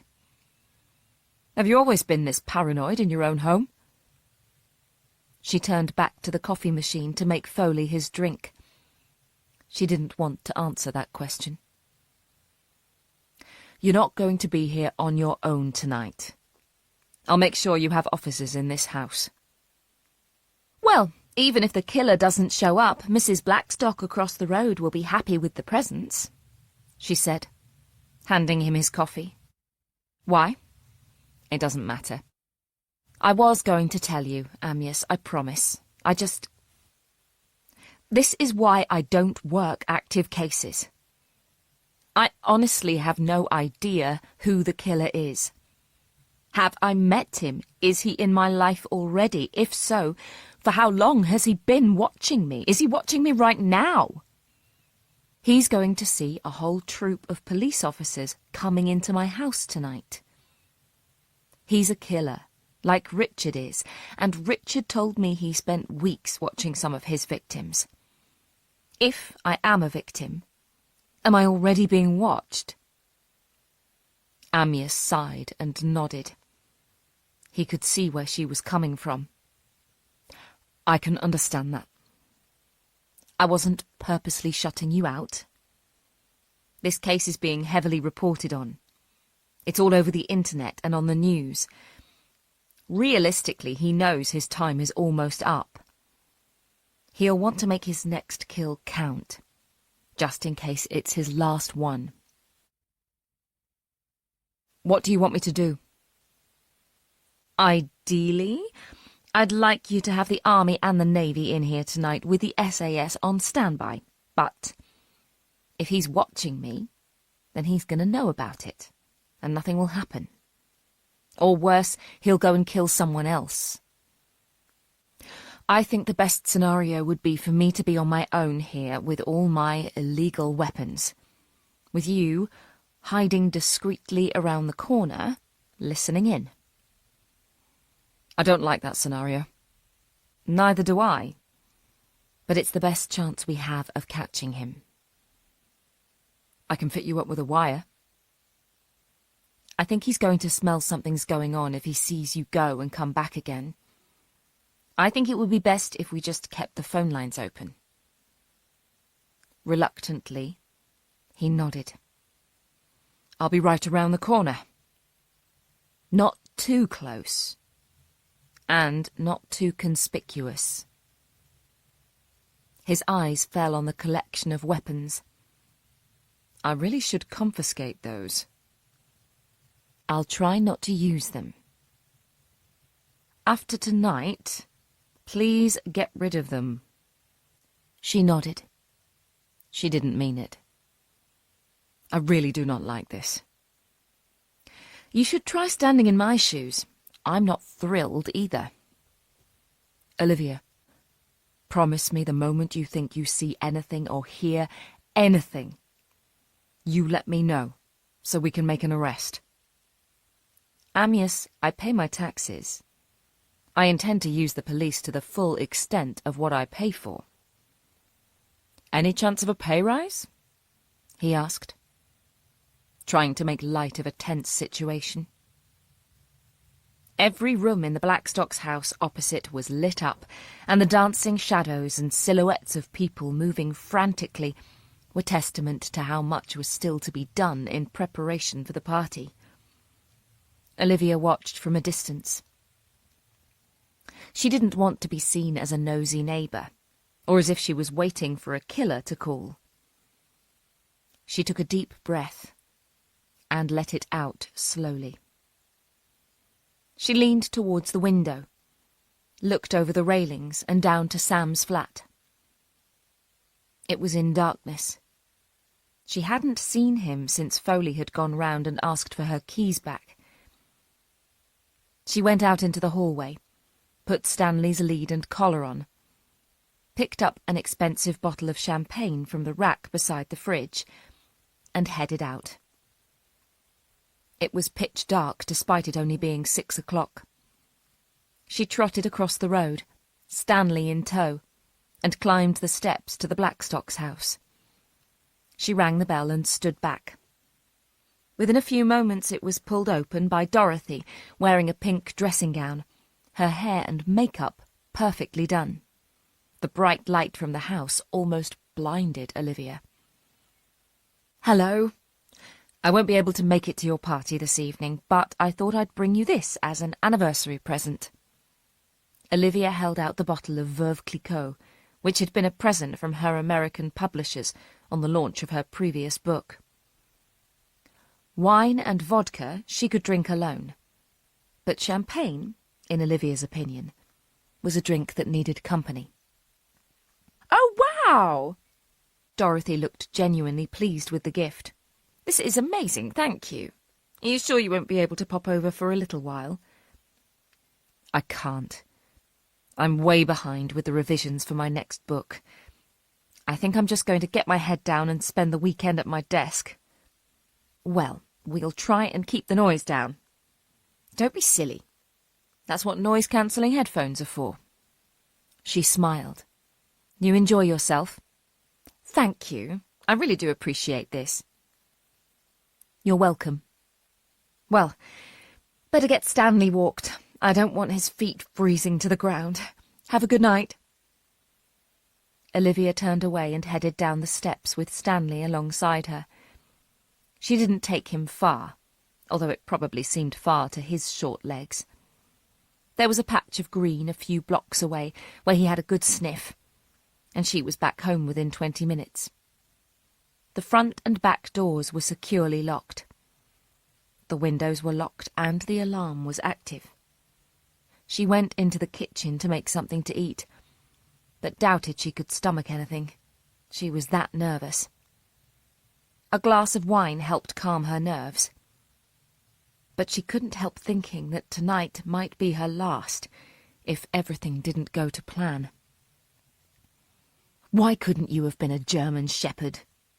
She asked Stanley, who was curled up, chewing on a dental stick that was bigger than he was. Olivia's house was as silent as the grave. No television, no radio. The only sounds came from the ticking clocks in the living room and hallway, and the distant hum of the fridge in the kitchen. Occasionally, Stanley stood up to adjust his position on his bed, but he remained quiet and content. As much as Olivia tried to relax with a magazine, she kept stealing glances out of the window and watching guests arrive for the party. Taxis came and went. Some guests arrived on foot, carrying bottles or gifts, all dressed smartly in casual suits and tight dresses. The house was filling up nicely. I spy with my little eyes something beginning with B. Foley's voice came from her iPhone on the coffee table in front of her. She laughed.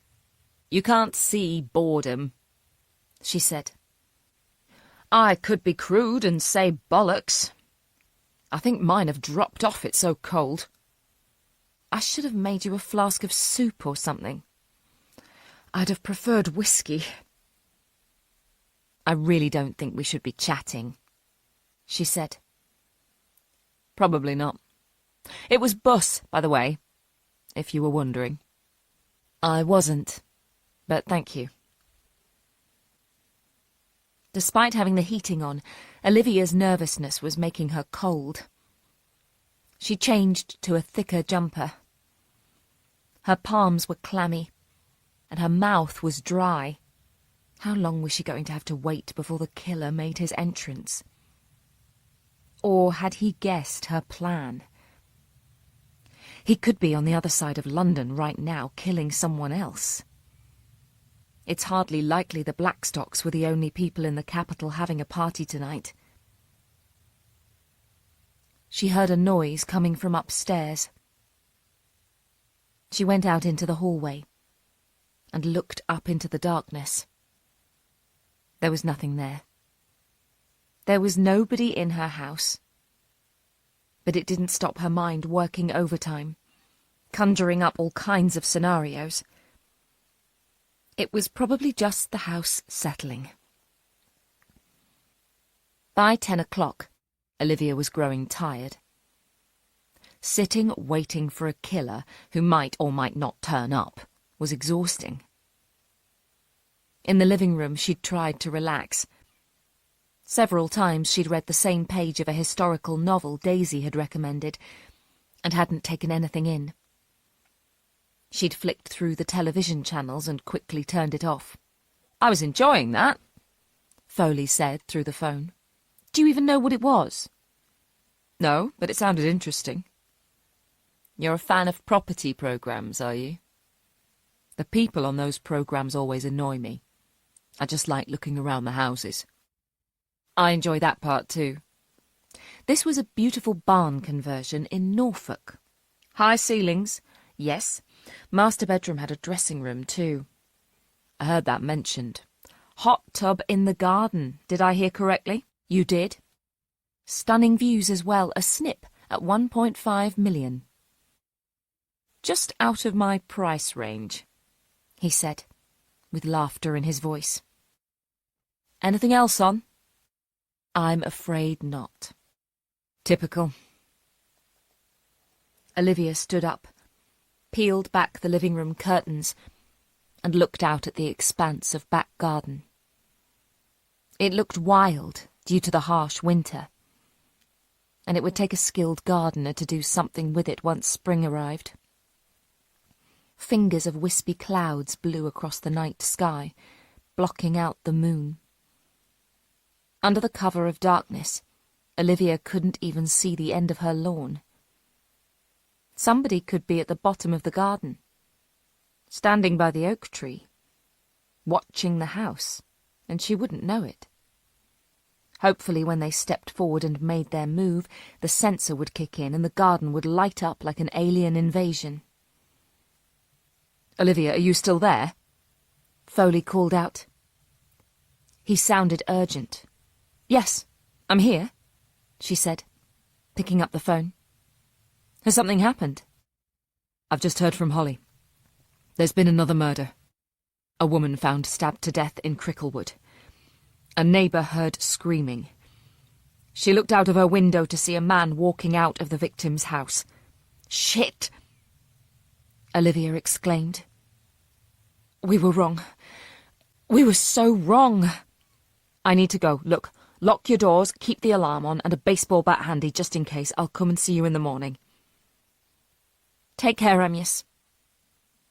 The call ended, plunging Olivia into silence. She went over to the sofa and slumped into it.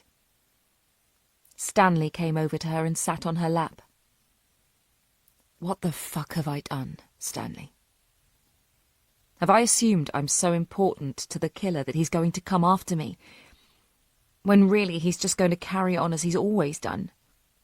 Why would he change now to come for someone connected to the case when he knows we haven't a clue who he is?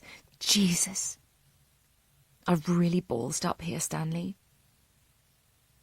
I think I should probably go to bed, don't you? Look at this tomorrow with fresh eyes. Olivia got up and went into her bedroom. Stanley followed, and she lifted him up onto the bed. As she sat on the edge and began taking off her jumper, she saw the book about her father on the bedside table. Who the hell had put it there? Had she done it in some kind of daze? You can go right back to where you came from. She snatched it up and headed for the top floor of the house. It was cold up there. The heating was never on, as she rarely came up into the attic. The odd occasion she did was when she felt melancholy about her childhood, when she missed her mother and sister, when she wanted answers she knew she'd never get from her father. She looked at the picture of her father at the top of the map. He looked completely different to the person she'd visited the other day in hospital. But the eyes never changed. People grew older and greyer. Some put on weight, some lost weight. Everybody gained wrinkles and the neck sagged, but the eyes were constant. She looked deep into her father's eyes and saw pure evil looking back at her, just as she had in the hospital. She heard a creaking noise from downstairs. She placed the paperback on the table and edged to the door. She looked down but couldn't see any movement. Had Stanley jumped off the bed and started walking around, wondering where she'd gone? There it was again. A creak, like someone treading on stairs. Stanley didn't make that kind of noise. He wasn't big enough. There was somebody in her house. There was somebody coming up the stairs. D.I. Foley pulled up in Ashford Road in Cricklewood. Crime scene tape already cordoned off the murder house, and white-suited scene-of-crime officers were entering the property. Nosy neighbours were on the doorstep, shivering in their dressing gowns. He got out of the car and headed for the tape. He flashed his warrant card to the uniformed officer and dipped underneath to enter the scene. His mobile vibrated in his coat pocket. He fished it out, looked at the number he didn't recognise, and ignored it. "Holly, what have we got?" he asked his DS. Mrs. Granger across the road called as she heard screaming, and when she looked out of the window, she saw the torn curtain of the upstairs window. They both looked up, and from this angle, they could see a bloodied handprint on the glass. Holly continued. She saw a man leaving the house, but said Rose Abbott lived alone since splitting with her husband last year. Uniform came, saw the door ajar, and found who we believe to be Rose Abbott in bed. She's been stabbed multiple times. Any sign of a break-in? No. Sir? Foley turned at the sound. Leon Ripner approached up the garden path. Uniform have picked up a man a few streets away. He's covered in blood and got a knife with him. He's incoherent. His driving licence says he's Jeremy Abbott. Foley's phone vibrated again. He looked at the screen. It was the same number. He rejected it. The ex-husband? Holly asked. Not the Butcher of London, then, Leon said. Leon, don't lower yourself to the level of the press and use the tabloid nickname. Tell Uniform to take him back to the station and get the duty doctor to look over him. Interview him tonight, if you can. Will do. Foley's phone vibrated again. Who the bloody hell keeps ringing me? He moved away from the murder house and swiped to answer. D.I. Foley? Detective Inspector Foley, I have some information for you. Who is this? He asked. We have a mutual acquaintance, Olivia Winter, although I know her as Olivia Button. Foley's eyes widened. Richard Button? Who else? He said, with a smile in his voice. What do you want? He asked, thrown by receiving such a call. I just want to give you a little heads up, really. I know how closely you and my Livy have been working lately. I'd hate you to ruin a crime scene by vomiting all over Livy's hallway. He frowned. He looked up and saw Holly talking to the pathologist who was just leaving the murder house. What are you talking about? Olivia is going to join her mummy and sister tonight. What? How? I don't understand. He stammered. Then let me explain. The killer came to visit me in hospital. It turns out he's quite a fan of my work. He was looking for tips. What? Foley exploded. I had a similar reaction, as if I'm going to help a pathetic copycat get away with murder and eclipse my work. Who is he? What does he look like? Do you know his name? Foley asked, his questions tripping over each other. Calm down, Amyas. If you listen carefully, I'll tell you exactly what's about to happen. Now, do you have access to a fast car? Why? Because you're going to need one. You see, I gave the killer Olivia's address. I told him to pop round tonight and pay her a little visit. You set up your own daughter? Amyas, I'm the Riverside Killer. I'm the most prolific serial killer in modern-day Britain. And I intend to stay that way. If anyone's going to continue my work and kill Livy, it's going to be me. Chapter 47. Olivia had always believed she was a strong individual. Sebastian often invited her to spend Christmas, birthdays, and New Year with him and his children, but Olivia always turned him down. She didn't get lonely. She didn't feel sad. She enjoyed her own company. Celebrations were for families, and she hadn't belonged to a proper family for a long time.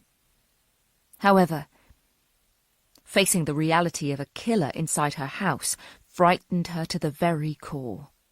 She was scared. She was vulnerable. Is this what Jessica felt in her final moments? She edged her way down the stairs, taking care to tread lightly on each step so as not to make the floorboards creak. She had no weapon to hand, and her iPhone was still in the living room. She tried to remember the moves she'd learnt at her Krav Maga classes, but her mind was blank. Everything she knew about self-defense had melted away.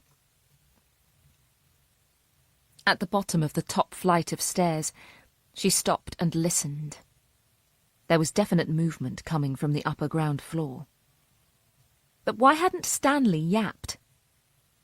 She hoped he hadn't come to harm. She stood in the doorway of her office and looked around the darkened room for something she could use as a weapon, should she need one. There was nothing there. She wouldn't be able to do much damage with a stapler, a packet of envelopes, and a pen pod. Olivia leaned forward over the banister, head angled to one side, and listened intently for any other sounds that suggested someone might be in her home. In the background, she could hear the Blackstocks party in full swing. The music was loud, and the laughter was even louder.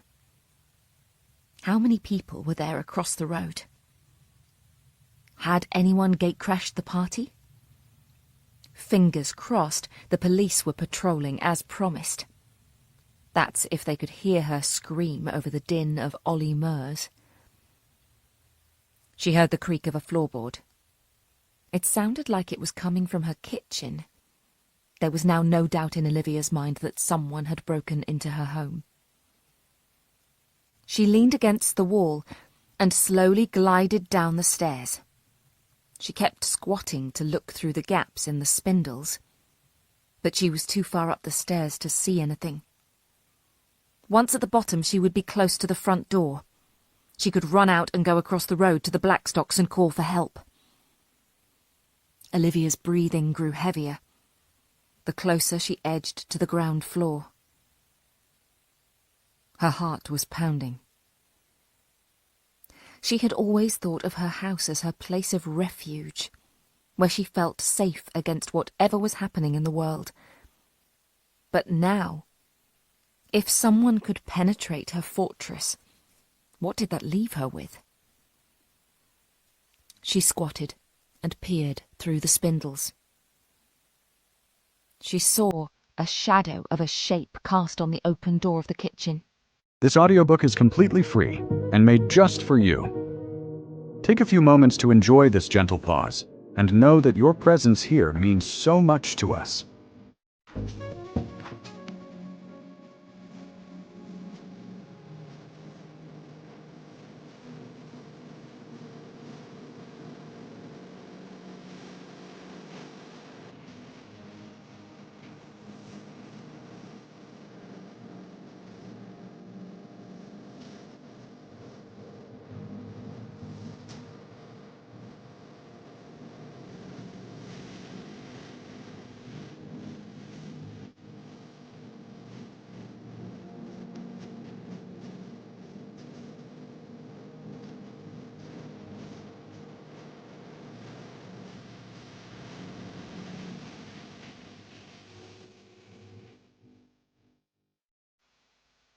It turned, and she saw a face.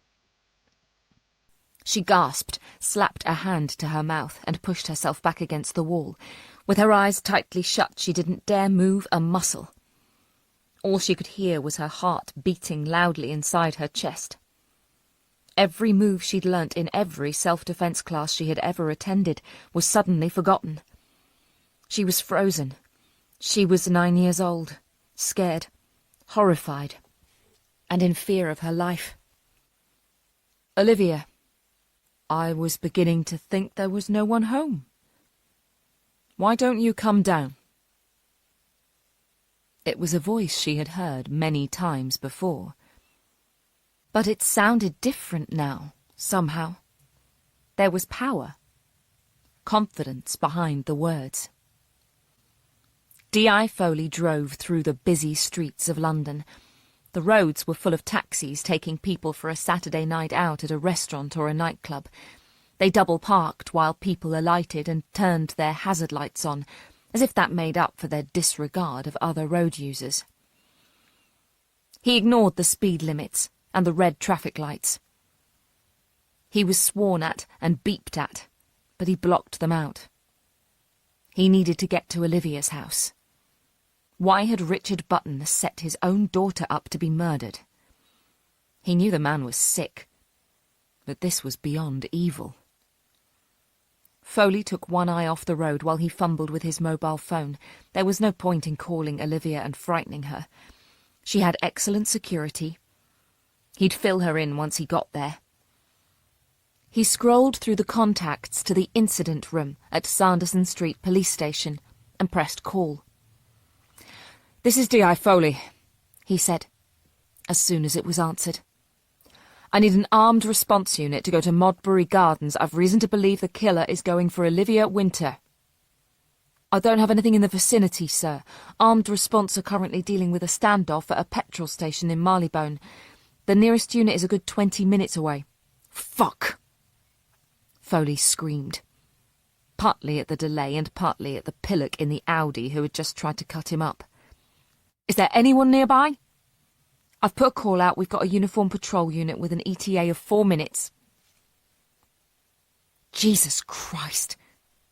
Look, get all available units to Modbury Gardens right fucking now." He ended the call, turned left, and went the wrong way down a one-way street. Olivia opened her eyes, which released a tear from her left eye.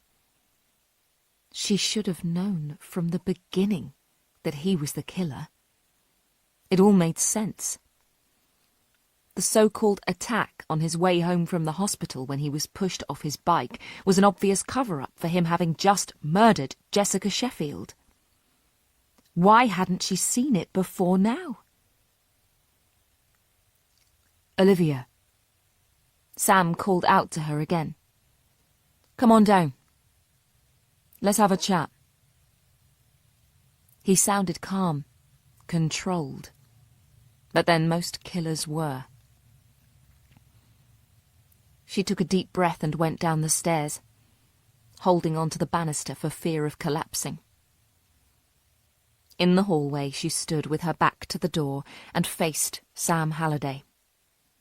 He was dressed in dark blue jeans, Converse trainers, and a black hooded top. He was nondescript. He wouldn't stand out anywhere. Hence why he had got away with killing 7 people so far. "Why are you doing this, Sam?" Olivia asked. She tried to sound strong and confident, but her nerves were betraying her. "I really like you, Olivia. When I first moved in, I saw you in the window of your office upstairs. You were cleaning the inside of the window. I thought you were beautiful. I tried everything I could to get your attention. But what would someone as attractive as you see in someone like me, eh? Sam, don't say it. I know what you're going to say. You'll say the age difference is too great, but it's not." He took a step forward, and Olivia took one back. "There's only 10 years between us. That's nothing. I know I'm only a junior doctor now, but I won't be one forever. A few more years and I'll be a qualified surgeon. His eyes were wide and staring, and he had a huge, hungry smile on his face. And besides, when you're 80 and I'm 70, the age difference won't matter at all, will it? I really like you, Olivia. I want you to like me too. I want you to notice me. Oh, I've noticed you. You have? His smile grew wider. Do you like me, Olivia? Yes. Of course I do. She lied. Tears were filling her eyes. The smile dropped. Then why did you throw my flowers away? Your flowers? The ones I sent you? The roses? They were a thank you for helping me after I was attacked. And you just threw them away. I saw them in your bin. His face was angry. They were from you. Of course they were from me. Who else would they be from? I didn't know. Don't be thick. There was a card with a message and my name on them. There wasn't a card, she said, frowning. There was, he said, almost shouting. He took another step forward. Olivia was pressed against the wall of the hallway. She had nowhere else to go. Honestly, Sam, she began, holding her hands up in defence. There was no card on those flowers.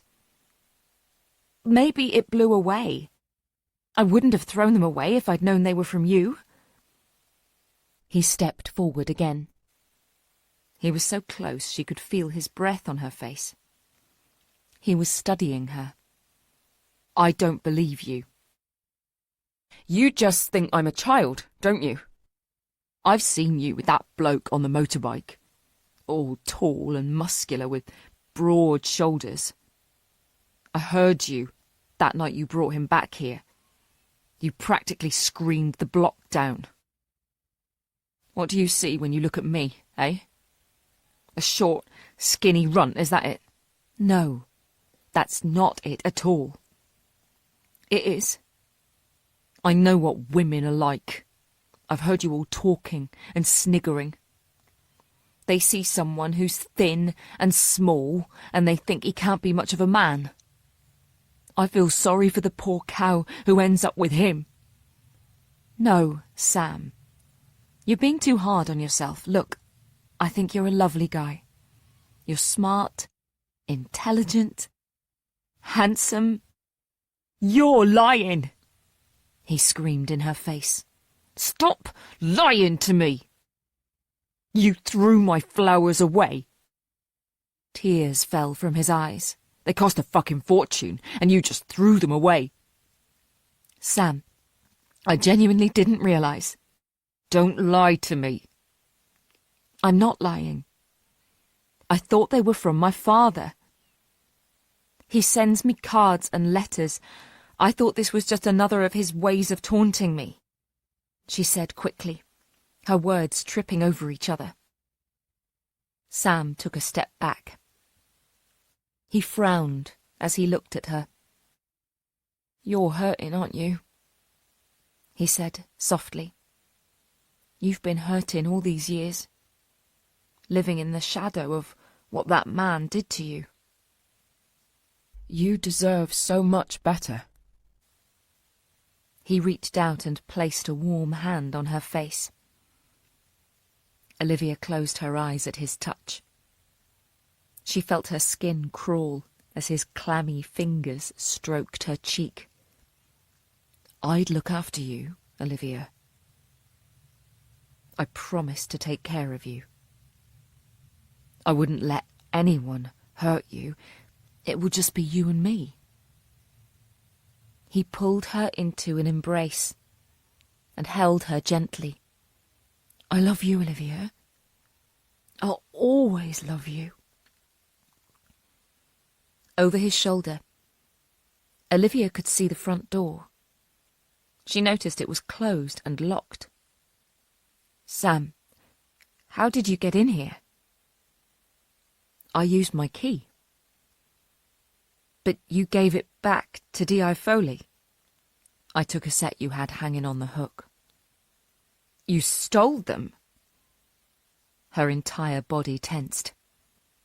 "Sam, please, let me go," she said. He pushed her away, but still held her firmly by the arms and looked deep into her eyes. "Let you go? What are you talking about?" "You've gone too far. I can see your motive behind it all. I understand why you thought I might be impressed. But you're an intelligent man. You must have known it would never end well." "I've no idea what you're going on about," he said, looking genuinely perplexed. "The night you said you were attacked and fell off your bike was just an excuse, wasn't it? I didn't know at the time, but looking back I should have seen the signs. It was the night Jessica Sheffield was murdered. The night you killed her. You were covered in scratches and blood from the scene, and you had to invent a lie when I saw you coming home." "What? You think I killed that detective?" "You may as well admit it. The police are on their way." She hoped he wouldn't see through her lie. "Oh my God. You think I'm that killer, don't you? You think I murdered all those people? Is that what you think I'm capable of?" he asked, his anger growing. "I haven't killed anyone. I love you, Olivia. I want to make you happy, that's all. And all along you've thought I've been stalking and killing. Jesus fucking Christ!" He stepped away and Olivia made a move towards the kitchen. He grabbed her by the shoulder and spun her around. "You're warped. Do you know that, Olivia? You spend so long with killers and rapists that you see murder in everyone. How could I have fallen for someone as sick and twisted as you?" He spat in her face. "Sam, please," she cried. "You're hurting me." "Hurt? You don't know the meaning of the word. Hurt is being ignored. Hurt is having everyone you care about turn their back on you. Hurt is having your heart broken. I love you, and you won't even look at me." "You don't love me." The sound of Stanley yapping from the kitchen made Olivia turn around. She saw the small dog through the glass in the door. Sam shook her hard, and she turned back to look at him. "I've done everything for you. I've bought you flowers. I've walked your fucking dog. I've put your bins out. I've cleaned your kitchen. Have you even noticed? No." "I'm sorry," she said, through tears. "No, you're not. Don't lie to me. You—" He froze as a phone started ringing. Their eyes locked together. It was Olivia's mobile ringing. "Where is it?" he asked calmly. She shrugged. He looked over her shoulder and into the kitchen. He nudged her to one side and took large strides. He pushed open the kitchen door. Stanley was yapping and jumping. With one swift kick from Sam, the little dog was sent flying across the kitchen. He yelped. Olivia barged past him and went to the Dachshund's aid. He quickly jumped up to his little feet, but Olivia picked him up to check he was okay. He didn't seem injured, but it showed Olivia the mental state Sam was in. They were both in danger. "Who's Sebastian?"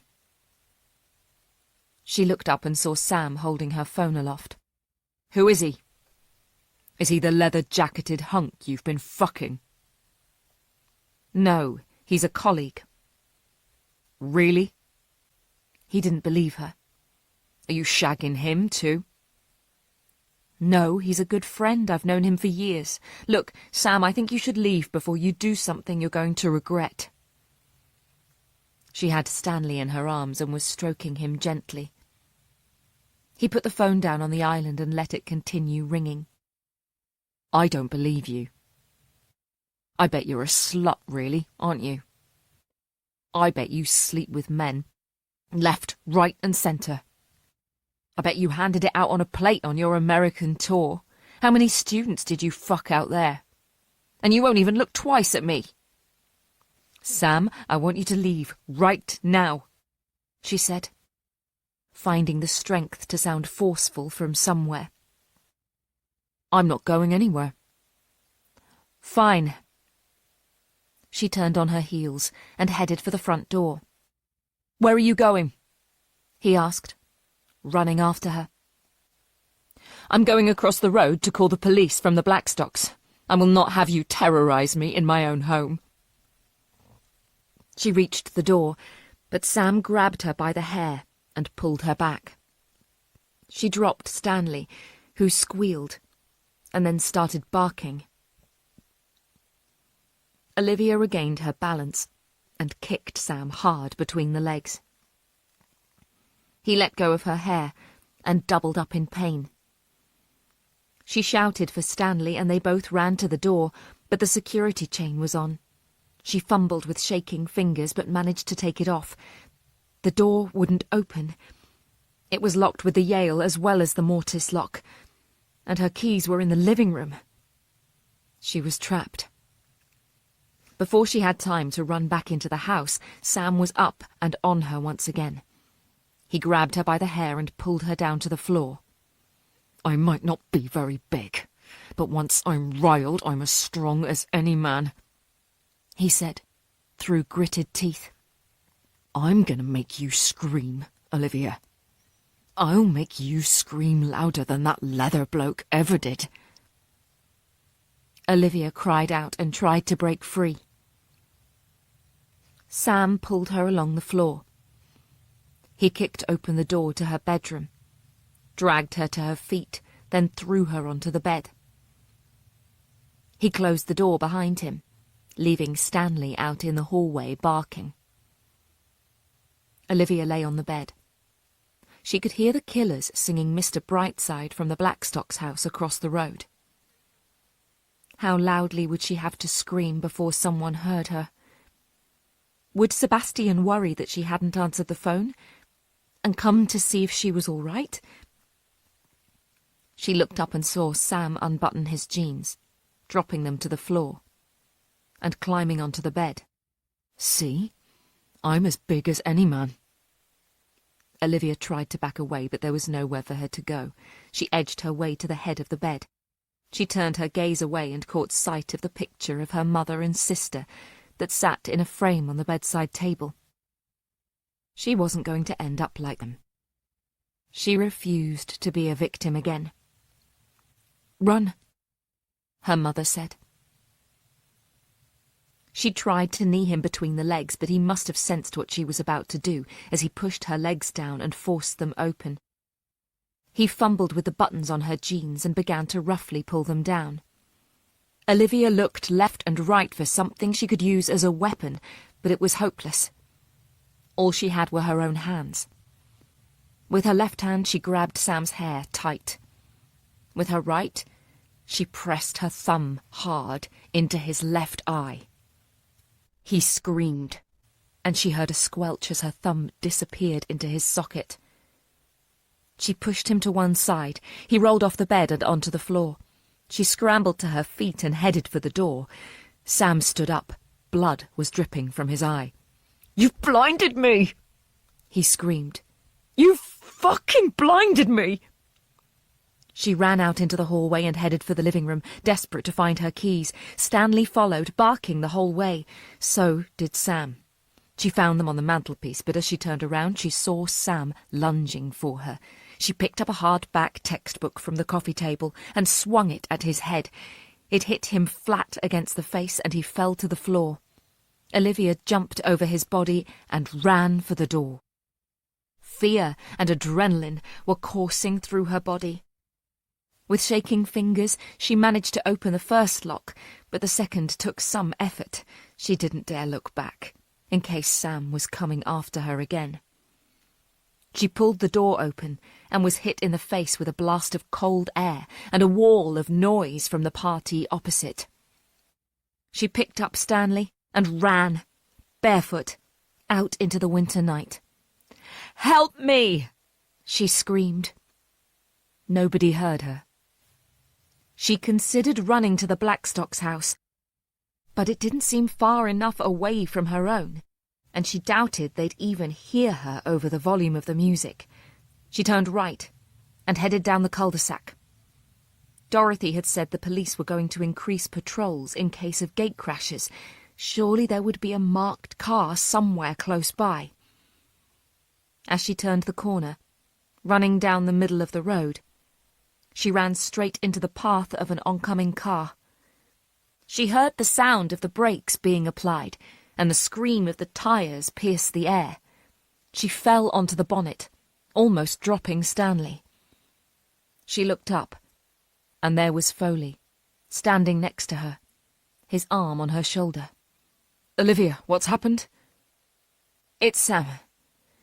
He tried to rape me," she said, through the tears. "Are you hurt?" "Yes." "Where?"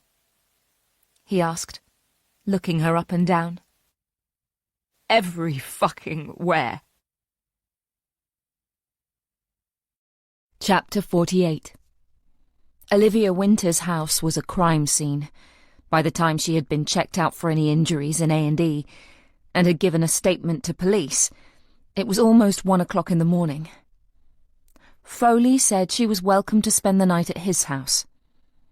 As much as she would have preferred a hotel, she felt obliged to accept, especially as Sam Halliday had fled and was nowhere to be found. She'd feel safer in the house of a detective inspector. Upon seeing Foley's 2 German shepherds, Stanley had refused to get down from Olivia's arms. He, too, had been checked out by a vet following being kicked in the ribs, but he was fine. No internal injuries. Foley's dogs were interested in the miniature dachshund and kept approaching and sniffing him as he stayed firmly by Olivia's side on the sofa. Eventually, Stanley found the courage from somewhere to jump off the sofa. Once the initial curiosity was over, the 2 large dogs looked on Stanley as something to be protected, and they all curled up in front of the fire together. "Gentle giants," Olivia said, as Foley entered the room with a mug of coffee each. "They have a mean bark on them, but they're soft. Besides, how can you be scared of something that runs away from a vacuum cleaner?" "Why do you have 2 dogs when you have such a demanding job?" "They're incredibly therapeutic," he said, looking at them and smiling. "They cheer me up when I'm down, calm me when I'm stressed, and their companionship when I'm lonely. And there's no better feeling than coming home to be welcomed by a huge bouncing dog who is genuinely happy to see you and wants nothing more in return than your presence, and maybe a bonio." "I'm starting to see that," she said, watching Stanley kick his legs as he slept. "Thank you for letting me stay here." "My pleasure. Stay as long as you want. It's nothing special, but it's home." "I like it," she said, looking around the living room and taking in the large space with very little in it.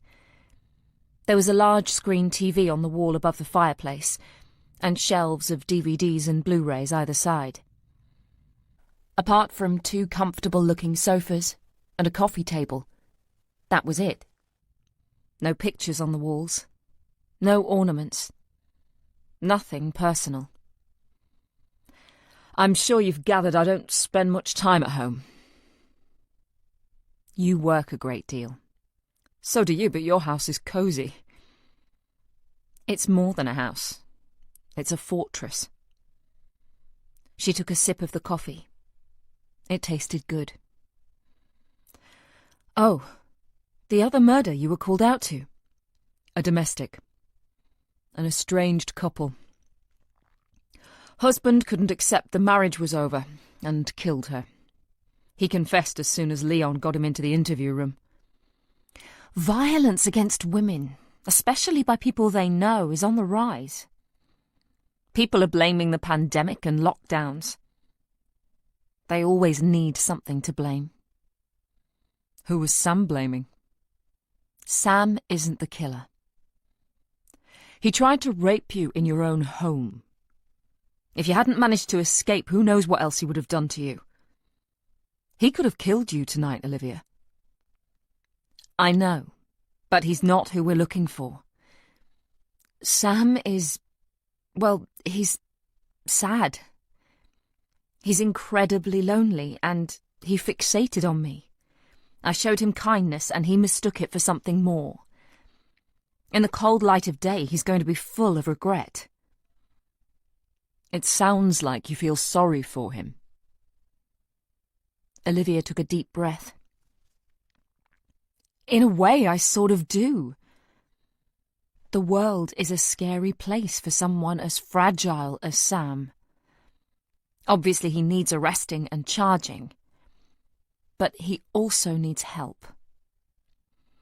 And let me guess, you're the one to give it to him? Absolutely not. I don't want to see him ever again.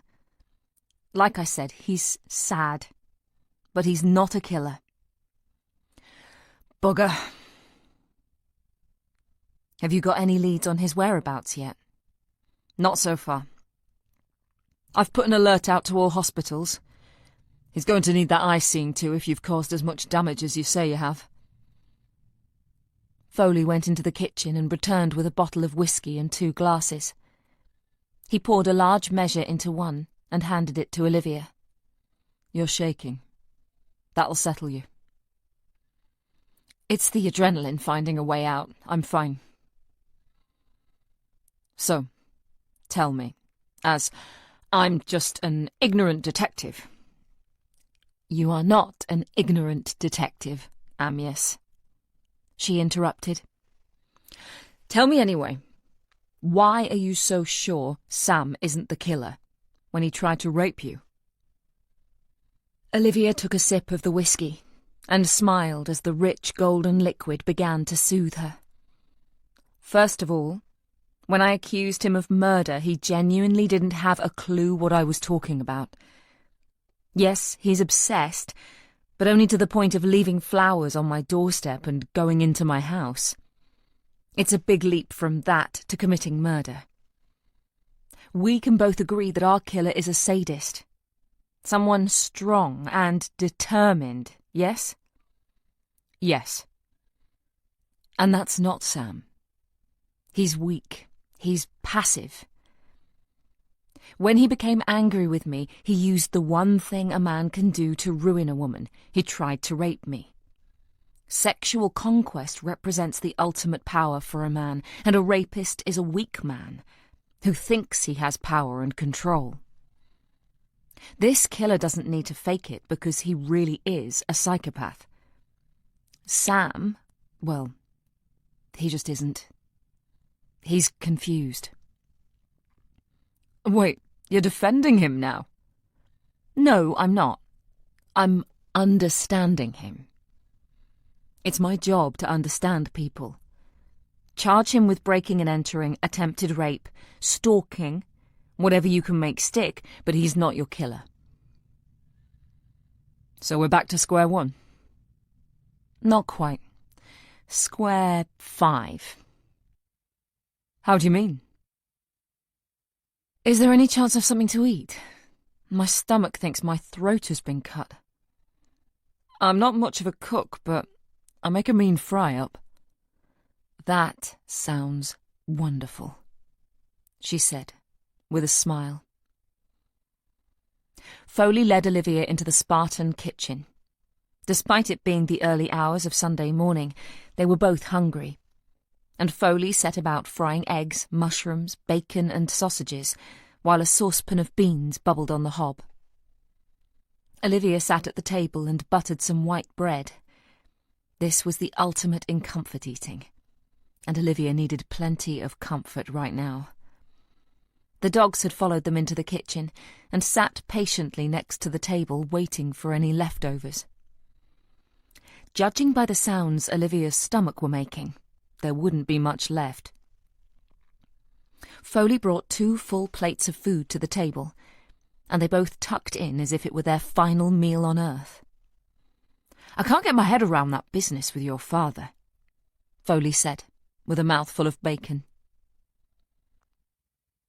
"You need to show him a photo of Sam Halliday. See if it's the same person who went to see him.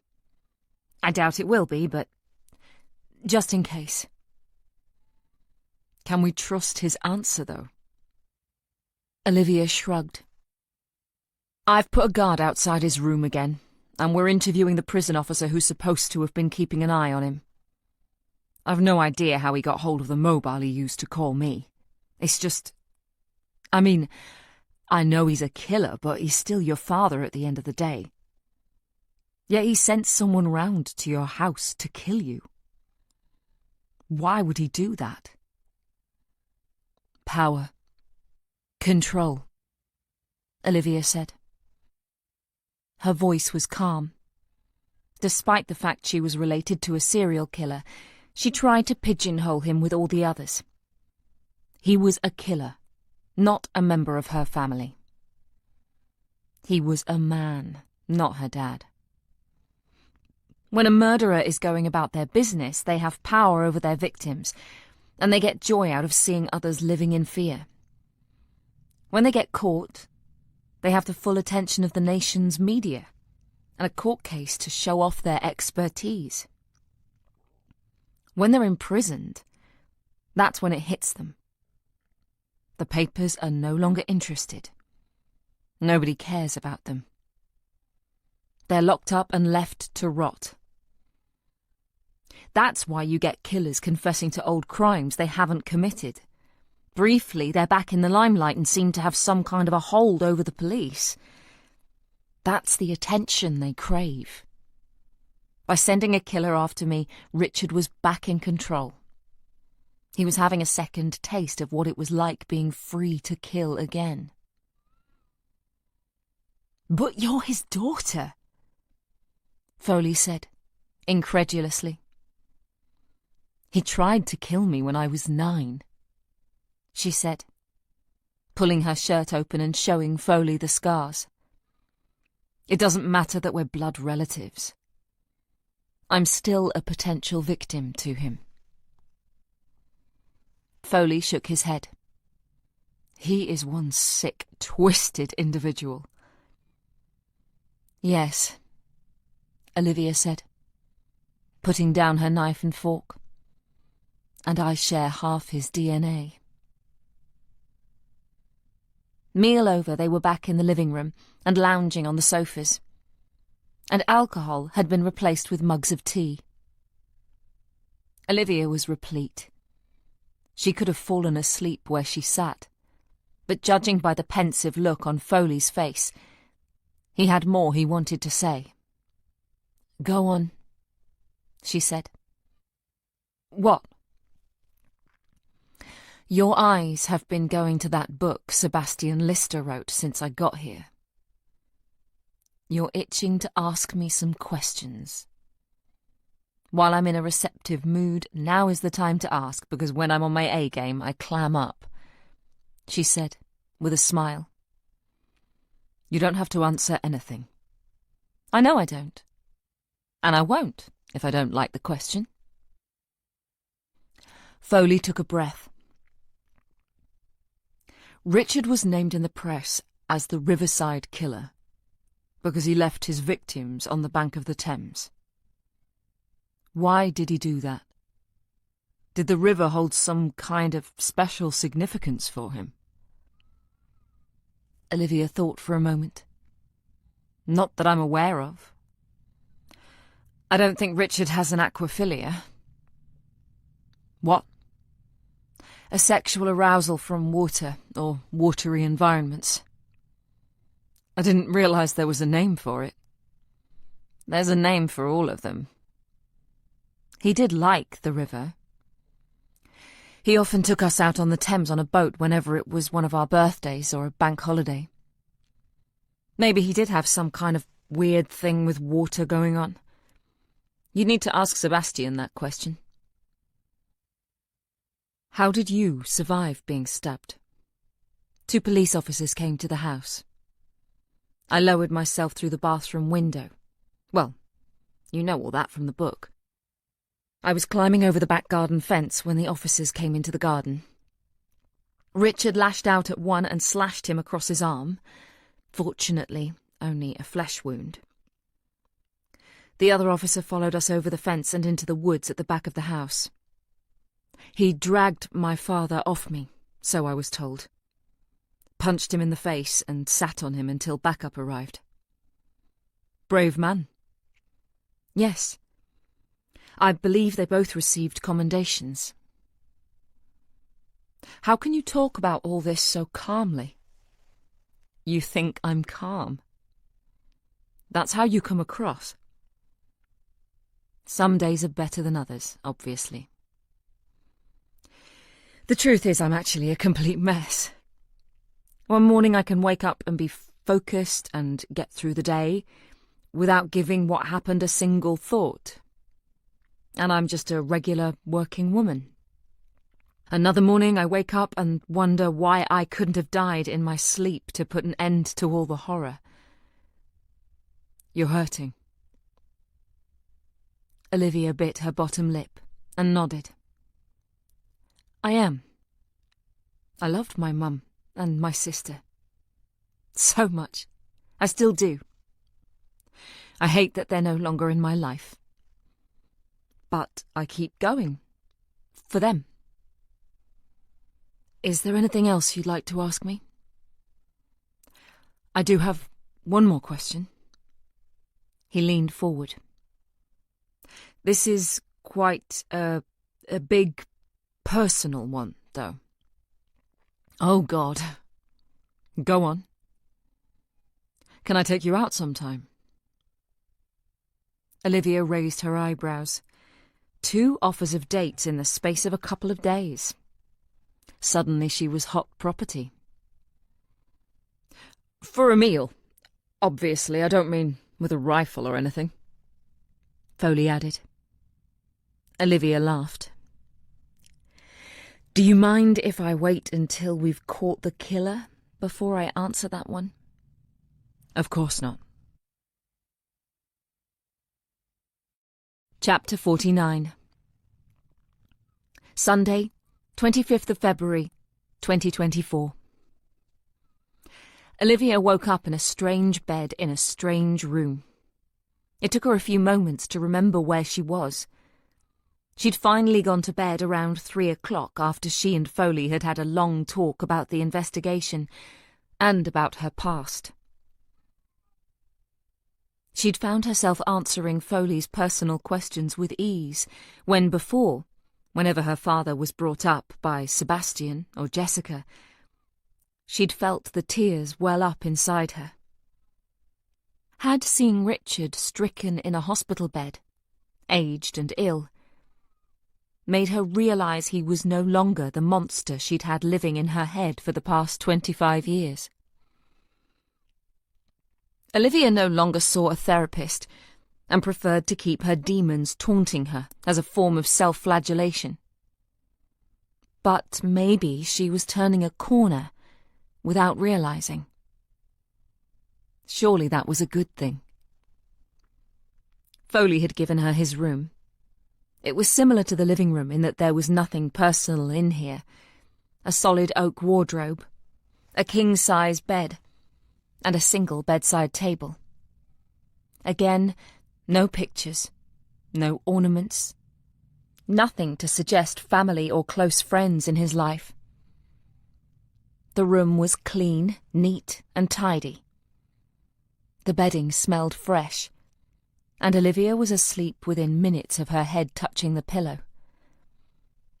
When she woke up, sunlight was creeping around the sides of the curtains. She could hear the sounds of a hectic London going about its business. She pushed back the duvet and swung her legs out of bed. Obviously she hadn't brought anything with her, so she'd slept in her underwear. She redressed and left the room. As she made her way to the stairs, she saw that the door to the spare bedroom was ajar. She looked inside. It was empty. Not even a bed. Where had Foley slept, then? Downstairs was quiet. No Foley and no dogs. Not even Stanley. She frowned and went into the kitchen. The dishwasher was humming away and the kettle was warm to the touch. She flicked it on and set about making a coffee. She looked in the cupboards but couldn't see anything she fancied to eat. The fry-up from last night was lying heavily on her stomach. It would take more than a few laps of the swimming pool and a Krav Maga class to work that off. The front door opened and slammed closed. All 3 dogs came trotting into the kitchen and headed for the water bowls. Foley followed, taking off his hat and coat. "Good morning, or should I say good afternoon?" he said. "Afternoon?" Olivia asked, surprised. He looked at his watch. "Well, no, it's only just gone 11:30. "What? Have I been asleep all that time?" "It was very late when we went to bed." "So how come you're up so early?" "I'm always up early. Besides, these 2 never let me have a lie-in." "Where did you sleep? I didn't see a bed in the spare room. Would you like a coffee?" "Please. I slept on the sofa." "You didn't need to do that. I could have slept there. I feel guilty now." "No need. I can sleep anywhere. I've nodded off at my desk at work many times and slept perfectly well." Olivia made them both a coffee and fussed over Stanley while it cooled. "I had a call a couple of hours ago," Foley said, sitting down at the kitchen table. "Sam Halliday was picked up in the early hours." "Where?" "He was in A&E at St George's Hospital in Tooting." "How is he?" Olivia asked, without looking up from her coffee. Despite him trying to rape her, she felt guilty about the level of injury she'd inflicted upon him. "I'm afraid he's lost his eye." "Oh my God!" Olivia was genuinely shocked. "Am I going to face some kind of criminal charge?" "No. You acted in self-defense, and he's admitted attacking you." Olivia shook her head in shame. "You feel sorry for him?" "Yes, I do." "He was confused. He told me he hates living in London. He hasn't fitted in at all. He has no friends. I think I was probably the first person who took an interest in him." "That's no reason for him to do what he did." "I'm not trying to excuse him. I'm trying to understand him. He was incredibly lonely and isolated. Maybe he was physically attracted to me. If he'd had friends and lived a normal life, he would have dealt with it better. But he went to the extreme because he wanted to hold on to our relationship," she said, with sympathy. "Olivia, when we took him back to the station, we obviously needed to take his clothes. He was wearing... well... he was wearing some underwear, which we think might have belonged to you," Foley said, uncomfortable at the nature of the topic. Olivia looked up. Her eyes widened. "I was missing a pair of knickers. I thought the washing machine had eaten them. It's had several socks over the years." She gave a hint of a chuckle. "What's going to happen to him?" He's been charged with trespass with the intent to commit a sexual offence. He'll be going to Magistrates' Court on Monday. Will he be jailed? That crime carries a sentence of 3 to 5 years. Is there anything I can do to stop him from going to prison? What? Why would you want to? Because he didn't mean any of it. I know he didn't. He was lonely, he's mixed up. He's living in a world that makes absolutely no sense to him. That doesn't give him the right to... I know, she interrupted. Look, I know all of this. If he was a serial rapist, I'd say he deserves everything that's coming to him, but the last place someone like Sam Halliday should be is prison. It's almost the same as when you thought Sean Fincher could be the killer. Prison for people like them would inflict further damage, especially if they don't need to be there. And you think someone who attempted rape shouldn't go to prison? You make him sound like a sexual predator. Maybe he is. He isn't. He's inexperienced and confused. I'll go to court with him. I'll give a victim impact statement and ask the judge for leniency. Hopefully, the fact I'm a forensic psychologist will work in my favour too. Olivia, you... Olivia stood up. Am I allowed to go home? I'd like a shower. You can have a shower here. I need to change my clothes as well. Yes. Your house has been released. Thank you. I'll drive you back. He looked down at the table, hurt. Olivia didn't know if that was because she was planning to get Sam a lighter sentence, or because she was leaving to go back home. She placed a hand on his shoulder. Thank you for everything. You're a good man, and an excellent detective, and I'm very grateful for your company last night. She left the room as Foley's phone began to ring. Upstairs, she made the bed and neatened up the room. She pulled back the curtains and squinted at the bright day outside. The sky was a brilliant blue. Not a cloud to be seen. But it looked bitterly cold, and people went about their business wrapped up in layers of warm, comfortable clothing. Olivia loved days like this. She preferred winter to summer, as it meant she didn't look strange wearing a jacket to hide her scars, as she did during a heatwave. Cold, crisp days like today were perfect for going out in. She leaned her elbows on the windowsill and watched the world go by. The view from Foley's window wasn't inspiring, but there were plenty of people around, each with a story to tell. That was what fascinated Olivia more than anything, although the more she thought about it, it terrified her slightly too. Who knew what was going through the mind of each individual? How many active killers were there in London alone? Olivia?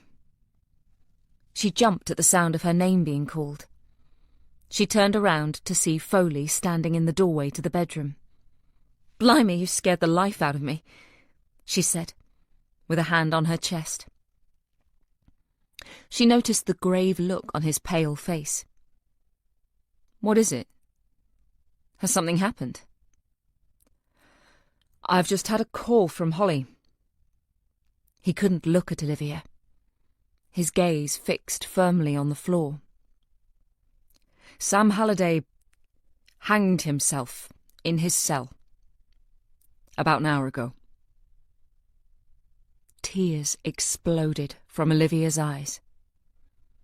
She clamped a hand to her mouth to stop the scream from coming out, and slid down the wall to the floor.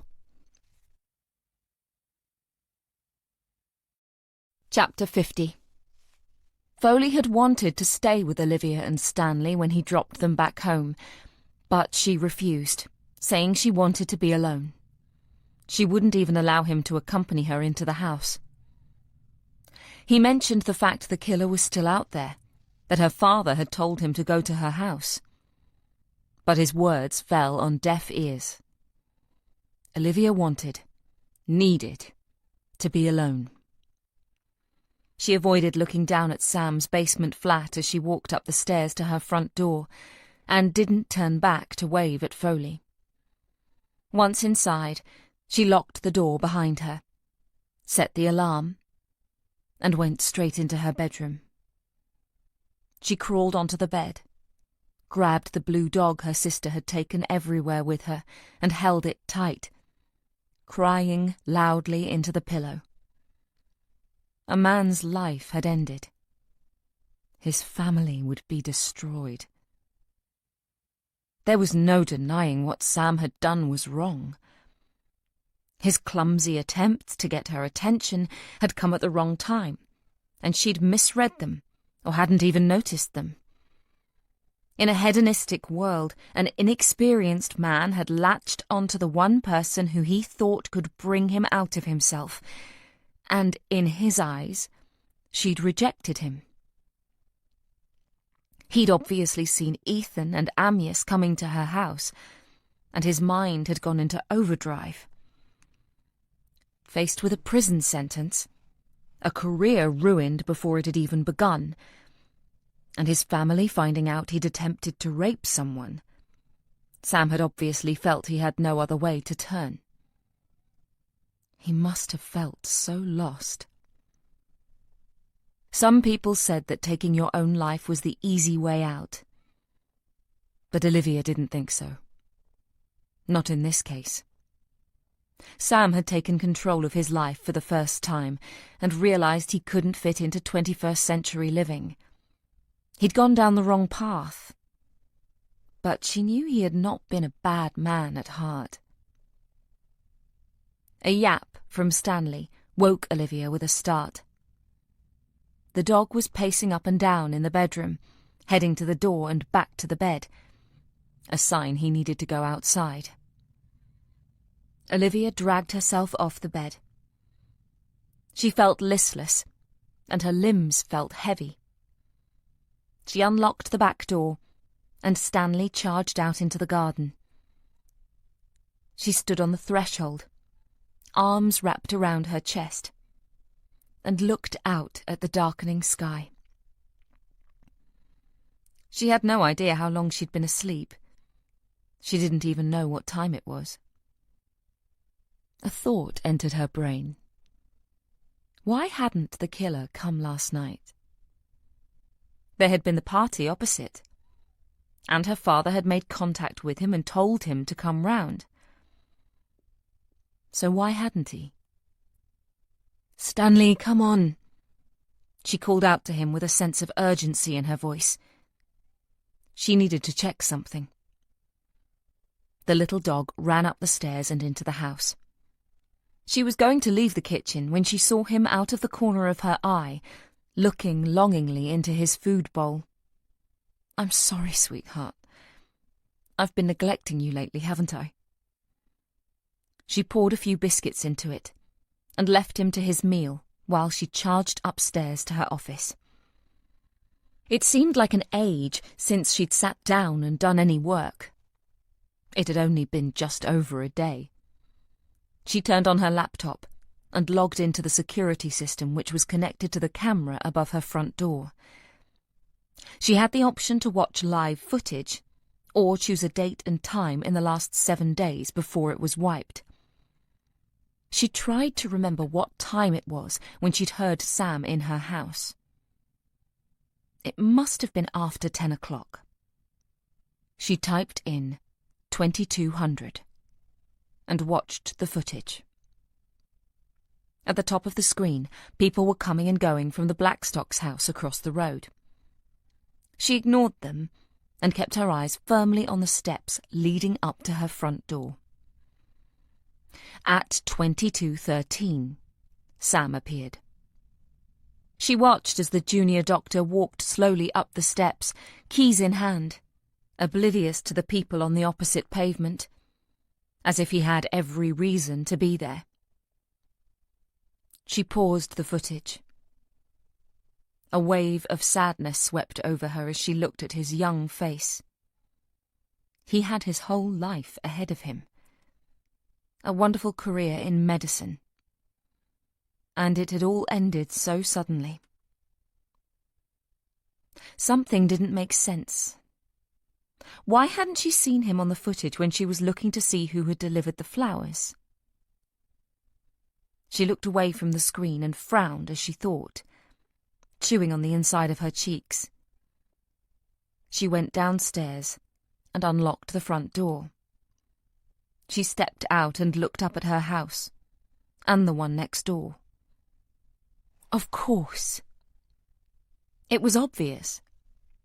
Sam had known about the camera above her door, and not wanted her to see him leaving them, so had stood on next door's front step and thrown them over the railings.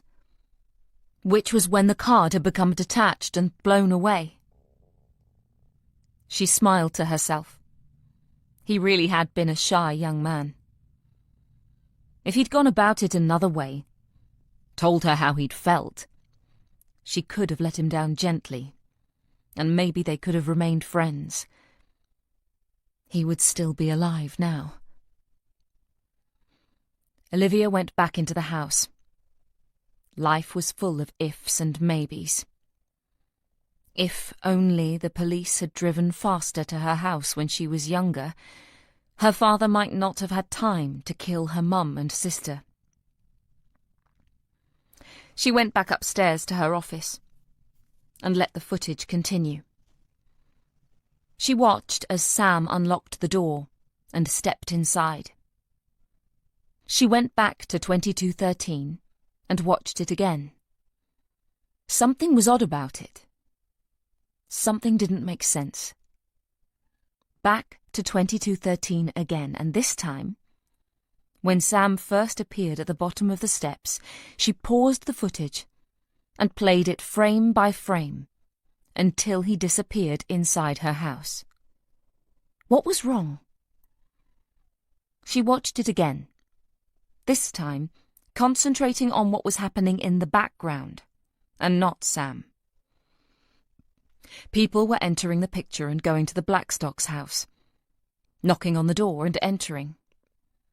Some were coming out, drink in hand, for a sneaky cigarette before going back in. A couple entered the screen from the right, hurriedly walking to the house, obviously late attendants, carrying a bottle of wine each. They ran up the steps and disappeared into the house. A taxi appeared, and 3 people got out and went into the house. The taxi drove away. A man walked into view. He had his hands in his pockets. He stopped at the entrance of the party house, looked around, looked ahead at Olivia's house, and remained there for a few minutes, before turning on his heel and going back down the pavement, out of shot. He hadn't gone into Dorothy's house. He hadn't been a guest at the party. That was what had seemed so strange to Olivia. She watched it again, this time leaning closer into the screen. Although the picture was of excellent quality, the main focus of the camera was on what was going on outside of Olivia's house and the road. It was impossible for her to zoom in on the action across the street. When the man entered the shot again, she waited until he stood still and turned towards Olivia's house. She paused the footage, took a screenshot, and zoomed in on the face. Whoever he was looking directly into Olivia's house. He must have walked up the street to see if Olivia had gone to the party or not. When he saw Sam enter the house and realised that Olivia now had company, he had simply turned around and left. It was him. It was the killer. It had to be. It took her a few moments to place him, but suddenly everything dropped into place. She recognised the man standing opposite her house. His appearance was slightly different. He'd shaved and had a haircut, but it was definitely him. If she'd read the police files with a more open mind and not been so distracted by her father and her own worries, she would have identified the killer much sooner. Something snapped in her mind. She opened Google and searched for the Sun newspaper. It took a few scrolls and clicks to find the article she was looking for, but then there it was. "You sneaky little fucker," she said to the screen. Chapter 51. The sensible option would be to call Foley, to ask him to come round and view the footage, explain her theory, and leave him to decide where to go next with the investigation. That would mean telling Foley she'd made an error of judgment, that her mind hadn't been 100% on the job, and that through her incompetence lives had been lost, including her friends. Giving a job less than 100% was not an option for Olivia. It screamed of failure.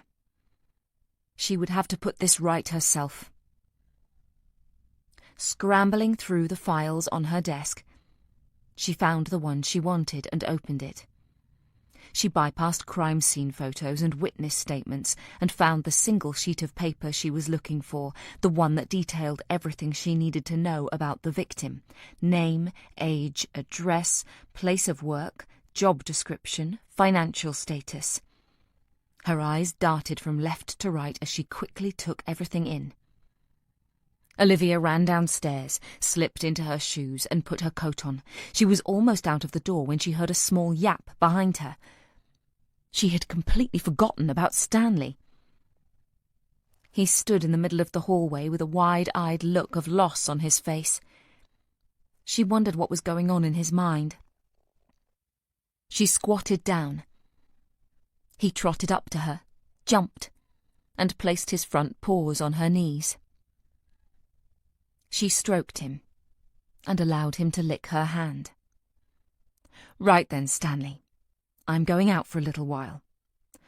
I'm not sure how long I'll be, but you've got plenty of water in your bowl and a comfortable sofa to sleep on. Tomorrow I'll take you out for a long walk. And we might even pop in to see Amyas and his dogs too. Would you like that?" She kissed the top of his head and found she had tears in her eyes, though she had no idea why. Olivia parked the scooter around the corner from the petrol station in South Ruislip and walked the rest of the way. It was dark, and the wind had picked up. Looking up, there wasn't a cloud in the sky, and there were no stars visible either, thanks to light pollution. She had no idea how this confrontation was going to play out. On the ride over, she tried to think of what to say, but nothing came. She'd never accused someone of murder to their face before.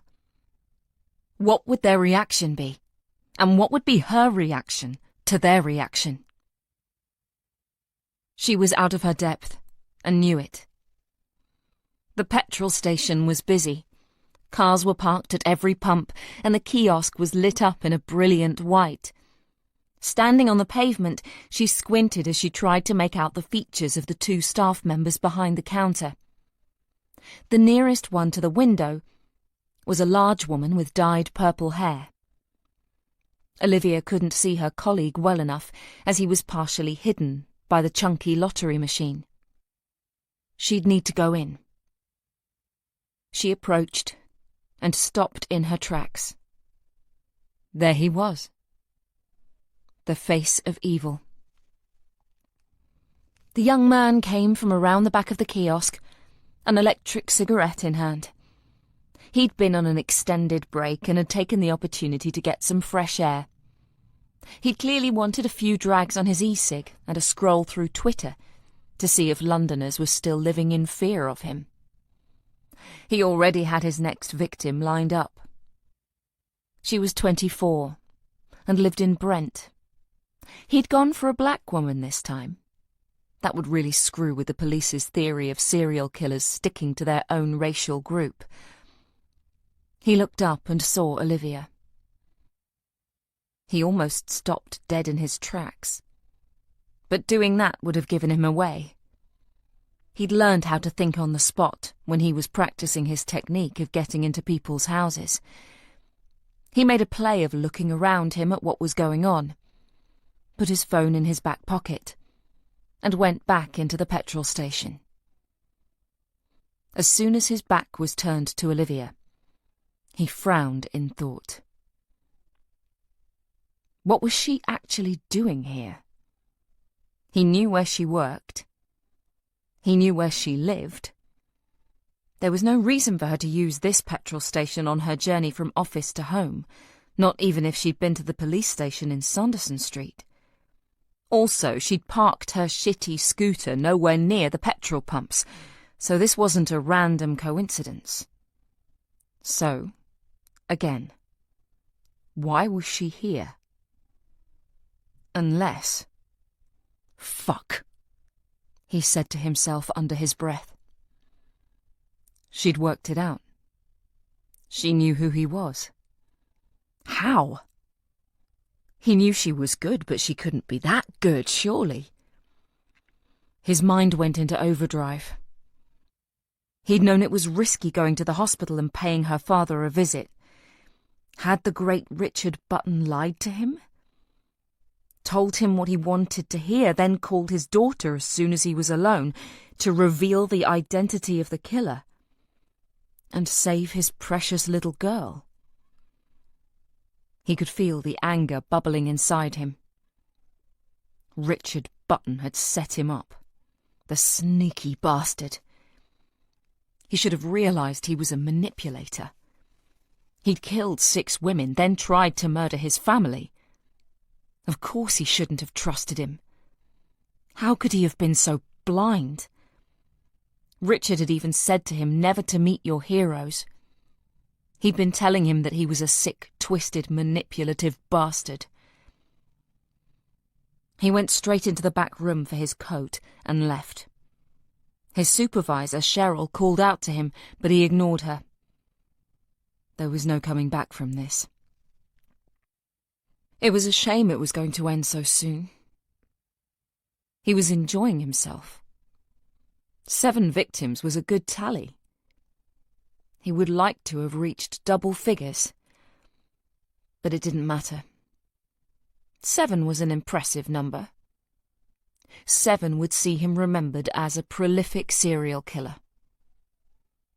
He plunged his hands into his pockets and took out the card Olivia had given him the other day outside Sanderson Street police station. Maybe reaching double figures wasn't such a long shot after all. Olivia would be victim number 8.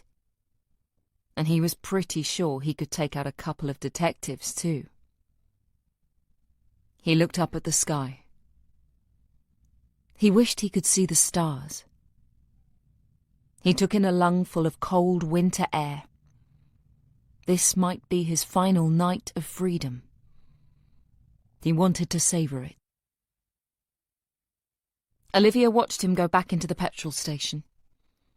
It was time to call Amias. She suspected she knew who the killer was, and had had her theory confirmed by his body language. It was only slightly, but the hesitation when he'd seen her spoke volumes. She went back to her scooter and took her mobile out of her pocket. It wasn't her job to confront someone and accuse them of murder. She dealt in the aftermath once they were locked behind bars. She was scrolling for Foley's number when her phone began to ring. The number had been withheld, but something inside her told her to answer it. She took off her helmet and swiped to answer. Hello? Dr. Winter. Hello. Yes? Who is this? You know exactly who I am. Olivia froze. Her entire body ran cold. Jamie Farr.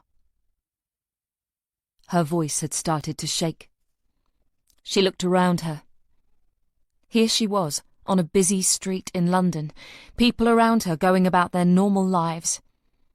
And she was talking to someone who had murdered 7 people. If you're looking for someone to help you, I wouldn't bother if I were you. You can see me? She looked back towards the petrol station, but couldn't see him. Oh, yes. You're surrounded by people, yet not a single one can help you. Doesn't that make you feel lonely, Olivia? Are you lonely? Olivia asked. Reverse psychology. I thought you were better than that. Although, I will answer your question. I used to feel lonely. However, once I started killing, the loneliness just drifted away. I'm on the front page of every single newspaper. People are talking about me on the tube, the train, buses, in the queues in supermarkets. Suddenly everyone knows me. They don't, though, do they? They know of you, but they don't know your name. They soon will. But for them to know you, your game will be over. You'll be caught, thrown in prison for the rest of your life, and soon forgotten about. You'll be lonely again. But everyone will know who I am. They'll soon move on. We live in a very fickle world. People are selfish. Once you drop out of the newspapers, they'll forget about you. And do you honestly think your fellow prison inmates will be scared of you? They won't care who you are or what you've done. The fear Olivia had felt when she realised she was talking to a killer had soon dissipated. He tried to come across as a formidable psychopath, but he wasn't. All he wanted was to be noticed, recognised. Why fear a narcissist who has so little brain power that his only reach for immortality is the most basic principle of murder? Oh, they'll care. Everyone will care. They won't. Trust me on that. I've interviewed people like you before. You're nothing special. You don't stand out. You haven't covered any new ground. You're just a cheap copycat. You don't have the mettle to be different. She remained still. If he could see her, he was obviously close. If he saw her looking around for someone, trying to get someone's attention for them to call the police, he would notice. You're trying to make me angry. I doubt you have the capacity to be angry. You want me to show my hand, lash out, reveal myself. I don't need you to reveal yourself, Jamie. I know exactly who you are, as do the police. I think I've probably distracted you long enough for them to have searched your flat. She was lying, and hoped he couldn't detect it in her voice. You bitch! You're lying! He spat down the phone. Olivia tried to hide her smile. He was ticking all the boxes of a stereotypical killer. She increased the grip on her helmet. Hopefully, if he ran towards her, she could swing it and crack him over the head with it, stun him, then call Foley. It's over, Jamie. Admit it. It's not over until I say it is. You think you're so smart, don't you, Olivia? You think because of your work and your insider knowledge, you know everything about me. You're wrong. You want to catch me? You want to be the big killer hunter? You're going to have to come to me. Elmbridge Avenue. Quick as you can. Olivia felt like she'd been hit in the face. She opened her mouth to speak, but no words came out. That shocked you, didn't it? It's a long road, I know, but I think you'll know where I want you to be. I'll be waiting. The call ended. Olivia looked at her phone. Her hand was shaking. She could feel her heart pounding in her chest. She took a few deep breaths to steady herself, but it didn't work. She felt sick. Putting her helmet on, she started the scooter and joined the traffic without checking it was safe to do so. A car sounded its horn, but she ignored it. She needed help. There was no way she was going to Elmbridge Avenue on her own. The last time she'd been there was 25 years ago, when her father had destroyed her childhood and her family. Why did Jamie want to go back to the beginning? What was this really all about? Chapter 52. Olivia drove through the busy streets of London. She zigzagged through cars and lorries, drove down bus lanes and skipped a red light. She was breaking the speed limit and she didn't care. Once she'd left the bright lights of the restaurants and clubs, the traffic began to thin out, and Olivia was able to put her foot down harder.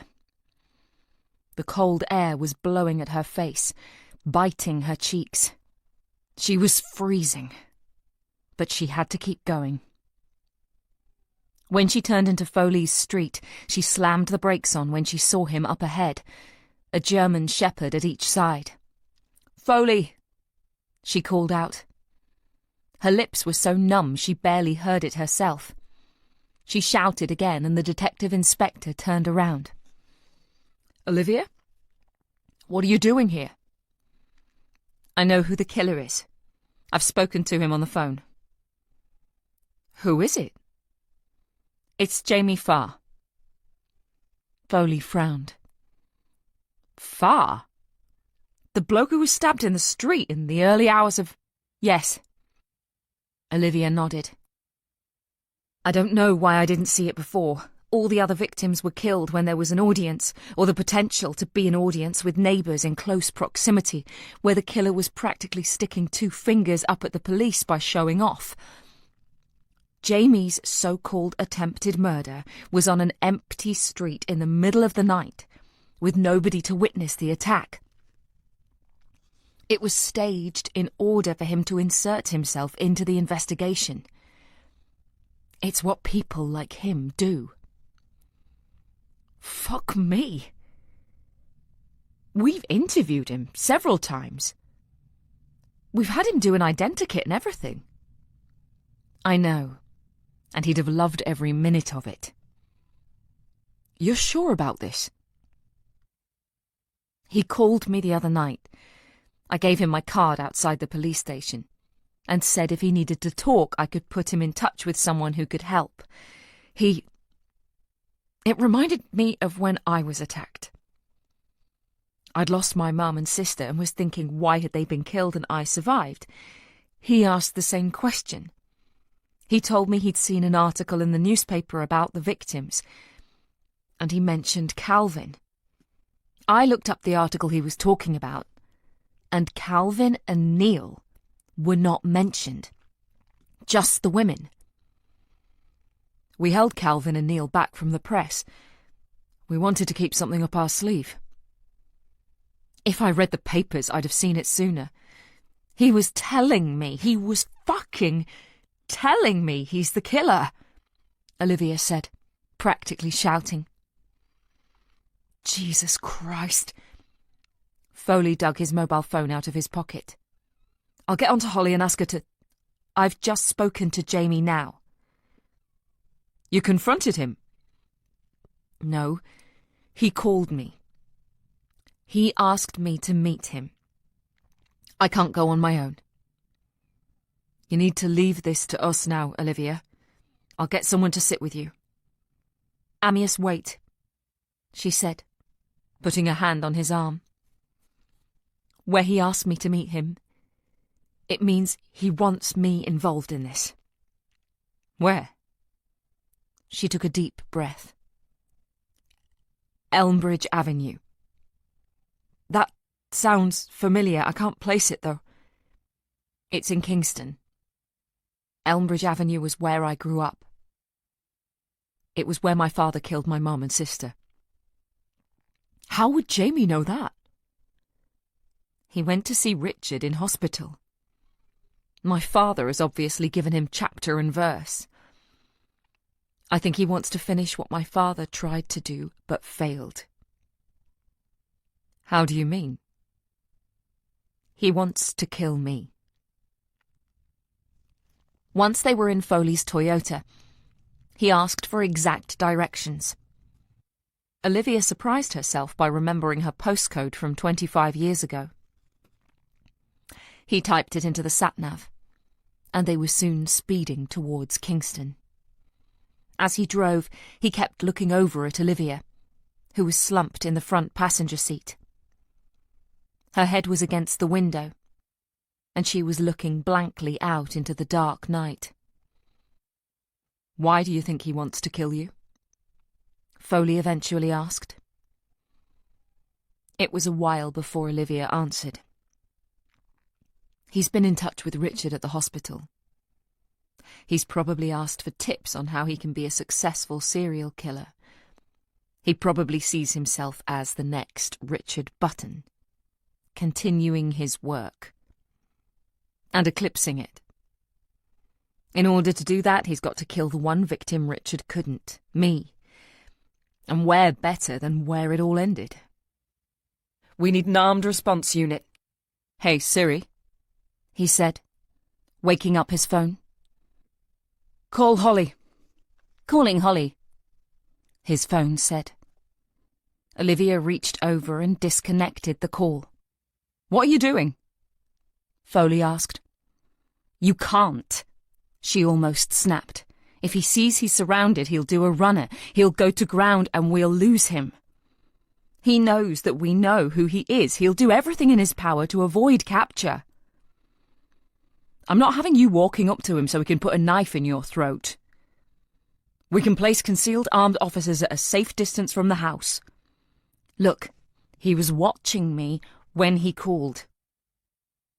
He's going to Kingston, just like we are.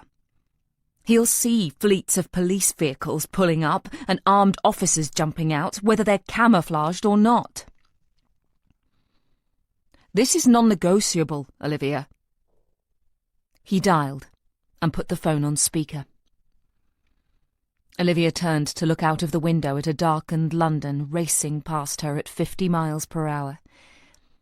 She'd always known her past would come back to haunt her one day, but she'd thought the exposure in the newspapers would have been it. She could live with the gossip, the taunts, and the lingering looks in supermarkets. What she didn't expect was to be thrown back to where it all began. She heard her mum's voice in her head again, telling her to run. She ran 25 years ago. She should run now. Olivia, are you listening? Foley asked. Sorry, what? Olivia's mind had been elsewhere. I said I've sent Holly to the hospital to show Richard a photograph of Jamie Farr and see if he recognises him as the bloke who went to see him. He'll deny it, Olivia said, almost defeated. Then we'll ask the nurses, search through CCTV. I've got everyone looking for him just in case. And Holly is going to contact the station in Kingston. I've also got armed response going there too. Do you get the feeling that this is going to end badly? She asked, looking across at him. No, he said, after giving the question a thought. We're going to catch him. He'll be in custody before midnight. I wish I shared your optimism. On a good day, it would take an hour and a half to get from Holloway to Kingston. They'd already been driving for 40 minutes and were making good progress. Olivia glanced at the speedometer and saw it creep past 50 and 60 miles per hour. It shouldn't be long before they were at Elmbridge Avenue. She had no idea how long it took Armed Response to scramble, but hopefully she and Foley would arrive before the team turned up with their weapons. She didn't want this to end in a bloodbath. Despite being personally involved in the investigation, she wanted him kept alive so she could interview him, discover how his mind worked, why he had become so fixated on her father's crimes and now, it seemed, on her. "Do you think we should contact the people who live in my old house? Tell them to lock all their doors until the police get there?" Olivia asked. "Holly's taking care of it." "Although," she began, thinking aloud, "I don't think he'll want us to go to the house." "What are you talking about?" "He wants to pick up where my dad left off. The last time I saw my dad was in those woods, when he stabbed me." "I'm not having you go into the woods on your own in the dark with a fucking serial killer hiding behind a tree," Foley exclaimed. He turned quickly to the right, throwing Olivia into the passenger door. He apologized. "I have no intention of going in there on my own." "Good. I'll give Holly a call, see if Armed Response is close by," he said, picking up his mobile. "Can you tell them to hold back? I really want to talk to him. Obviously, if he tries anything, then do what you have to do, but I'd rather get something out of this," she said, looking through the window at the darkened exterior. "Absolutely not. For a start, you're a civilian. Secondly, even if you weren't, you're not wired and you're not wearing any protection under your clothes. There is no way I'm letting you go in there alone. Do you have any idea how many rules I'm breaking right now?" Olivia smiled. "1 or 2? Try 1 or 2 dozen. Whatever happens, I'll take the blame. I'll tell your bosses this was all my idea. And what if you end up getting killed? Would you like me to sign something now? Don't be flippant. I'm sorry, it's just... I've faced killers for years. Yes, and they've all been behind bars." Olivia sighed. In 2013, I interviewed Carl Ray Baxter in Oregon over a 6-week period. Do you remember him? The name sounds familiar. He raped and murdered 4 women he'd met on dating sites. The press called him the Cherub Killer because he had such a cute baby face. He really did, too. Blonde curly hair, brilliant blue eyes, and not a blemish on his skin. He was very popular with women, even before he became a killer. He had a string of girlfriends from when he was about 12 onwards. He lost his virginity when he was 13. He loved women. He loved sex, and he loved the attention. I wanted to know why someone so popular, who seemed to have everything at his feet, became a multiple murderer, a brutal and vicious butcher of women. During our interviews, he flirted with me non-stop. He wrote me very graphic love letters and drew some incredibly detailed pictures. One of the last times we met, he stabbed a prison guard in the neck with a sharpened pencil and asked me to have sex with him. Oh my God. He didn't rape me. What he wanted was for us to make love. Obviously, I said no, and I tried to help the guard, but there was nothing I could do. He choked on his own blood. But Carl Ray wouldn't take no for an answer. He broke a leg off one of the chairs and said he was going to force it into me if I didn't sleep with him. What did you do? I just stood there, my back against the wall. He came towards me, slowly. He put his arm around my waist and started kissing my neck. His head was just at the right angle for me to lean down and bite his ear. He dropped the chair leg. I picked it up and hit him over the head with it. Wow, Foley said, impressed. He had a smile on his face. I have been in so many situations that I thought I couldn't get out of. And I obviously did, because I'm in this car with you. I'm covered in scars, and I'm probably so mentally fucked up that I shouldn't be working as a psychologist, but I've survived. I'm a winner, and I'm not going to let some pale copycat of my father kill me. Foley studied her. You're a remarkable woman. Do you know that? I do now, she said, smiling back at him. Chapter 53. It was a little after 11 o'clock when they arrived in Kingston. Although Olivia had spent most of the journey with her head against the window, watching the view blur by, she knew when she was back where she grew up. Surprisingly, it didn't seem to have changed much in the past 25 years. She recognized roads and landmarks, and all the old memories came flooding back. She remembered the friends she'd played with, the parks she went to at the weekends, the shops. She tried to find something to make her look back on her childhood and smile, but there was nothing. Richard had tainted it all. Pull over, Olivia said to Foley. What's wrong? He asked, once he'd turned off the engine. Elmbridge Avenue is the next left, she said quietly. Okay. You'll need to go down Rayburn Avenue to get to the woods around the back. Foley drove slowly down Rayburn Avenue.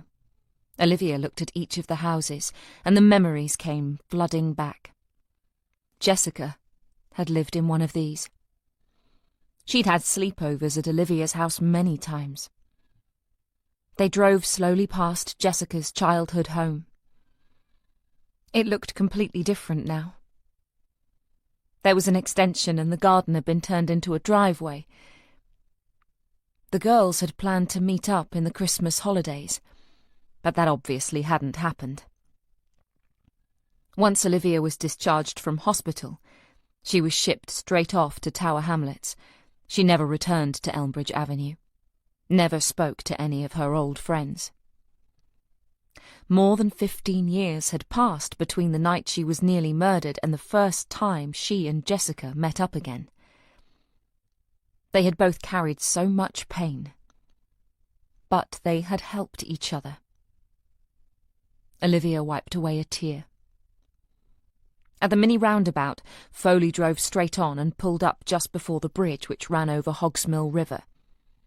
He turned off the engine, and they remained in the car, listening to the sound of the cooling engine.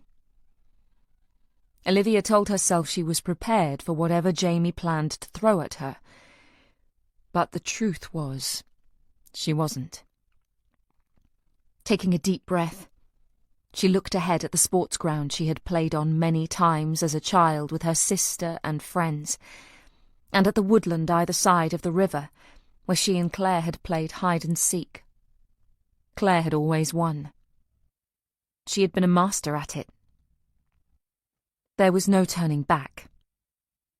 Olivia took off her seatbelt. I'll be right beside you, Foley said. She looked across at him and proffered a nervous smile. Olivia shivered when she stepped out of the car. She didn't know if that was due to nerves or the biting wind. She zipped up her jacket and pulled up the collar.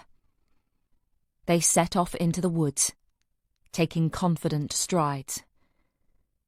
She had no idea if Jamie Farr was already waiting for her, or if he was watching her from somewhere. But she didn't want him thinking she was scared.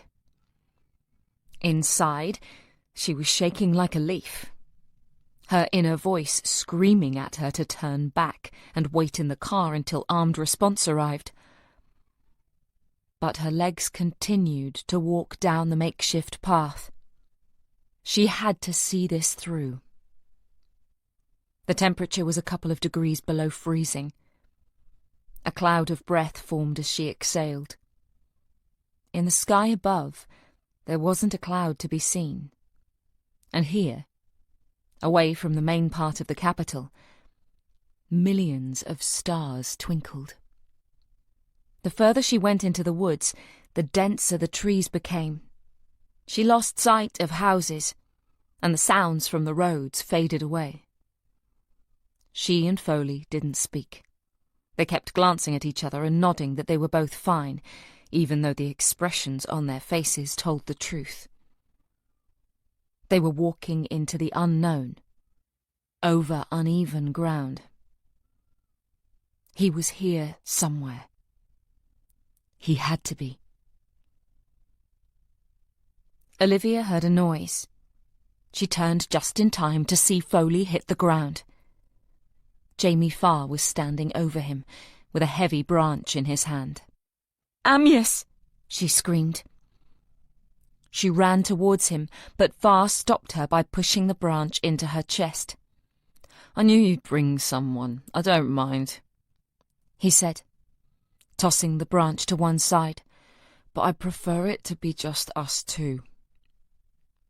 Olivia's eyes were fixed on the stricken DI. He wasn't moving.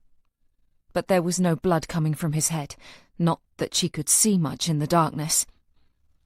She hoped he was just unconscious and not suffering any internal injuries. She'd never forgive herself if he died. "So, have the memories come flooding back?" he asked, in a playful voice. "It's a nice area, isn't it? I bet you had some fun times with your sister in these woods. I know I did." "What are you talking about?" "Come with me." He grabbed her by the elbow and dragged her along the rough terrain. She almost fell a few times, but he was stronger than he looked and pulled her up single-handedly. His other hand was deep in his coat pocket. Olivia dreaded to think what was in there. Suddenly, he pushed her hard against a tree. "I love this time of year, don't you?" Jamie said. "All the leaves have fallen and you can see through the trees for miles. We can see the back of the houses on Elmbridge Avenue from here. Can you see your house? Can you see your bedroom?" Olivia wasn't looking. "I can. It's that one. Right there." He pointed. "Olivia, you need to look." Reluctantly, she looked up. "See where I'm pointing to? There's a light on. Pink curtains. And I'm pretty sure that's a dream catcher hanging in the window. That was your room, wasn't it?" Olivia was struggling to fight back the tears whenever she thought of this house, of a time before her family was destroyed. She tried to think of the happy times. The days when she and Claire were playing with dolls in her bedroom, or drawing pictures. Claire had loved to draw horses. Her bedroom wall had been covered in pictures of horses, even though she'd never ridden one. "How do you know?" Olivia asked, her voice quiet. "Because that was my bedroom too." Olivia looked up at Jamie, shock on her face. Jamie was grinning. "We moved in when I was a child. I heard mutterings for years about how we could possibly stand to live in a murder house. Mum and Dad wouldn't tell me about it. They tried to protect me. So I had to do some research of my own. That house was where the great Richard Button tried to slaughter his family. And I was sleeping in the bed of the only survivor. I had no idea you were his daughter when you came up to me in the car park at the police station. I would never have guessed you'd have pursued this as a career." "So, this is all because You slept in my bedroom. Partly. Huh. Olivia sighed. Something wrong? All this time, I thought I was looking for someone who attached deep psychological meaning to his actions. And it turns out you're just a cheap copycat. I'm not a copycat, he said, raising his voice. You are. I inveigled myself into the police investigation. I put myself amongst the team. You didn't pick up on that, did you? She looked him up and down. You stabbed yourself, didn't you? He unzipped his coat and lifted his jumper, revealing his pasty, skinny body and the 2 pale scars, neither of them an inch in length. I call them my war wounds.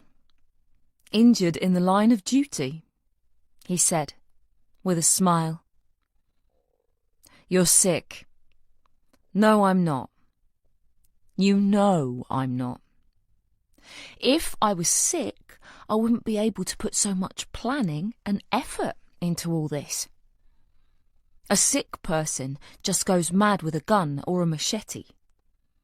To be a successful serial killer, you need to be cool, calm, in control, and have your wits about you. I'm as sane as you are. Although, that's not giving myself much credit, is it? Because you're fucking psychotic, he screamed. His voice echoed around the trees. Olivia took a step back. Her eyes widened in fear. How many locks do you have on your door? Then there's the alarm system, the cameras, and never taking the same route home from work. You're fucking paranoid. And what's with all the sex with random men? Do you hate yourself that much that you have to punish yourself with cheap sex to make you feel dirty? God forbid you meet a nice bloke and settle down. Your father really fucked you over, didn't he? He laughed. Olivia wiped away a tear. What did you do with the knife? She asked quietly, her voice shaking. She wanted him off the subject of her. She wanted this over with so she could leave and get help for Foley. Sorry? What knife? The one you stabbed yourself with. Oh, that. That went down the drain at the side of the road. So simple. So then, why have you brought me here? What's your plan? If you're hoping for some kind of a reaction from me, think again. Olivia said. I'm not here to play games, and I've no interest in listening to your shit either. I've heard it all before. Go on then, Dr. Button. Sorry, I mean Dr. Winter. Tell me. Use your expertise. Who am I? Simple. You're a no-hoper who has failed at life. Your parents are divorced. You were brought up by your mother, who worked in a dead-end job to make ends meet.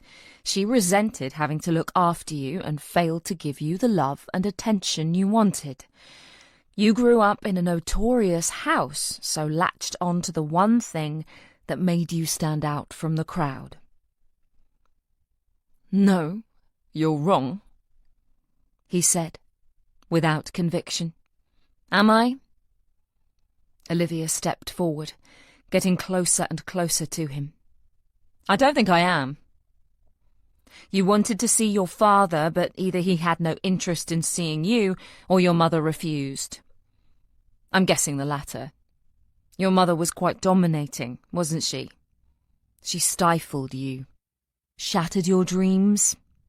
Stop, he stuttered.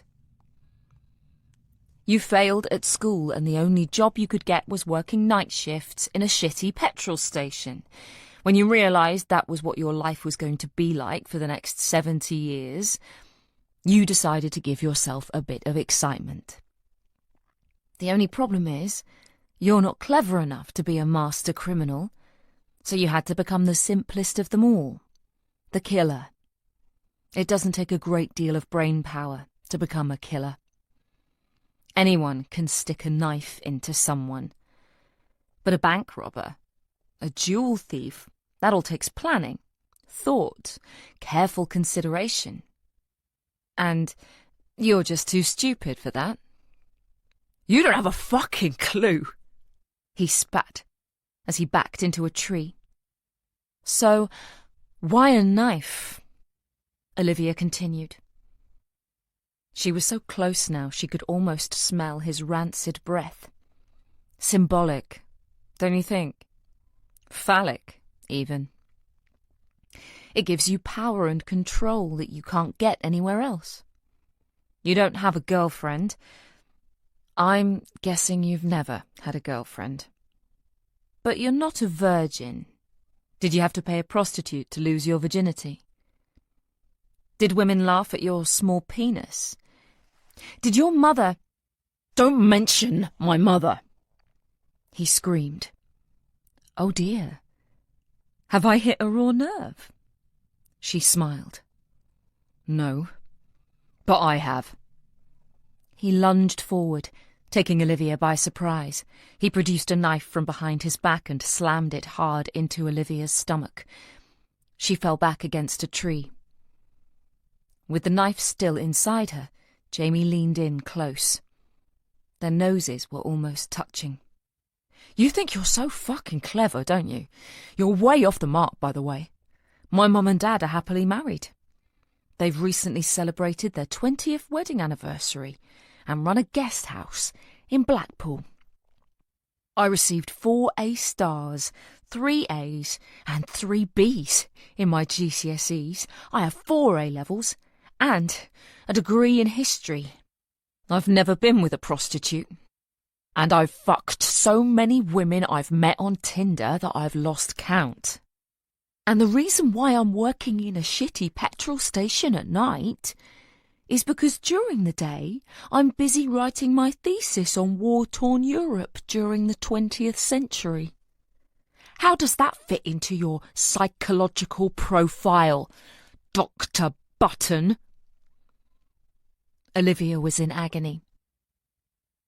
Her breathing was rapid, and she tried to slow it down, but she couldn't. She could feel the knife inside her as Jamie turned the blade left and right. She felt sick. She could taste blood. With his free hand, Jamie unzipped her coat and pulled back the shirt beneath. He ran his fingertip over the scars her father had made. Aren't they pathetic?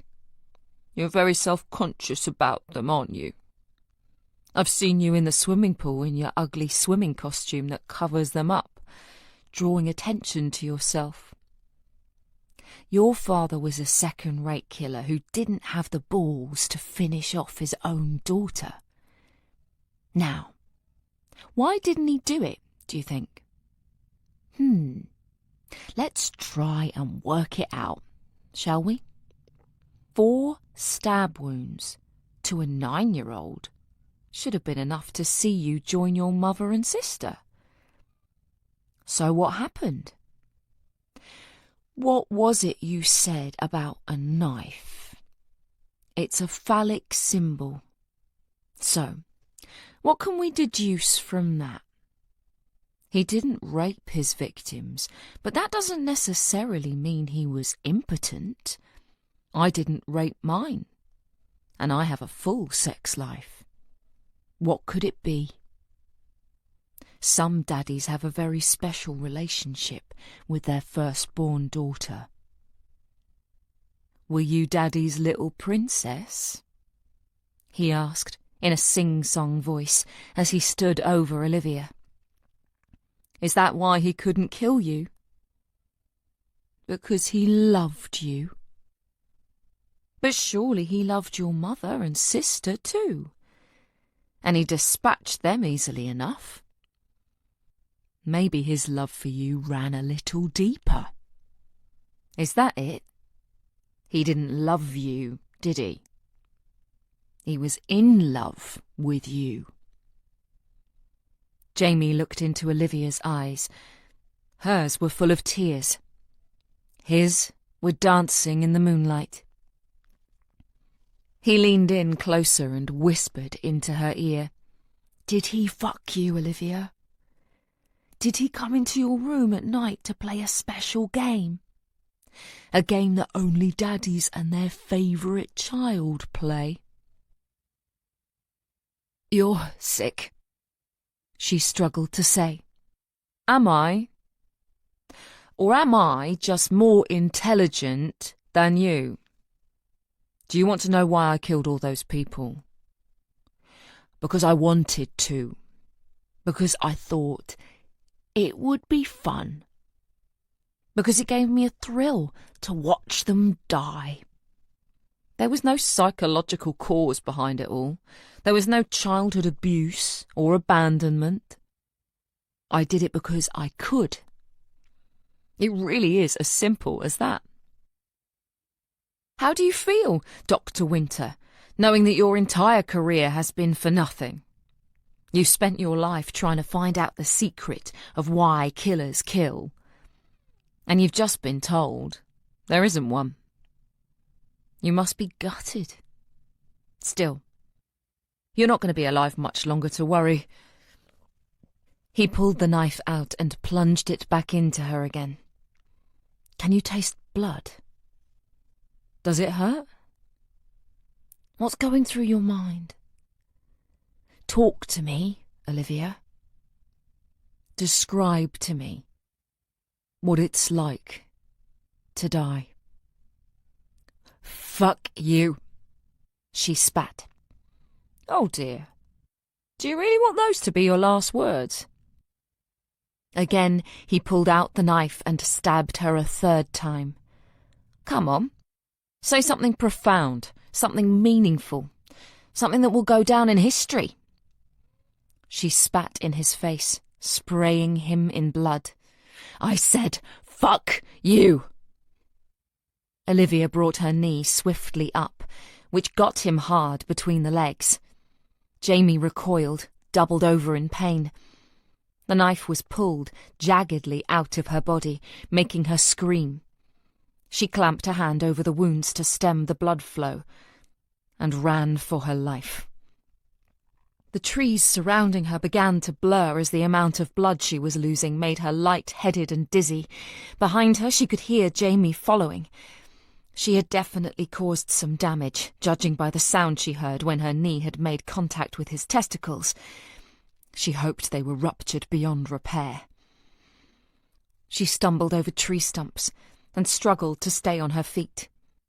She was cast back in time 25 years, when her father had chased her through the same woods.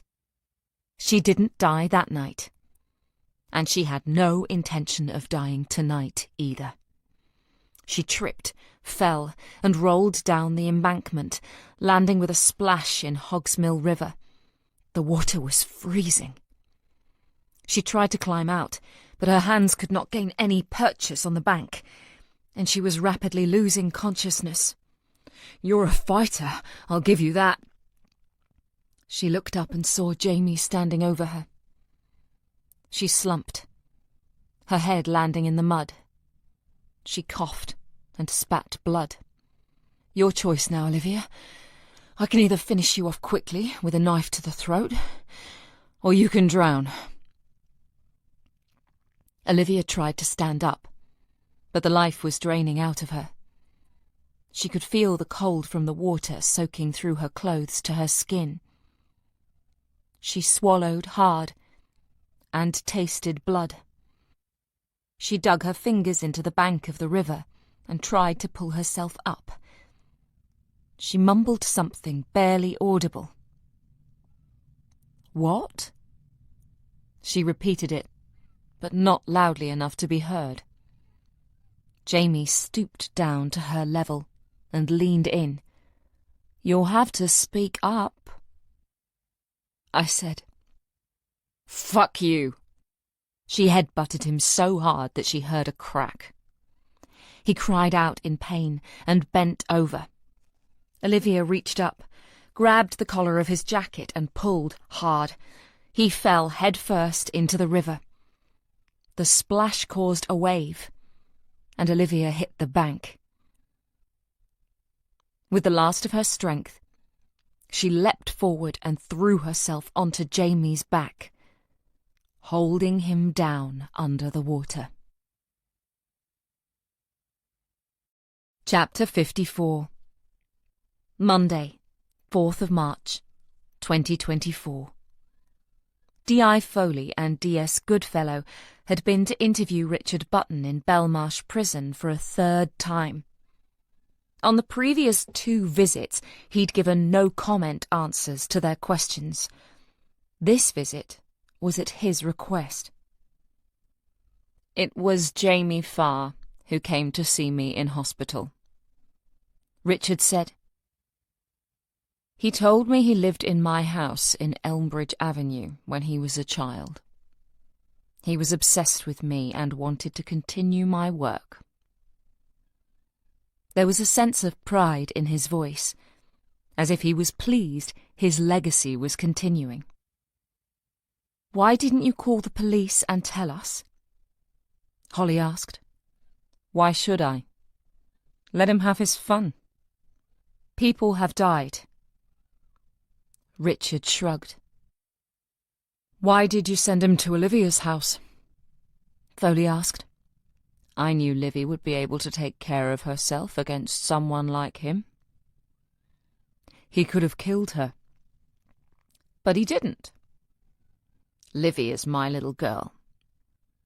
She's very special to me. I wouldn't let a creep like Jamie kill her. He leaned forward. I've said it before, and I'll say it again. If anyone is going to kill Livy, it's going to be me. You're serving a whole life tariff. There's no way you're going to be able to get to Olivia. Foley said. You need to be more lateral with your thinking, Amyas. I may not be the one who pushes in the knife, but I'll decide when Livy dies. No one else. An icy chill ran through Foley. What are you talking about? Richard sat back and crossed his arms, a satisfied smile on his face. What are you planning? Foley asked. No comment. Bastard! Foley spat as they walked out of the prison and headed for the car. I can't believe we agreed to come here. He'll do anything to get the upper hand. What do you think he meant about him killing Olivia? Holly asked with a frown. I mean, how can he do that? Foley was rummaging around in his pocket for his mobile phone. He'd turned it off while in the prison. Those were the rules, and was waiting for it to switch back on. I have no idea, Holly. He'd had a voicemail and listened. I will do my very best to get every privilege he's got in that prison taken away from him.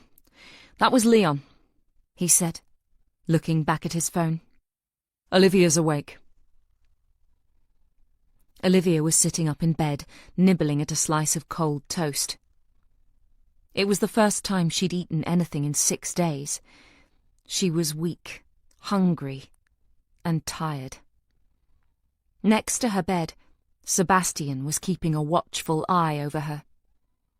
Is Stanley all right? She asked, not for the first time. She slapped the limp toast onto the plate. She couldn't eat it. He's fine. The kids are loving having him around. You may have to fight to get him back. She gave a half-hearted smile. I can't believe you put yourself in that situation, Olivia. Sebastian continued. You could have died. Just a few more scars to add to the collection, she answered, flippantly. Olivia, there's something I need to tell you, he said, hitching his chair closer to her bed. I've asked Foley, and he doesn't know who leaked your true identity to the newspapers. We have to assume it was Jamie Farr. It was Richard. What? Richard called the press. He told them. I don't know how. Oh my God. He really is evil, isn't he? And there are still people in the world who don't believe evil exists. All they have to do is look to Richard. The thing is, for a brief moment, I did think of doing it myself. I know they would have paid a lot of money for the exclusive story, and I'm so sorry for even thinking it, Olivia, he said, not even daring to make eye contact. She reached out and took his hand. It's all right, Seb. You had a dark thought. You didn't act on it. That's the main thing. He looked up at her. Tears were falling down his face. I'm guessing your publisher has been on to you. He nodded. They want me to write an updated version of The Riverside Killer. And write a book about Jamie Farr, too. A 2-book deal. How much are they offering? A 6-figure advance. High 6 or low 6? Low 6. Hold out for a high 6, then accept. What? I'll even let you interview me and write about what it's like being the daughter of a serial killer. I couldn't do that to you. They know anyway, thanks to Jamie and the tabloids. Once I'm home, I'm going to have journalists knocking at my door asking for the story. This way I know it will be written sensitively and professionally. I don't know what to say. She held his hand tighter. There was nothing else to say. Amyas Foley walked down the corridor of the hospital. As he reached the ward Olivia was on, he spotted someone he recognised. The photographer, Ethan Miller, was heading towards him. Tall, strong, swathed in leather, he squeaked as he walked. Have you been to see Olivia? Foley asked, having to look up at Ethan, who towered over him. They won't let me in. I'm not family. Ah. Fingers crossed my warrant card will allow me in, he said with a smile. Would you like me to give her a message? Ethan thought for a long moment. No, it's fine. Just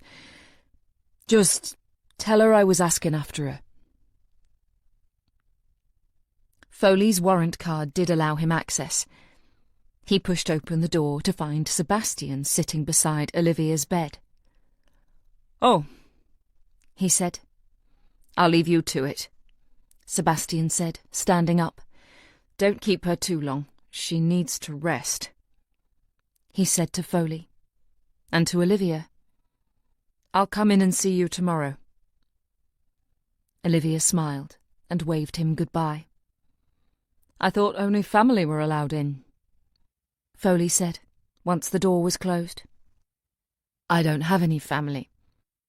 Besides, he's listed as my next of kin. Oh.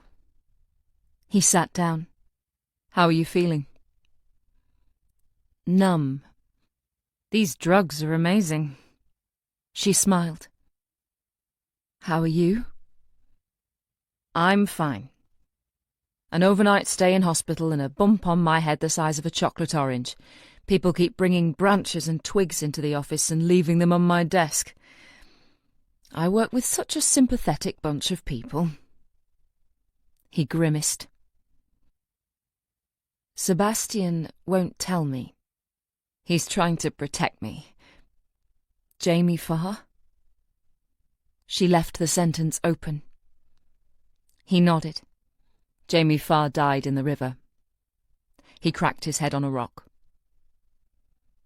Olivia looked away. Don't even think about blaming yourself. The man was a serial killer. He'd have killed you that night, Olivia. You know it, and I know it. She couldn't turn back to him. We've searched his flat. You were right about his obsession with serial killers. I've never seen so many books outside of a branch of Waterstones.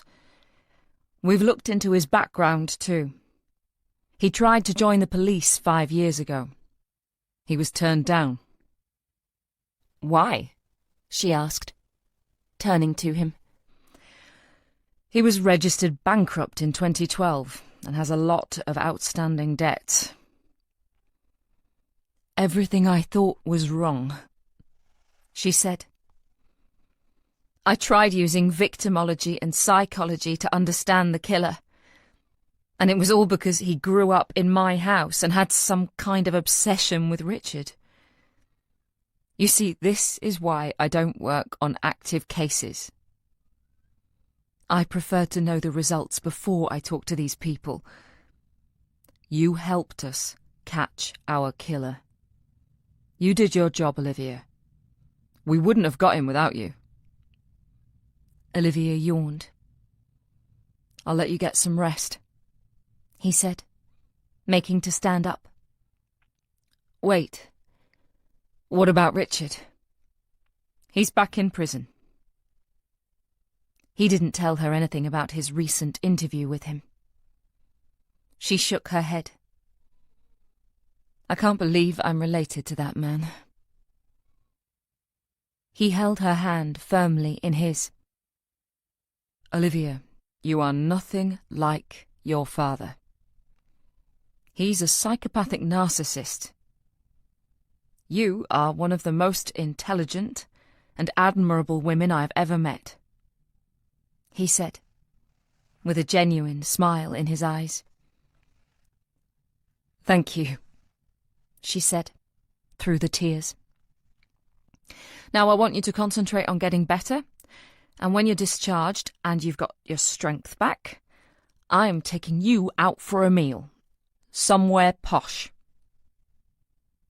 Are you sure you want to be seen eating out with a killer? You are not a killer, Olivia. You did what you had to do to survive. I don't want to see you beat yourself up over a man like that. He leaned down and kissed her on the forehead. I'll come back and see you in a few days. Olivia watched him leave. She turned away from the door and looked out of the window.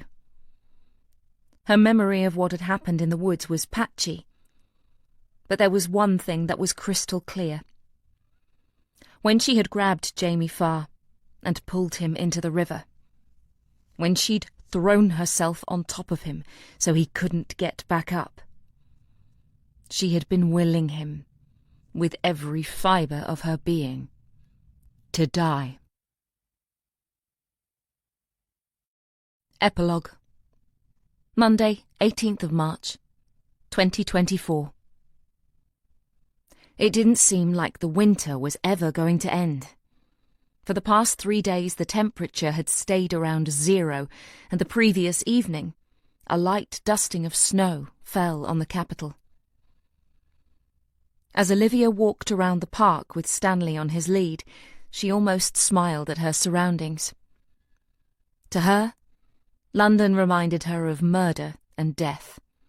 It was the city where her father had committed his crimes, and where he had killed her mother and sister. She should leave. For her own sanity, she should move somewhere else. But her family were here. Generations of her relatives were buried in graveyards all over London. As the last surviving one, she wanted to join them one day. Stanley was enjoying frolicking in the snow. He needed the exercise. Sebastian's children had made a fuss over him and fed him all kinds of treats. He was now on a strict diet.